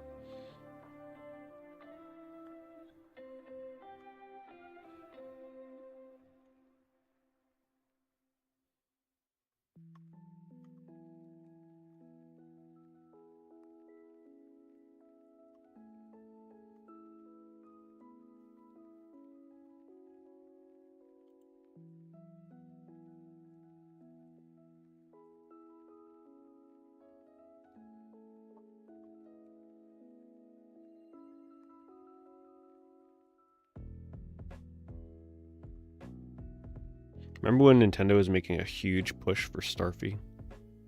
And then it pretty much ended with this game.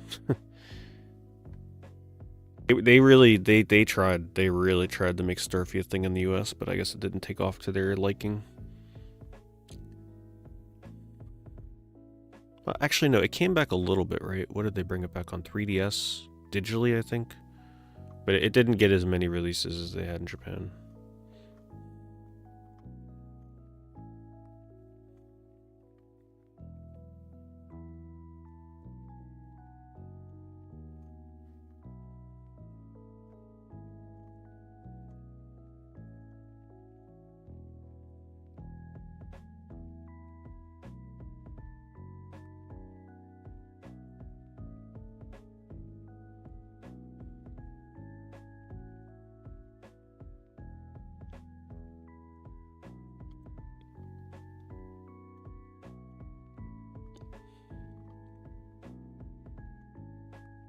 This game was always pretty cool. Power of Illusion. I did a video for this, a review of it. Excellent platforming, and the 3D looked really good, but there was like a hub world that slowed the game down so much where you'd like talk to all the characters, and oh man, that ruined it. But the actual levels were really good.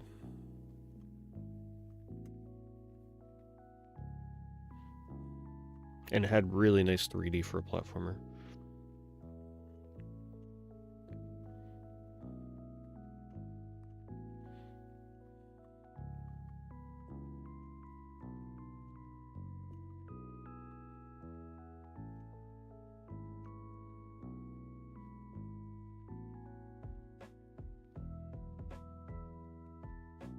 Yeah, Street Fighter did look really good on the 3DS.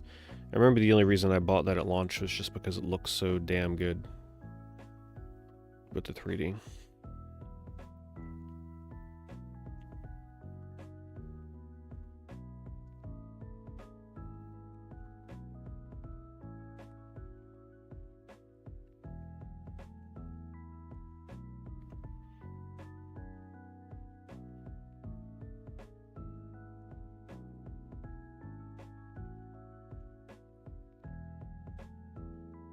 What the heck is this? It's like a knockoff Monster Rancher. Oh my god, that looks terrible. Animate. To raise your very own animate from a small baby hatchling to a mature animate. Make sure that your new friend is both healthy and happy while playing with it, feeding it, training it, and more. If you're up for a challenge, raise multiple animates all at once. Only you know what's best for your new friends, so make sure that you pay close attention. So it's like a Tamagotchi. Neopet kind of thing. Those screenshots look very boring. This is honestly one I think I see the spine of this game more. I don't think I ever see the cover of it very often. I have not played Photo Showdown, no. Yeah, that was one of the few games that actually utilized the DSi.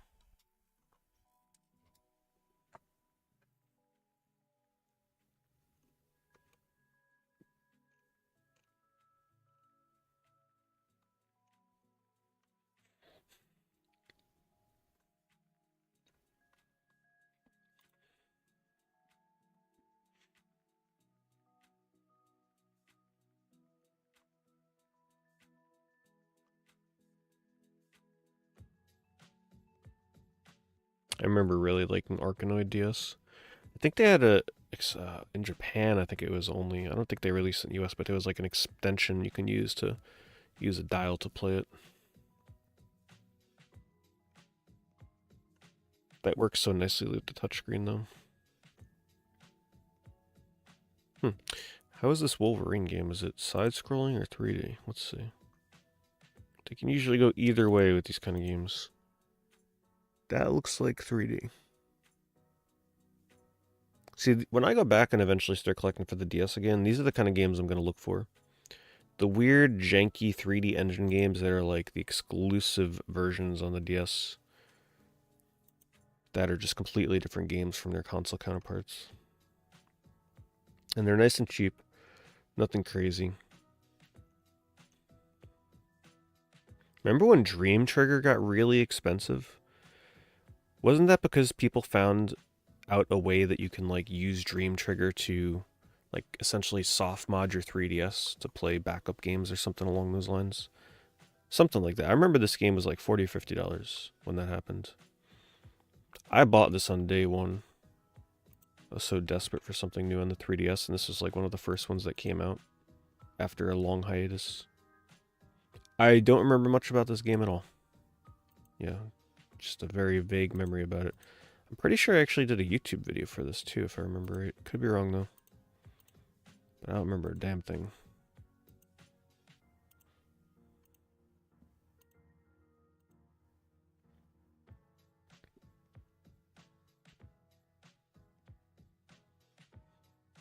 Cubic Ninja did that also. Yeah, I remember that.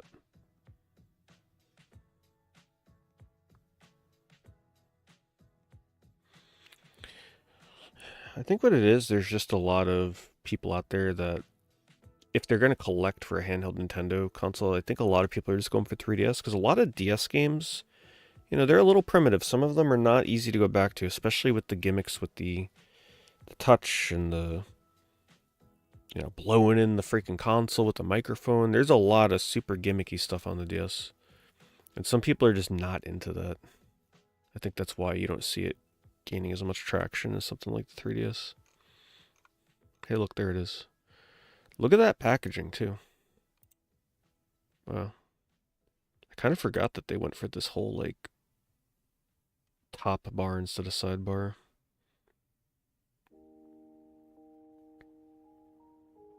What a gimmick. I mean, what a...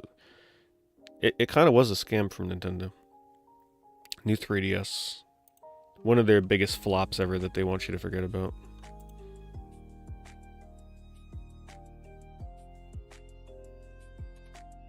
Maybe I'm wrong. Maybe I was mixing up Dreamcatcher with Cube Ninja.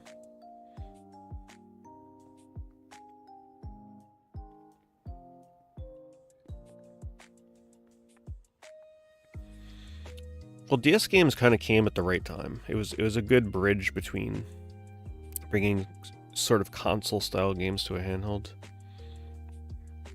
It was more unique and fresh at the time. Because I don't know how you could play Mario 64 when the DS launched and not be excited about something like that. Mario 64 was a huge deal. Getting something with those kind of visuals on a handheld was crazy.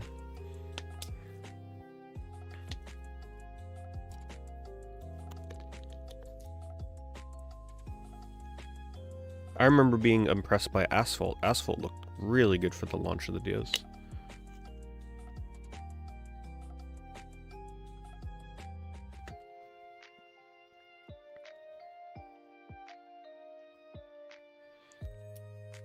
This game has gone way up over the years, sideswiped.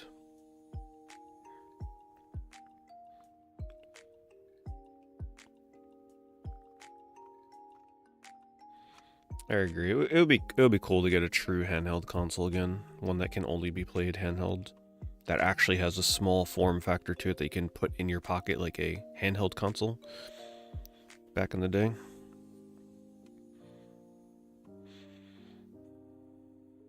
I don't think we're ever gonna get it again though. I didn't do any camera stuff on PSP, no. I love this cover. I wonder why they dropped this design for Bub and Bob. Never saw that design ever again. Wonder why.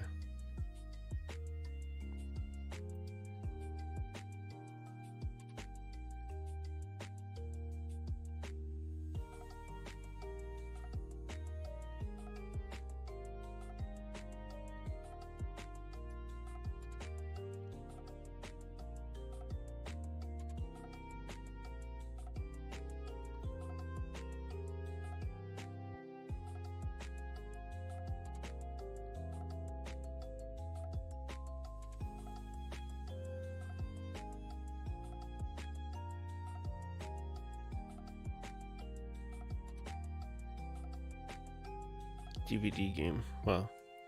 History Channel was putting out DVD games. Who misses these kind of covers? Advertisements, these fake ass staged playing games with the family scenario. Controller. Oh, he's using the DVD remote.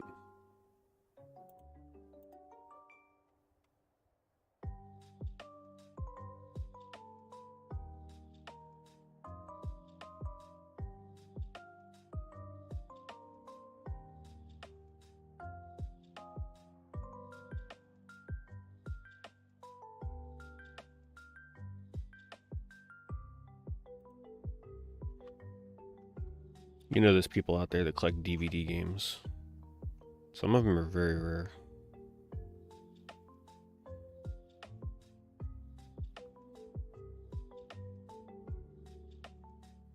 Yeah, I've seen the Wizard of Oz game. I think it was because there was a video that was put out that brought a lot of attention to it. It's a cool game. At the prices it goes for now, I would not recommend it unless you're like hardcore into Wizard of Oz.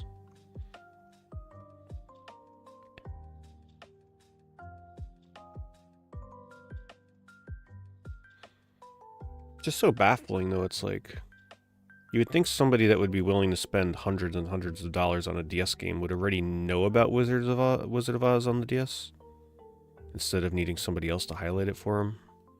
If that was the reason it went up, which I think it was. It's like, man, if you're ready to drop like $400 on a DS game, wouldn't you kind of have already known about the game by now and picked it up if it looked interesting to you? It's kind of weird how that works.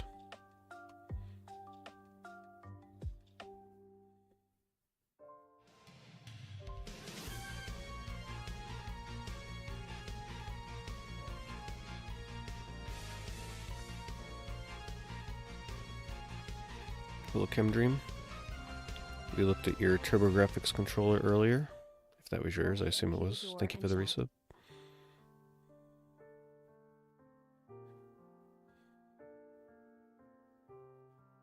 I do not collect Magic the Gathering, no. Zero interest in it. I dodged the Lord of the Rings set, and I have no intention of getting the Final Fantasy set, which I think is crazy overpriced anyway. Yeah, no Magic the Gathering for me.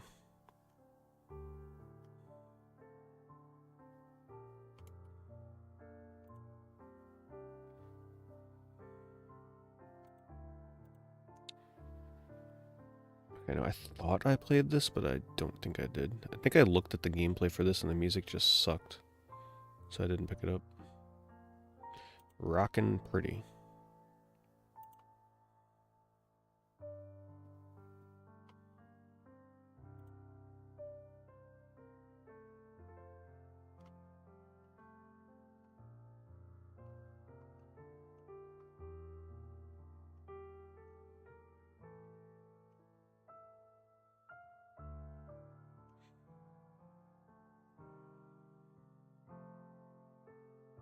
Spider-Man Magic. Yeah, I don't really care for card games that keep doing collabs like that. I don't want any cards like that. Magic is just trying to figure out what works for them to keep selling cards, and apparently expensive collab releases is the way to go for them.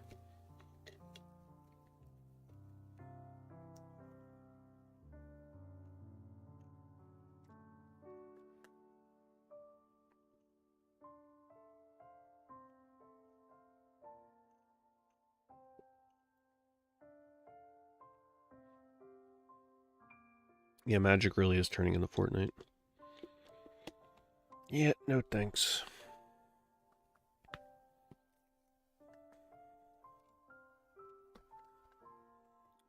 They revealed the new MetaZoo anyway, which looks alright.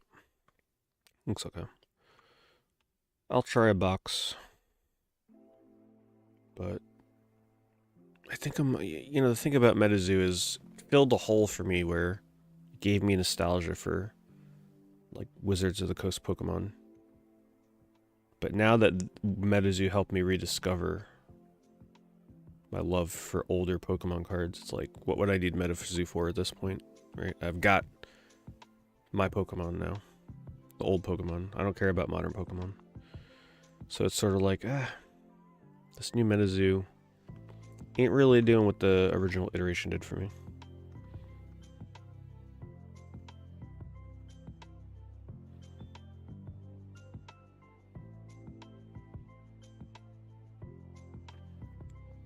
It's coming from a new company. Yep.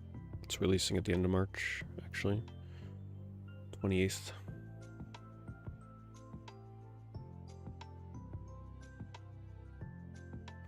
They print it in the US now.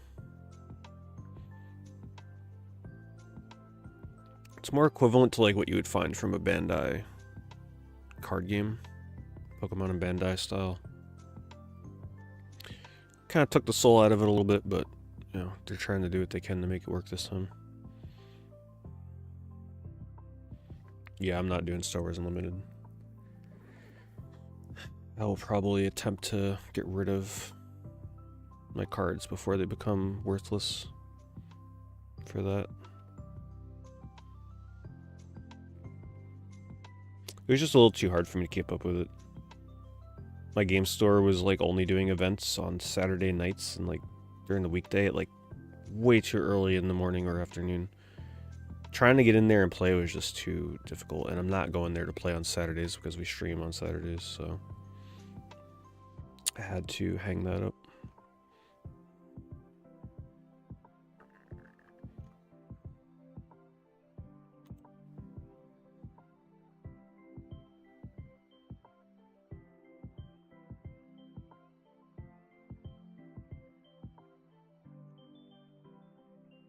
Atari Greatest Hits. Were these like exclusive versions of Atari games on here, I'd assume?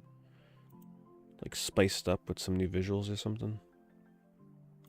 Doesn't really show you what they would look like.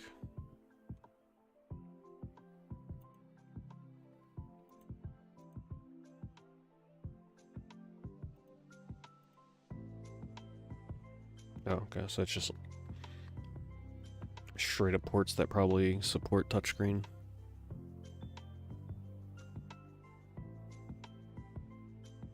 To keep releasing the same cards. When you say they keep releasing the same cards, what do you mean? Like reprinting sets, or do you mean the new cards they're releasing are just too similar to the past ones?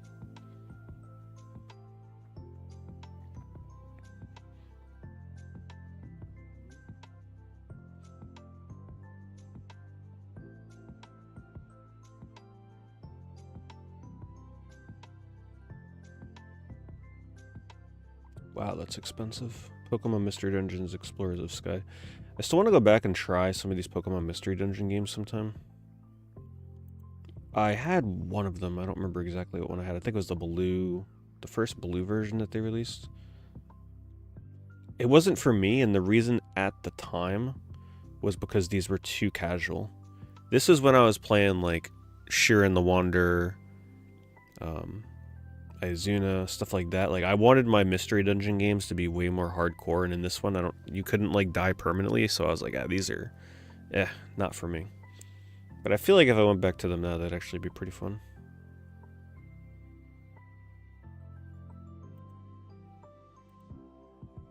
How did these work again? Could you like find rare Pokemon? Would you just like come across something like a Mewtwo like out of nowhere? Like how did this work?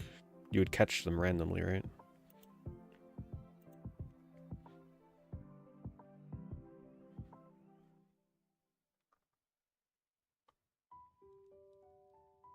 Not legendaries. But they do have like just rare Pokemon that will appear out of nowhere, right? Kind of like a 1% chance to appear sort of thing. I think I would be pretty into it now. That I'm interested in, and I still never played the Poke Park games, the two on the Wii. Those are two series that I haven't really dabbled in. But before anything, Pokemon Snap 2. That'll probably be one of the first games I try to pick up and play on the Switch too. Because if I remember right, the performance was apparently okay on the Switch for that game, so if they can bring the frame rate up a little bit, I'd try it out.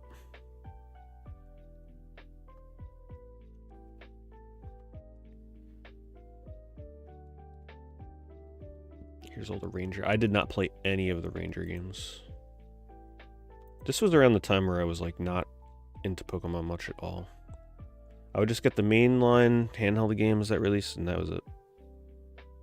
These are the ones that scratch the hell out of your screen though, right? I feel like I would need to buy a second 3DS or DS just to not mess up my good ones for these games.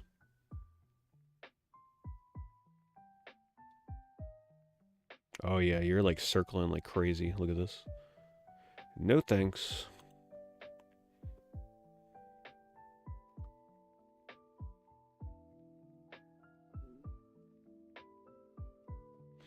Yeah, it was kind of weird, wasn't it? People were always asking for Snap 2, and then we got it, and like people talked about it for 2 days, and then you never hear about it anymore. That one, the hype went pretty quick for Snap 2.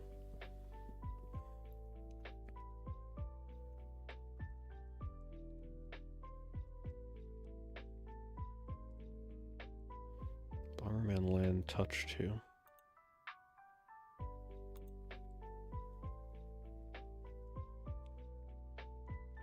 Oh, this is when they were like making a bunch of mini games and stuff.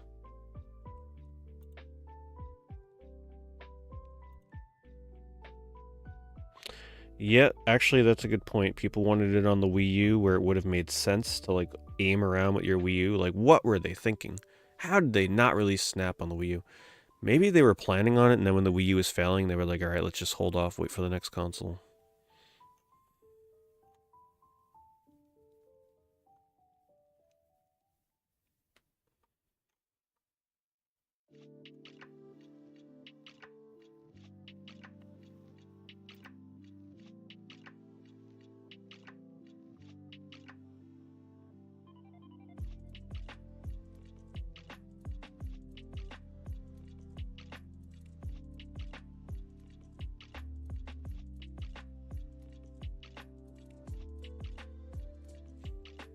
Super Bomberman R2, yeah. Well, that was the one that I bought day one.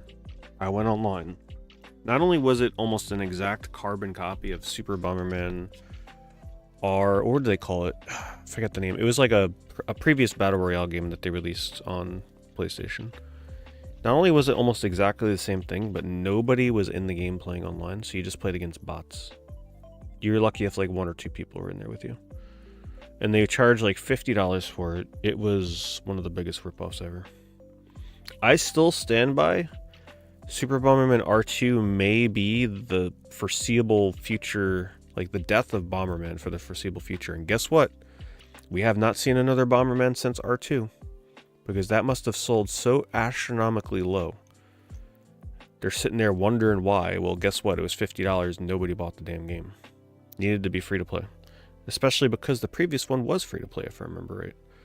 How do you go from being a free to play Battle Royale game to a $50 game and expect people to buy it? And yeah, there's been no news about a new Bomberman since the release of that game. And I think it's going to be a bit before you see one.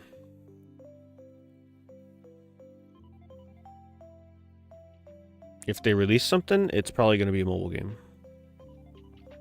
The all-time peak on Steam was 220. That's more than I expected, honestly. And I think it was crossplay, if I remember right. I think it was crossplay with consoles, at least.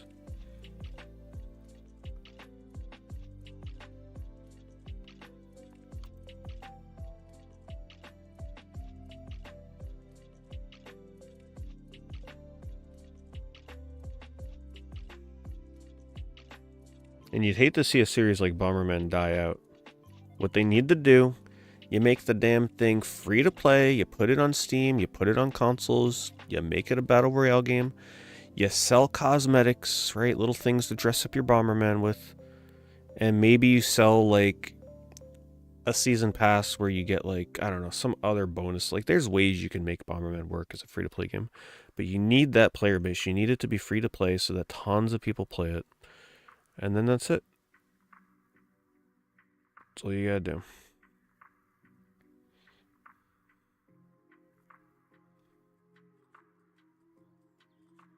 Six 3DS games. Actually, it looks like a pretty good lot. It's like $15 a game. Most of these now, though, are a little outdated or have other versions, but still $15. Bravely Default, Metroid, Fire Emblem, Zelda, Theater Rhythm, LBX, which I remember us looking at years ago and it looked alright. I'll link this in case there's someone out there collecting for 3DS. But keep in mind, like, most of these are a little outdated at this point, but maybe you just want the 3DS version.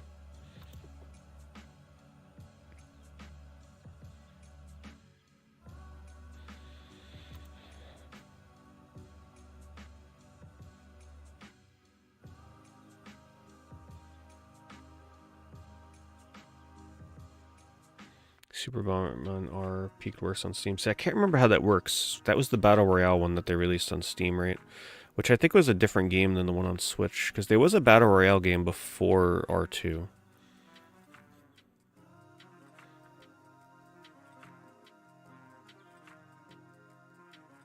Well, like Theater Rhythm, for example, there's like newer versions of Theater Rhythm that will essentially come with all the songs in that one. Bravely Default, there's like another version you can play.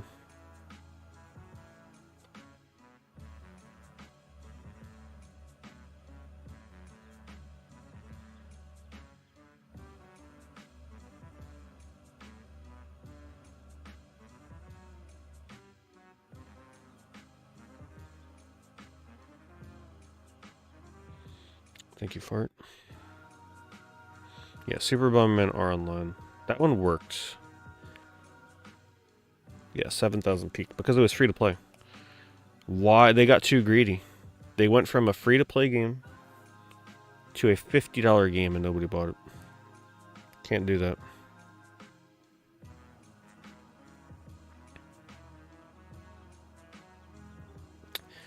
Still don't think I ever picked up the store game. This was always supposed to be pretty good.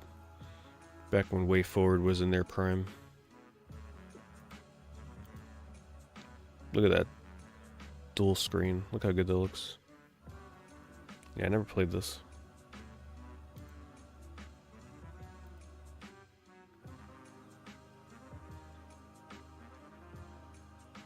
Yeah. No, it was almost exactly the same damn game. Bomberman R2 and R1. So dumb. One of the dumbest things I've ever seen for a series. Because I loved the first R. I played it online quite a bit. And when I played the second one, I was like, wow, this is like the same freaking game. It's just that they added a terrible single-player mode that was worse than the online mode.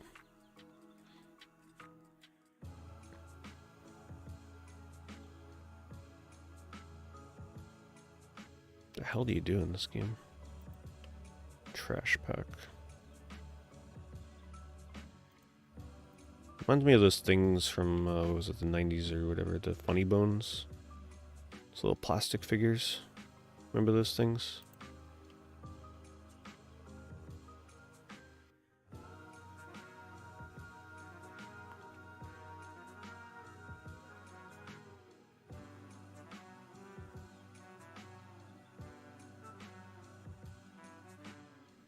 I had a small Funny Bone collection.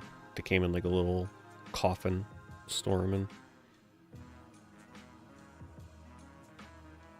See if I wonder if they're on eBay. They were called Funny Bones, right?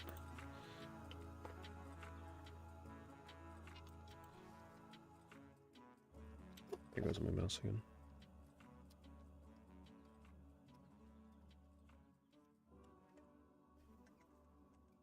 Or maybe not. What were they called? Something, oh, Crazy Bones, right?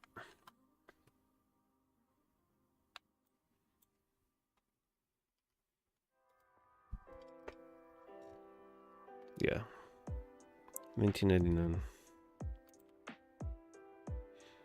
Just think this is what kids used to get excited over collecting. Just little pieces of clear plastic like this. Decapitated heads of Toy Story characters. I definitely wasn't collecting it while that was a thing. Oh, this is a Toy Story line?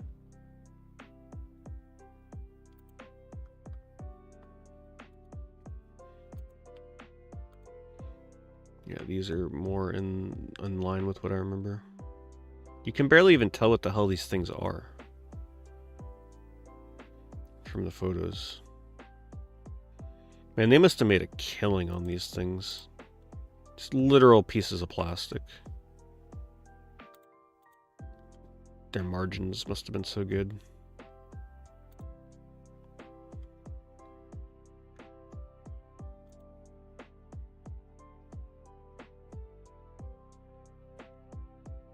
Wow, they had funny Crazy Bones plushes. $100 for them.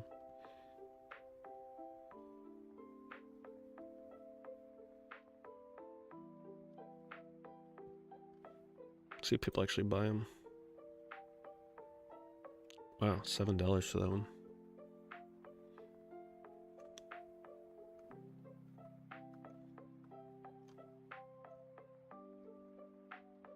$25 for that one. From McDonald's. They're selling decent, like a few a day, it looks like. They had an Amy Crazy Bone figure? Really? That means there must be a Sonic. I've never seen that before. Wow, it was officially licensed and everything.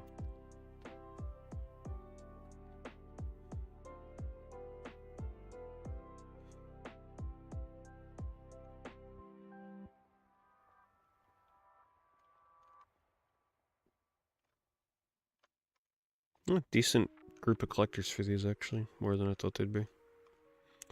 Yeah, good old Pogs. Pogs are fun to collect. They're releasing My Pet Monster. I don't think I remember what that is. Oh, wait, I don't think I didn't have one of those.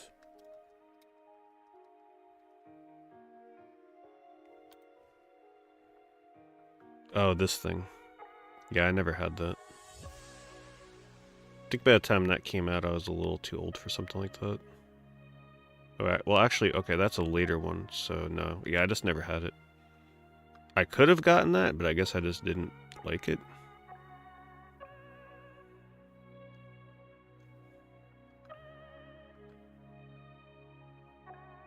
$250.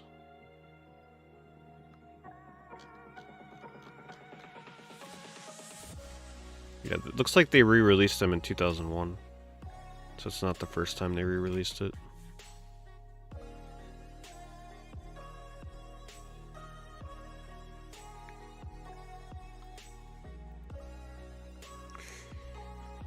Alright, I think I'm gonna call it there though.